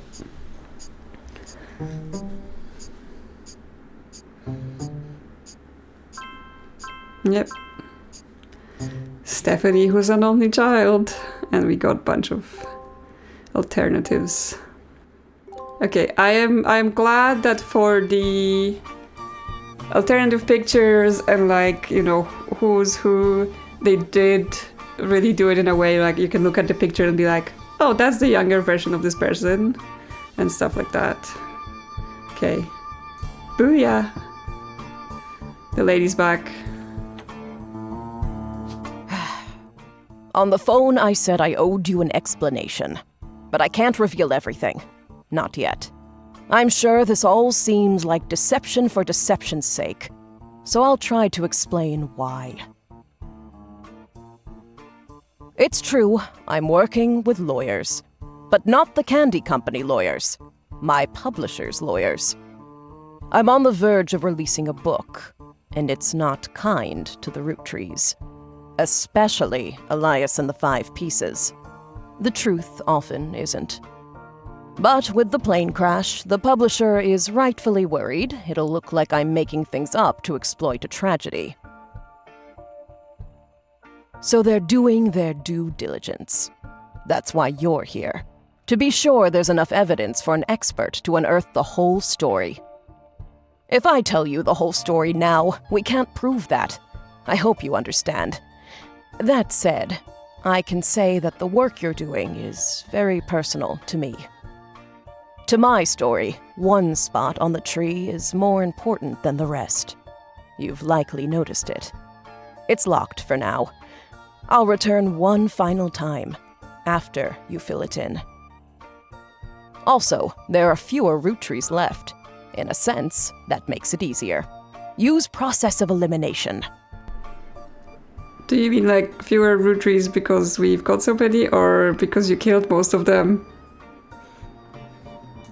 It's also harder to verify when you're right. You'll need 4 blood relatives before they lock from here on out. Okay, we're just changing the rules. I don't have any more evidence for you, but trust your intuition. If something has a high number, it's not a mistake. You're getting closer and closer to the truth. I look forward to seeing you soon. Okay. Lady's deciding we've changed the rules now. Now, she said, it will be when we fill the spot that's important to her, but I guess she means under the top secret envelope, so that doesn't unlock until we fill everything in. So she's just not coming back. We're just left to our own devices, there is no more evidence. Ernie didn't confirm in that lot. I didn't fill Clark's occupation before it confirmed, so that's just why he's not confirmed. But we know that he was in advertising. And then it also implied that Clark was in advertising. If we were still going rule of 3, that would be a sign that, things are not right, but we're not. We need a 4th this time to work. So if he was correct, he would have confirmed him, Samantha, and one of the kids. So I'm thinking I'm wrong about this picture. I'm wrong about this picture, but that leaves just this dude then as the alternative picture or the actual picture for Ernie. And the other one is the alternative picture of Clark. We know that was an alternative picture of Jim, so that would make this guy Clark then at the time. And there is those two alternative, again, just going on based who's holding which bit. That would be alternative picture of him, and the other one is of Clark. We're not gonna fill the Rootree Sisters yet, because it literally could be both of them here. Now we have the picture of this wife, because that's the one with the kids, so we can put her down here, but... Well, she will be one of the LaRoux sisters. But that's the interesting... I was joking that, maybe he went through 2 LaRoux sisters, but literally we have 2 spouses for him. Yeah, and we both of them will have a picture. And one of the pictures we have is from the album with the other LaRoux sister. Is that it? Are they really saying he married the 2 in order? Can we look up the LaRoux sisters? Jane Del Vicino is listed on a talent for hire site as a wedding singer. Way down in the credentials section of her biography, it mentions she got her start as a young girl when she was Jane LaRoux of the Lucky LaRoux. Okay, let's pin that. It also mentions the only contact her agent in the event that you actually wish to hire her, and that anyone who inquires about her past or her sister would be ignored. Okay, so we have some more here. So we know she is not Jane LaRoux Rafferty. And that just brings the same page. Did they appear in any periodicals? The Lucky LaRoux? Yes. In an article from 1968, you find a small section focusing on a young, upcoming talent that Modern Music Monthly predicts will make it big. It has this to say about the LaRoux. The LaRoux sisters got their start doing session work for their great uncle's record label. If you remember any song from the 1916 to 1965 that featured the voice of kids, they were probably involved. Back then, they were credited as the Lucky LaRoux. Know that he's passed, they've moved on to bigger and better venues and are going by their full names. Diamond and Jane have been touring with some famous faces. Ever heard of the Rootrees? And they're looking to release an album sometime in next year. Youngest Kim is about to step into a prominent role on Broadway, taking over for one of the children, Oliver. What this tells us is Jane did not become the Rafferty-LaRoux, but it might be Kim. However, could Jane Del Vicino be this previous wife then? Because there is LaRoux Jane, and she would be in this picture. Again, they are optional people, so we're not gonna get confirmation from them. So that leaves us in exactly the same spot we were in. I completely missed that the 10-year-old giving the testimony about his doctor dad here is called Jason, so I should have actually been able to distinguish Jason and Zach already. Okay, and that did not confirm, even though he's clearly the youngest, so he should be Okay, here we have Clancy, we have Clark, we have Ernest, and we have Jason, which should be 4, which means... Am I wrong again about the goddamn picture switching? Nope. Something's completely wrong here. So, I mean, I can switch him back to this picture because I know this picture is correct.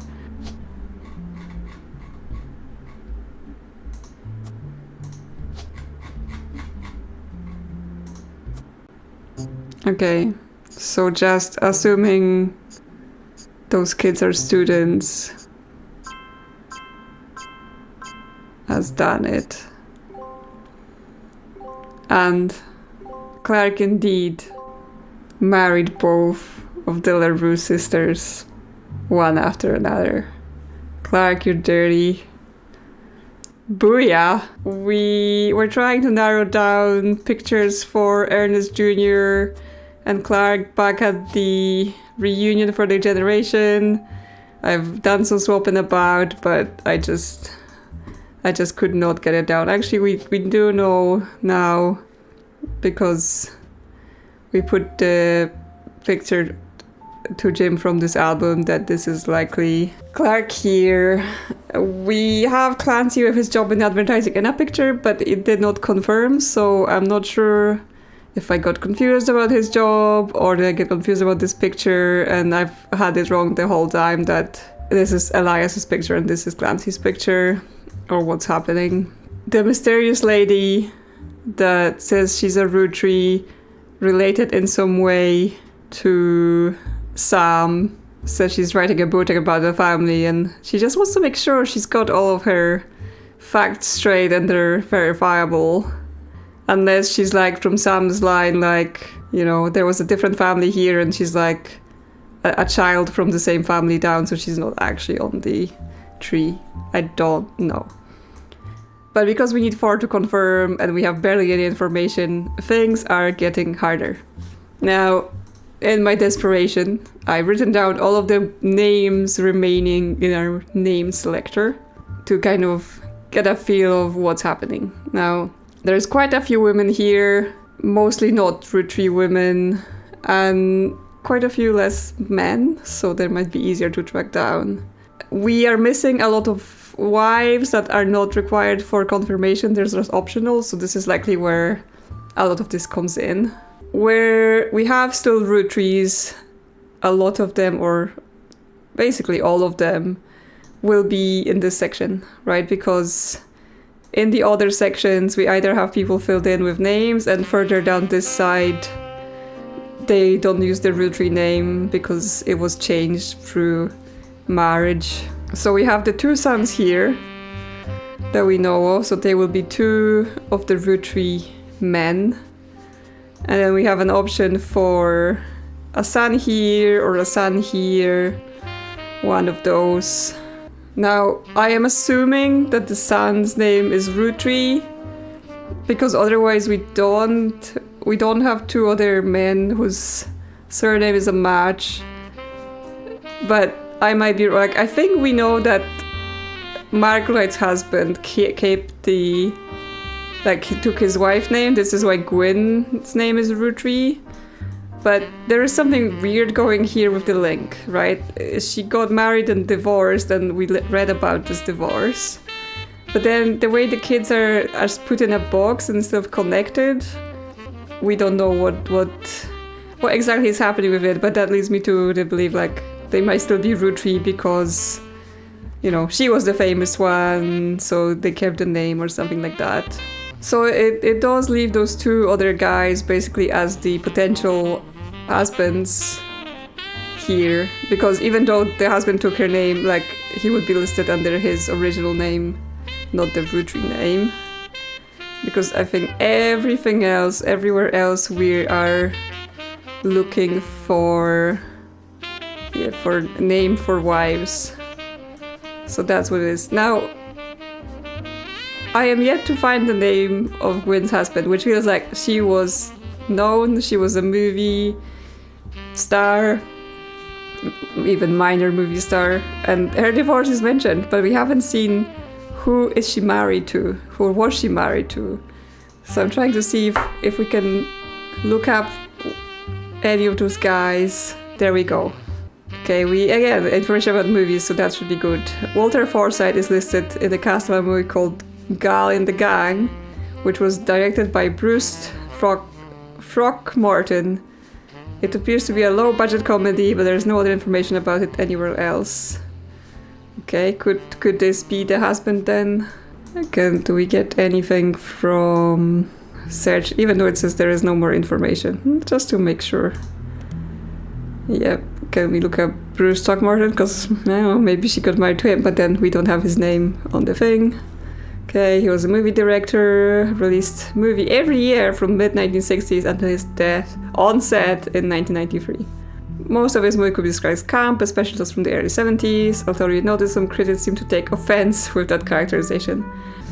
I don't know, maybe something. So we're looking at this Walter Forsythe as the potential husband now. Can we just look up her and a divorce? Did we just miss this obvious thing? Okay, by searching by variations of Gwynn, Rootree, you come across mentions of a marriage to Bill Williams. They divorced before the birth of the second child. I kept saying, this is the guy that she married because he was such a womanizer who liked blondes and had links to Paris. But his name is not on the list. Did he change his name? Is that what's happening? But yes, I didn't previously look up her divorce because this isn't like, well, this is the search engine. What we get is not the results from the search engine, right? We get like a condensed message of what the game wants us to know was the result of the search. So I just kind of went by, okay, if it wanted us to know more information, they would have probably just said it in the lookup when looking her up. But yes, apparently sometimes I may have been missing things if I didn't add the additional term. Now, while it did find something, it just brought me back to the same thing. The Wild Bill, whatever his name is, let me get that down properly, is the husband. But how would we find his real name? Because the Linus Cornwall, he doesn't come up anywhere. So the only thing is Walter Forsythe. Like, this guy at least was an actor. Could he have changed his name? Like, again, can we look this guy up in some periodicals? Will there be more movies? No. Okay. Moving on to, let's just look anyone up. So we have, from Patricia Christensen, we have Christensen Steel was a steel company in Butler Country. On a World War II history page, you find that it contributed to the war effort by creating parts for vehicles, but after that went out of business. Christensen Steel and Patricia Christensen both are mentioned in the book review for Steamy Correspondence by Tina Angelina. Okay. Well then, let's see how steamy this thing gets. I assume the time period is gonna tell us about maybe who she married. Printing Steamy PDF. This is a book of historical letters with an erotic twist. Each letter is accompanied by context from the book's author. A letter from the book has been added to your pages. Now, is this going to be inappropriate content? In 1934, someone who goes by Patch wrote a letter full of innuendo to an unknown gentleman who is clear she had a romantic history with. Patch is thought by the book author to have been Patricia Christensen, a daughter of the owner of Christensen Steel. Her nickname was Pat, and Ch were the first two letters of her last name, and Patricia Christensen was also known to appreciate wordplay like this. Patricia, who would have been in her mid-20s when the letter was written, was married to an older man of no notable status. This letter was most definitely not to him. There are also a few passages after the steamy bits that mention a daughter, leading Tina Angelina to theorize that this letter was written to the father of a child she hid from society in some way. This letter ends on a mention of a twisted twin that seems to evoke imagery from a classic literature. If not for her story, yours and mine would be the most tragic tale ever told. How awful it is that such beauty was ripped from its rightful fate, and worse, sent to live in a possession of your brother's twisted twin. Left an outcast, forced to live a life of labor under a wicked relative. It's like something from a start of a children's fable. She deserves not the life he has been sentenced to. I can't stand to be apart from you both. Someday I shall return to you, and I pray that he has not corrupted her to know his sins. I swear that on that joyous day, with all of the strength I can muster, I will fight for our child's freedom. Let us pray her fable has a happy ending. Tina has no theory for what the more cryptic parts of that mean. Okay, so they cut the steamy bits. We don't get the steamy bits. But this is most likely referring to how Sam came to be, and we will need those names. We will need those names. Now, what we're also learning from this Patricia is likely the other Patricia, so if Patricia Christensen is on the list, and she is, then Patsy, this other Patricia, is Ernie Jr.'s wife, because she uses Patch instead of Patsy. But that's not the big bit, right? The big bit is that this Patricia Christensen, had a child with someone, and then this child got sent to live with someone else. But that implies that she had a child with someone other than Elias Jr., and the child was just then sent to him, your brother's twisted twin. So that's probably what's gonna be happening there in the secret envelope. So I think we can put down Patricia Jones as the wife here, because Patricia Christensen will be involved here, because it says it's a twin, and the choice here is it's between Elias Jr. and Clancy Edwards. So was she having an affair with him, and then they took the kid in because he didn't have any, but they already had several, so didn't need any more. that added something. Let's see if looking up any other names gets us anywhere. Okay, we have Penelope Tessagrini. Penelope Tessagrini is a retired comedian. There's a result for La Flange, okay, a club in Reno that claims Penelope got her stand-up start and first did her famously raunchy breast milk cheese routine in the 80s before she was TV star on Brother Trouble. Okay, someone else was on Brother Trouble with one of the actor guys. Should look it up in a bit. The site claims she retired for the birth of her first child, but still makes yearly appearances for fundraisers, doing more family-friendly material. You find a picture labeled Joko Lantern, 1997, as well as different picture labeled Jack watching one of his mother's charity sets, 1994. Both have been added to the evidence. Okay. Yep, it's 1918 sitcom about two 16-year-old brothers, the same age, one adopted. Oh yeah, it's Tommy Mark Sheridan and Dustin Christopher Baker. We've not seen this name before. He's not on our remaining list, but he might be there somewhere. Their single mother, played by stand-up Penelope Tessagrini, often had to navigate her job as a magazine columnist, as well as the troubles that come with raising two boys who were extremely competitive in sports, academics, and even romantic pursuit of their next-door neighbor, Roxy.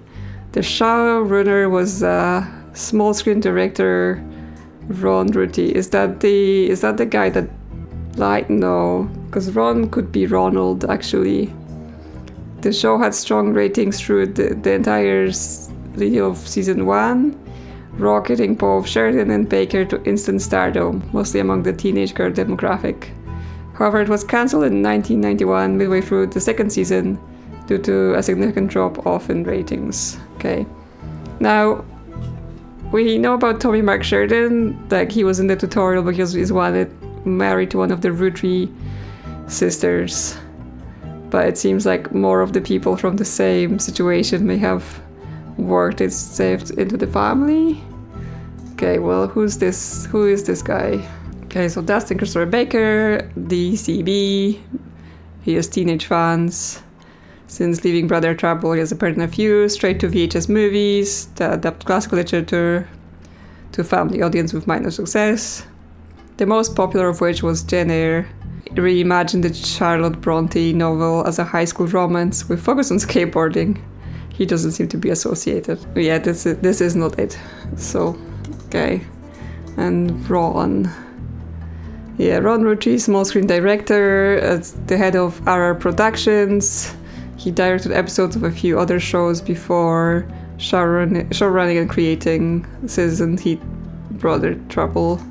The Fang Production Company, responsible for Brother Trouble. You find a comment on Usenet board stating that Brother Trouble ended up being an iconic name considering the rumors about RR Productions, Ron, and Robbie Roottree. Okay. Not much relevant information about Robbie Roottree. In a comment thread on a message board about television cliches, you find a thread called "Why was Brother Trouble cancelled?" One user speculates. I think it's because the writing went really downhill in season 2. They actually had an episode where Roxy was addicted to sniffing markers. Another person replied, maybe it's due to the rumor about Robbie Roottree in Silver Screen magazine. Okay, so we were missing this magazine about movies and TV all this time, which is likely where we're gonna find missing links like the goddamn Gwynn husband.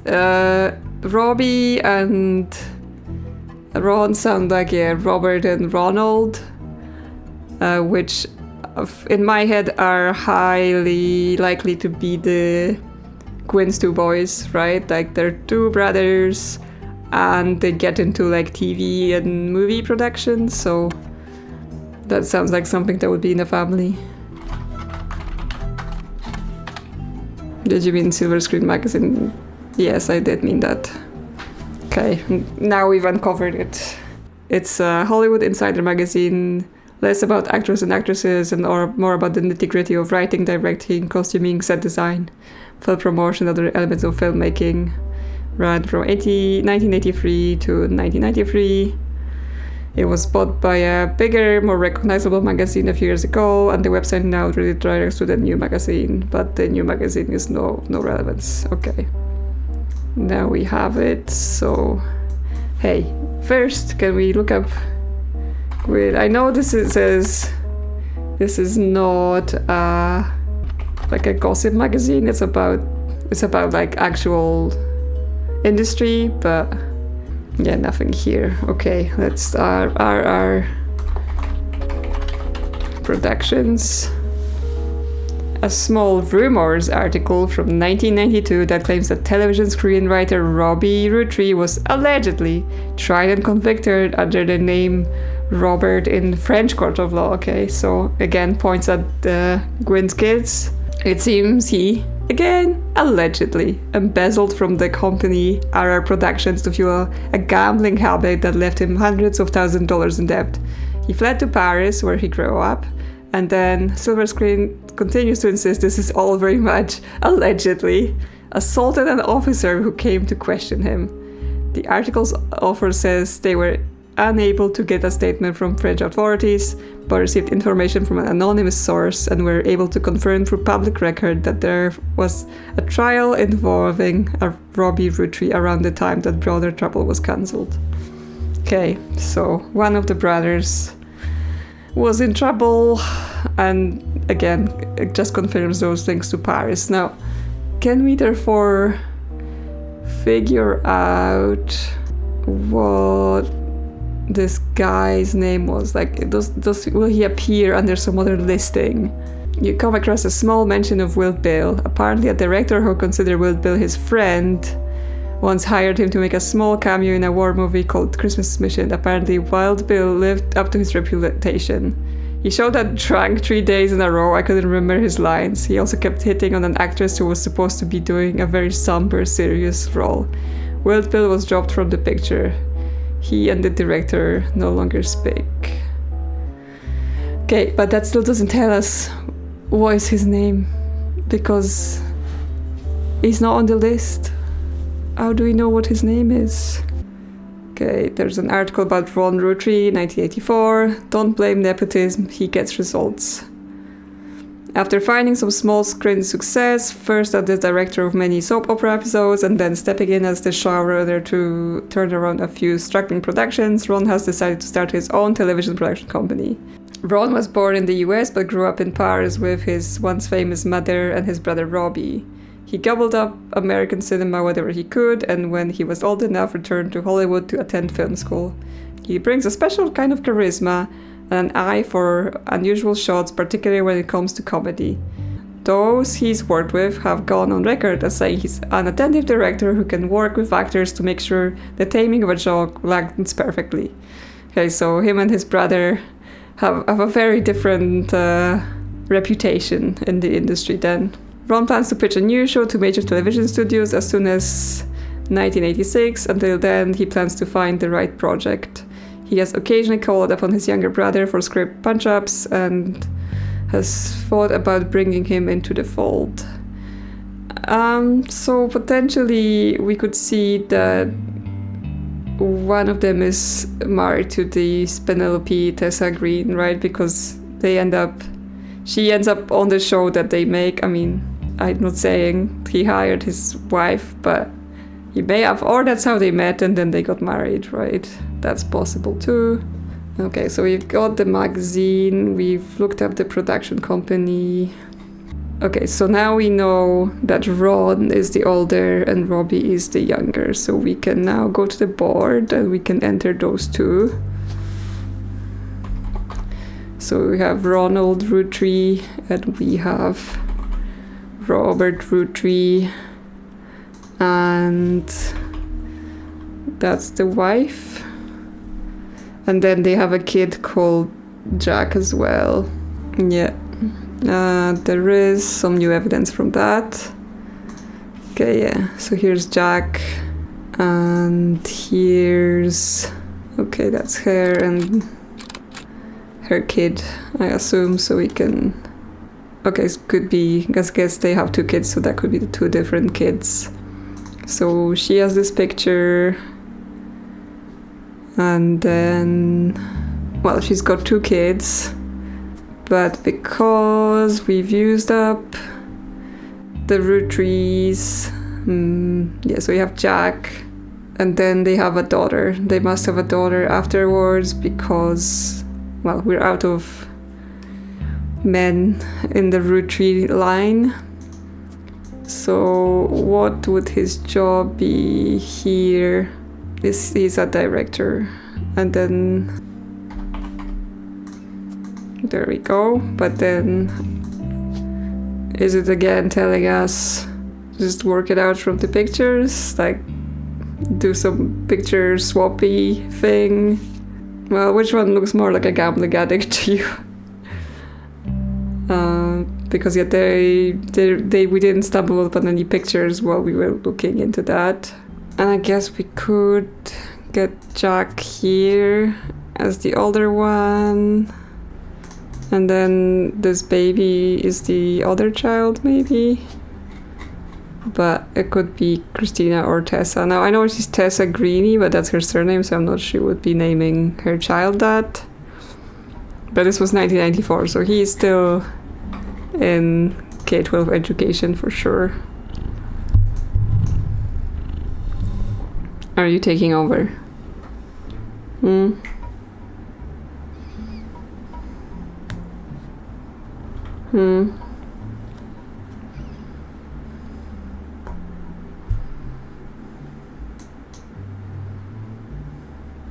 Now, what worries me with this too is, again, there are no alternative picture options, which means those are the only pictures we're getting. The one we got with their mother. So Is the game really just expecting us to use the confirmation mechanic to swap them around and do it? Or am I getting this wrong? Like, it feels weird that there would be an extra picture, but then they wouldn't make a spot for it, right? Like, it feels like if there was more pictures, we would have a spot for it. So that's worrying. Now we're back to this situation. I've looked everywhere. Which of the guys is this Wild Bill? Because it's clearly not his real name. We know that Linus Cornwall and Walter Forsythe are those two guys. We know Walter Forsythe at least was in a movie at some point. So it feels like this might be him. That's his actual name. And he's just not known enough to it even made any news that he changed his name. Like, he's just some side actor no one cares about, which would make this guy Linus Cornwall. That's it, right? When we've eliminated all of the men from the remaining list, and we're just left with a ton of women. If this is a picture of her from, does it say from when? Exactly, because it says she was doing the occupation of this person is going to be a baby. Finally, it comes to use after I spotted it there. So what does it leave us? It leaves us with Clancy. He has a job, he has a picture, he hasn't confirmed. It leaves us with Gwyndoline, but we don't know occupation. It leaves us with Bonnie, unknown occupation. And those two with no pictures. So this must be a girl, and that leaves us between Tessa and Christina. Like, do we just start trying things? Do we start trying combinations? Because again, as I'm saying, because those people, the two brothers here, Ernie, Gwyneth, Gwyndoline, they don't have alternative pictures. That implies to me we're not going to find alternative pictures. That one picture, that group picture of the generation they're in, that's it. We're not getting any more. Which means we have to make a link somehow. Again, are we supposed to be like, which of those kids looks the most like one of those women? Are we supposed to make that sort of comparison? Like, she wears glasses, maybe her mother has bad eyesight. If we put their pictures and those two are correct, then that would confirm with the pictures, right? So if we put them like this, that doesn't confirm. So if we switch it around, no, which means Clancy's wrong. I got it wrong. Like, I thought, do I switch those two pictures because I got led astray with some comment where I said that guy looks like that guy? If I switch their pictures here and then I switch their pictures here, that also doesn't work. Okay, well, I don't... Oh my. Oh my. Oh, did I get confused about this job? Because it said that Clark was hanging out with James, not with Carl. And that's where the advertisement came from. Him and Clark were hanging out, and the dad's advert... Yeah, I've totally messed that up, because this is the guy that's in advertising. Right? So does that now let us try the pictures? Yes. Okay, yeah, that one's on me for sure, 200%. Just completely picked the wrong guy for the advertising job. Okay, yeah, we've got lots of optional things as well. Booyah! But now that leaves us in further desperation. Was this a smart move? Confirming it like that? Should we have again tried for an Ernie picture here? Patricia Jones didn't confirm. That's interesting, because I thought the whole point was Patricia Christensen was married to someone who wasn't notable, right? Did I misread that thing? Yeah, a daughter of the owner of Christensen Steel, married to an older man of no notable status, and was writing to someone who was not him. Are we saying that they eventually got married then? Afterwards, somehow? Because that would bring it. So what, they have a secret child that is being raised by someone else, but then they manage to actually get married after her husband dies, and then they're able to bring Sam into the fold of the family because she's an actual legitimate Roottree, right? So even though she was born before Patricia got married into the family, she actually was a Roottree, and this will be the people that she had to give the kid to first. Well, that brings us back to, we don't know what Clancy's job is. We don't know the 3 wives here. And apparently there is an alternative picture of Raina. I mean, it feels like there would be, because she's so popular and she was in magazines, so I'm not sure. How am I missing that? Like nothing printed with her on it. Okay, this has dropped the value of this Clark note again. How does this remain at 5? What are we still missing from here? Then we missed something in Teen Blast. Okay, yeah. She was on the cover when she was 16. You got the cover and article to your thing. Okay. That just adds an extra picture. Wow, that is some hair. I remember crimped hair. There's an article from 1994 and mentions DMS and Brother Trouble. One important thing I learned from an early age is that dreams are not outside of your grasp. I mean, if you have all the money in the world, you can have anything you want, right? It's that easy, really. My grandpa was a college professor who taught lectures about history. Okay, is this where we get that he was a college professor? Clancy? Yeah, Clancy. He always told me that history is full of people from famous families who wasted their fame and fortune by taking it for granted. Instead, he told me I should go out and use my name to accomplish something. I think he might have practiced that lecture a lot because I have other people in my family that have also made the Roottree name famous for things besides candy. His older sister even wrote a book that some of my friends tell me had to read in school. I took his advice, and now I work with my mom designing clothing. I help decide what colors and patterns I want to model. Then she designs the clothes with a team of amazing men and women. Although my grandpa passed away earlier this year, Grandma Laura tells me he was really proud of what I've managed to accomplish.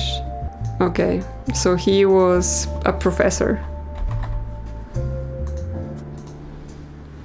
So now we have his job. That helps. Okay, but that means we literally can be having like this sort of tidbit of information in like offhand article about someone completely different. Doesn't directly link to the original person, which I mean, I guess that's what this game is about, but when you're down to your last few guesses, things are tough. Things are tough. Now what else can we extend here? We have those 2 here, so we know there's gonna be 2 girls that are Rootrees, but we've not seen much about Elias. Like, the only reason we know this is Elias is because he's mentioned somewhere in a book, and then he has a name tag on his overalls. I've not actually seen all that much about him, and he's a mechanic, so it's not like he's gonna be all over the internet with whatever he's doing. Not sure about his child. Again, the child would be theoretically in this generation, but actually considering, yes, the age gap here, then him being so young that he makes it to the next generation pictures, this child is unlikely to be in any of, like, is not in any of the group pictures.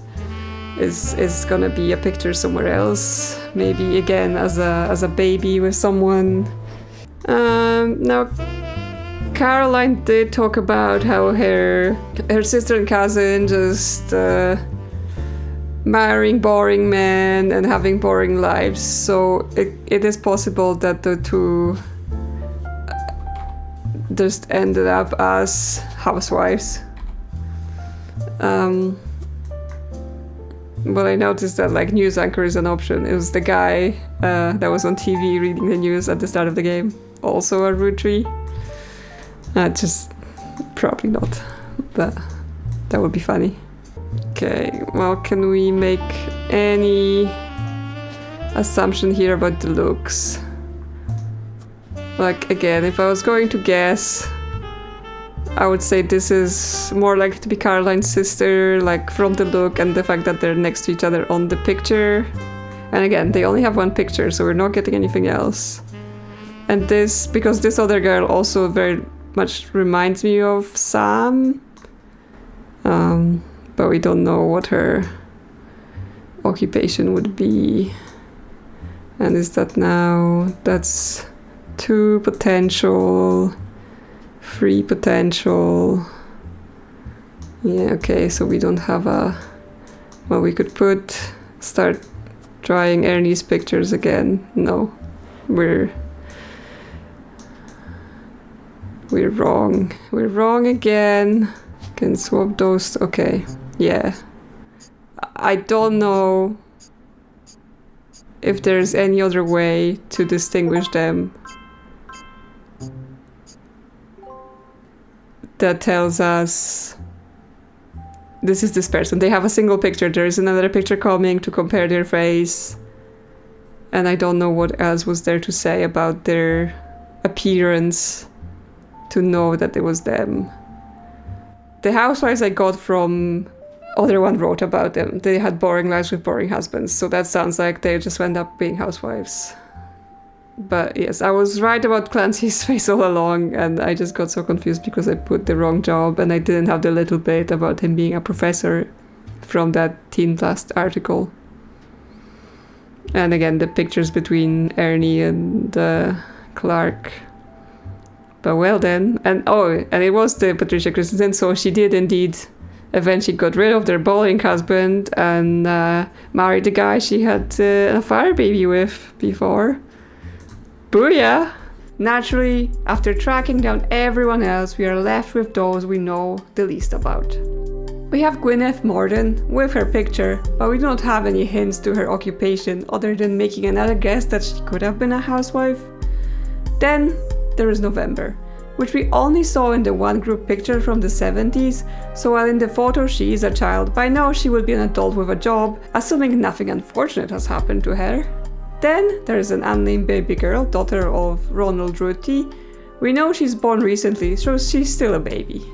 And finally, in the miracle line, we have the person we know absolutely nothing about. And any pictures we have are of other people, so we are definitely missing a whole new thread here.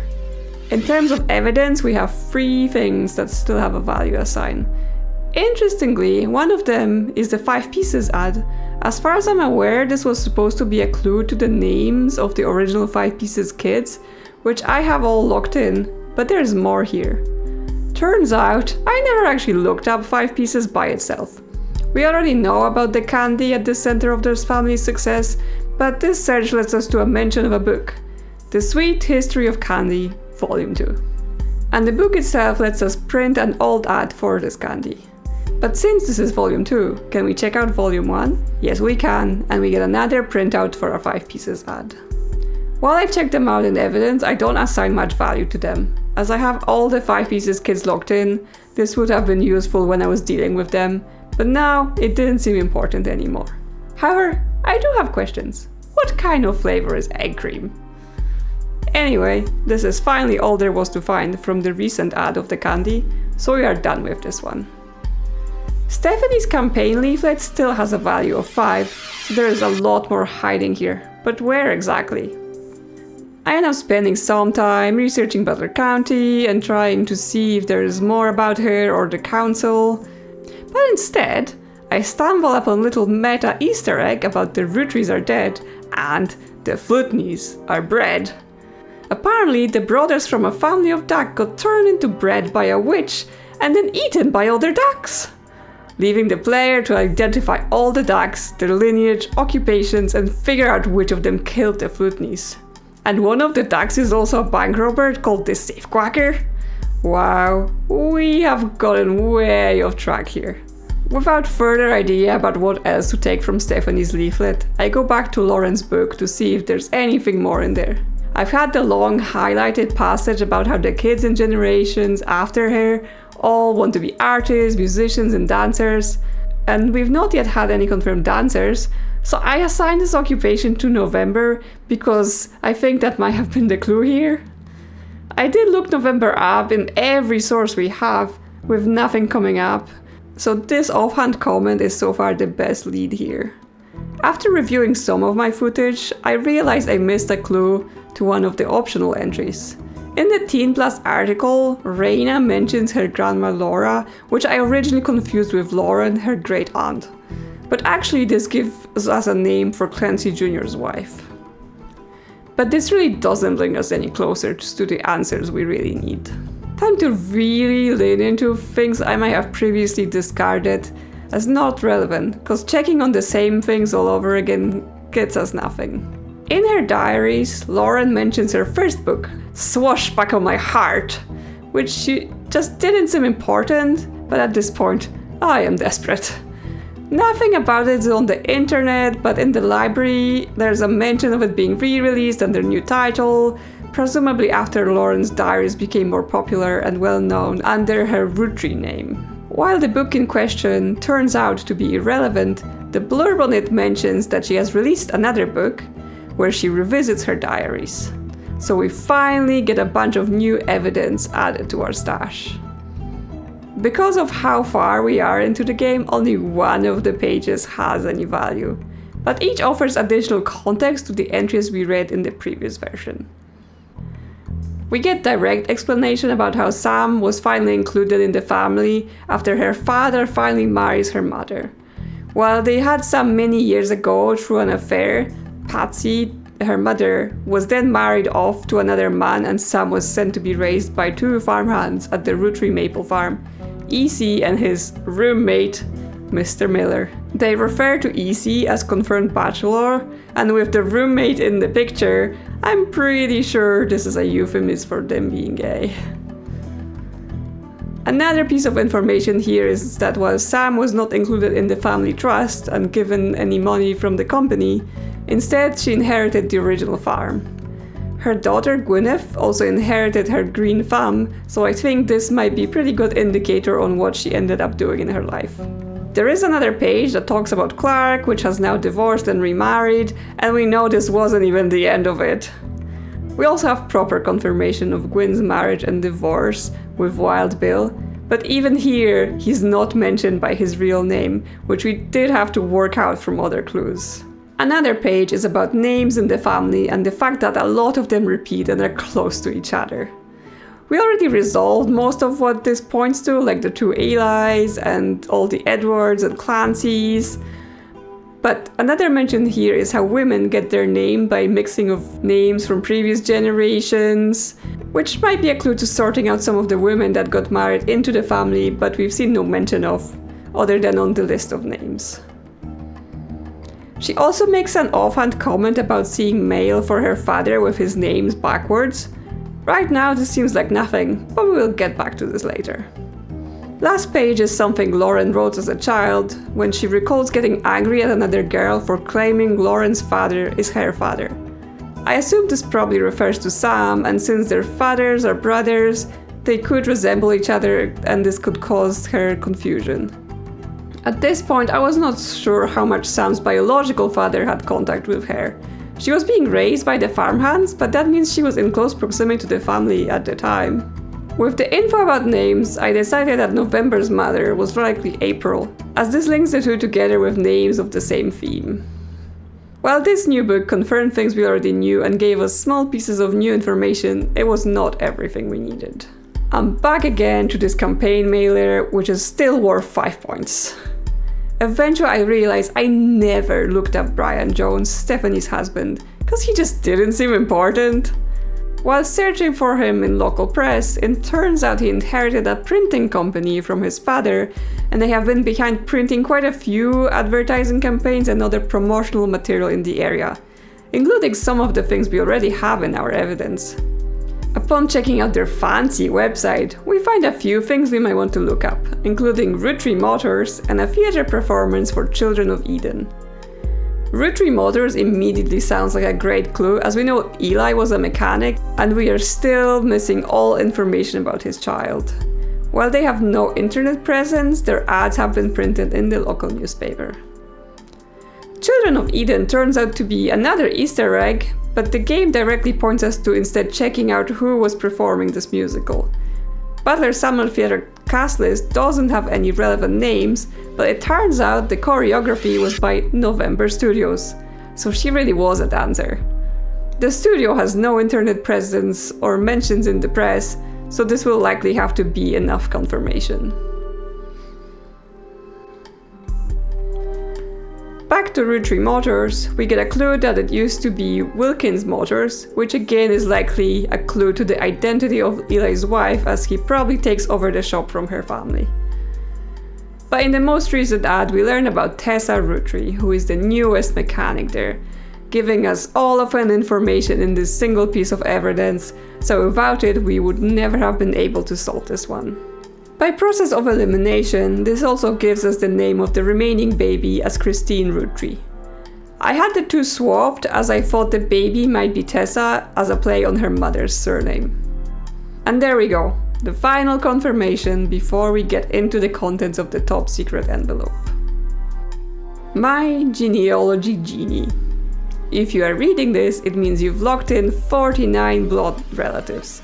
Congratulations, I knew you could do it. There are 2 more entries on the family tree I would like you to consider. These last 2 are optional.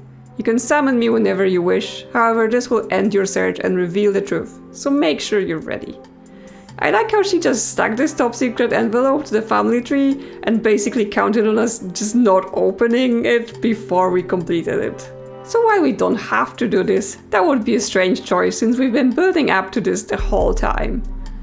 While we know Sam was the daughter of Elias Jr. and Patricia Christensen, until they got married later in their lives, she was being raised by her adoptive parents who worked on the Roottree farm.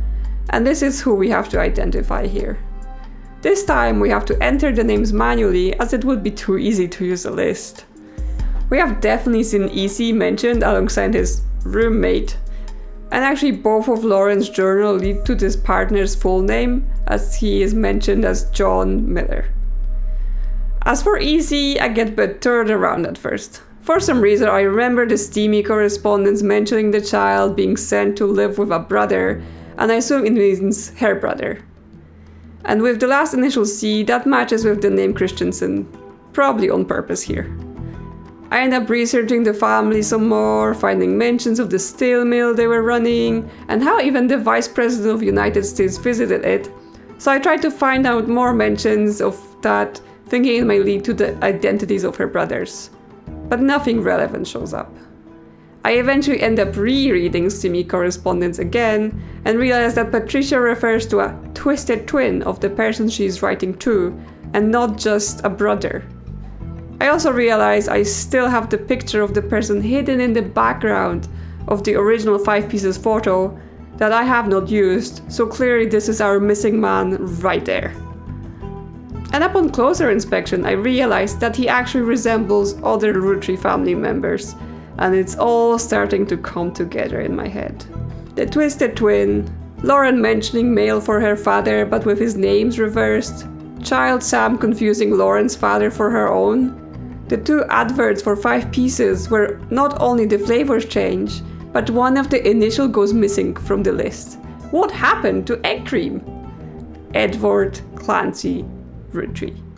EC wasn't related to Patricia at all.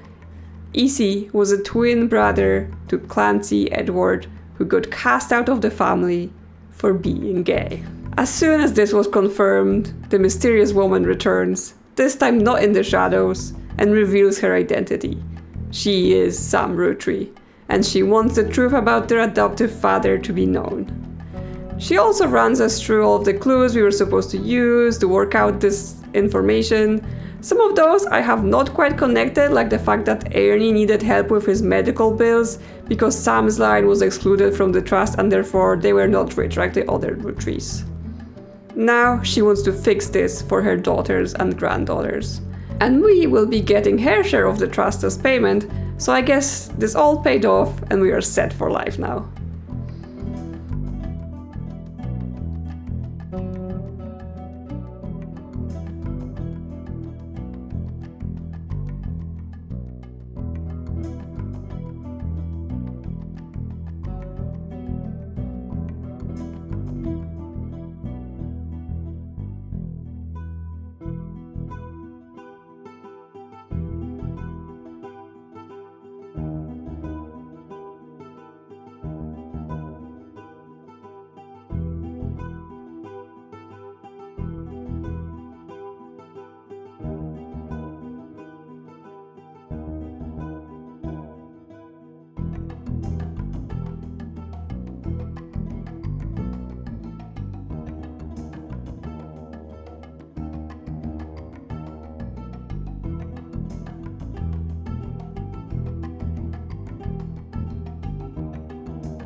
Thanks to your hard work, Sam Madsen's book was finally published.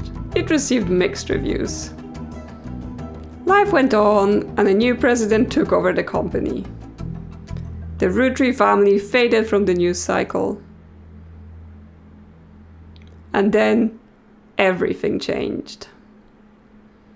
There's another mystery to solve. Now that we have finished the main game, we have access to the Roottree Mania expansion. I will make a video about that at some point, but after having a look, it's quite an extensive investigation, so I will have to get back to you on that one once I got some results. Thanks for joining me in this playthrough of The Rootrees Are Dead. Let me know what you thought of this family drama, and I will see you soon on another adventure. Booyah!